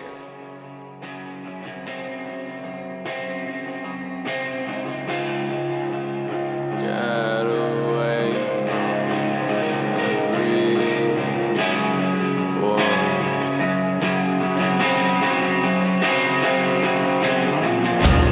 Fall away from the town, fall away from the city. Buy a ticket to nowhere, let me wallow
We did it. We did it! Yay! We had a couple hiccups along the way, but we're we made good. it. If anybody watched this entire 7-hour stream, My dad definitely did. wow. Yeah. Thank you. Yeah. No, it's yeah, dude, we've done a lot, man. And I can't wait to keep doing stuff in the future. So what I think we wanted to do in this final send off was just like kind of tease out what we have planned. Yeah. So yeah, like we said, you know, there's that mall music video that should be happening some point this year. We've talked about going to the cities and shooting a little, not quite improvised, but sort of like script that's sort of alive. My camera's kind of tripping out. You know, we have a dynamic, but we don't quite have, and we sort of have a progression, but we don't have a script, you know, and we sort of play through the city as we do that. We've got another music video without an artist officially to it, that we have a full idea, more or less. Yeah. And that also is contingent upon whether or not the fair is going to happen this year. Mm-hmm. Which I don't know. I mean, I guess it's up to the fair, but I just can't imagine with North Dakota, like, they'll just let anything happen, you know? I don't know. But Weird to think about. Yeah, it's we have a lot of stuff that we're working on currently. We have a bunch of screenplays that we still need to sit down and write, and or are writing. Yeah, I'm writing a couple right now, and yeah, some more collaborations with Huck and stuff, and also, thanks, Talk again. Any of the artists, Mall, Explore, Huck, especially, you know, these artists that we work with, please go like support their Bandcamp. Obviously, I think it was Friday. Was it Friday? That Bandcamp wasn't doing any fees, but even if there's fees, just go support those artists, especially if you like what you're hearing. Yeah, and one of the big things that happened this year that I was kind of bummed about was we had a fairly comprehensive like film that we wanted to make, and we just weren't able to make it. One, because we don't have the money for it, and two, with all the stuff that's going on with COVID, like we just couldn't make it happen. But it's I think it's a really, really good screenplay, and I think it's going to be a really, really good film. So hopefully next summer. Good time, yeah. And this is something that would be about 40-ish minutes long, like I guess like The New Direction, except it would be a narrative and not a documentary. But yeah, I don't know, like as bleak as things also are, there's a lot of like reasons to be optimistic about the future, you know, and it's just about keeping with it. And I don't know, there's lots of good things. I never showed this off today, but I'm wearing my Chamber 6 Media hoodie. And we've talked, I don't know, are people interested in any kind of like even rinky-dink merch? Like if we did like enamel pins or something like that, like definitely let us know, because we would definitely make them if people wanted them. So. There's tons of stuff that we got to explore. It's just like, maybe some people don't realize, but like it's literally just me and Kevin. Yep. And then we recruit people when we have specific shoots, but otherwise, like, we're the engine of this. And like the Huck video that we shot, that was like me, Kevin, and Jose, and we did all that together. Yep. You know, so yeah, man, we're as indie and as bare bones as it gets, but I like that we're in this position because I think we don't have creative restrictions, and I still think we put out good stuff, and hopefully that was evident today. And I hope that our growth too. I mean, like, you know, watching that and watching just the rest of the stuff we did in this last segment, and just thinking about earlier today, starting out with little camcorders in high school and stuff, like, it's kind of awesome to you know, think about. It's sometimes hard to appreciate your growth in the moment, but then doing this sort of reflection, it does feel nice. Yeah, it's like it that should be the case, because if it's not, then we're in trouble, you know. then we need to pursue something else. But yeah, no, I'm excited, man. So this is really fun. I thank everyone that joined. I'm very happy and very appreciative for everyone that donated to us. Yes, very much so. And like we said, at the top with the whole COVID thing, we haven't been able to work much. So if like you guys want to support local art, help support us that way, or just even share the video, like it just helps a lot. And yeah, that goes for like all our projects. Like since we are so bare bones, we just need as much help as possible to like get the stuff that we make to people's eyeballs. Yeah, sharing work, like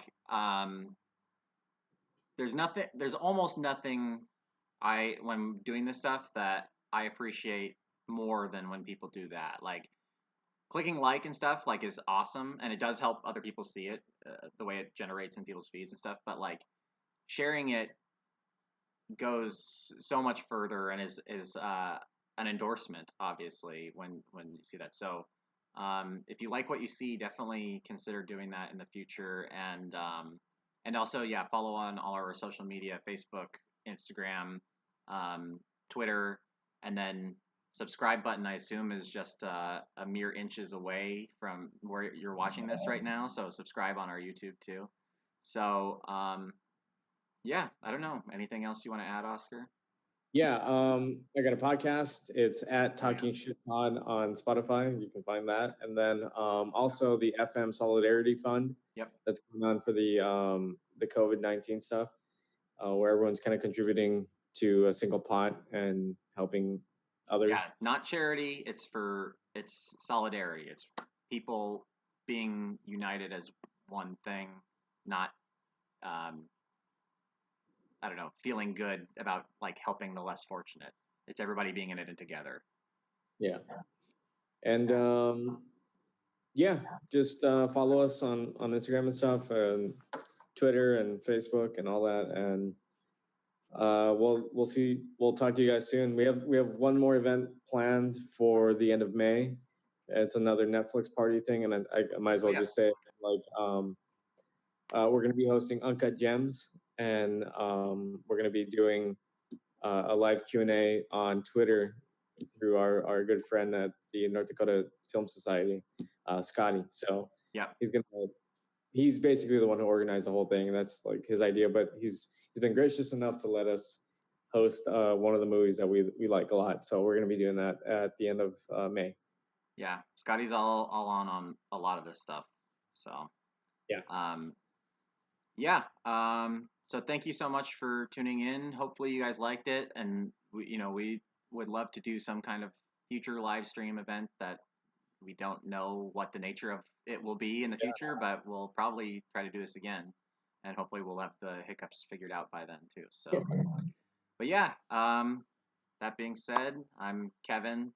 That's Oscar. Thanks so much for watching, and we will see you again some other time.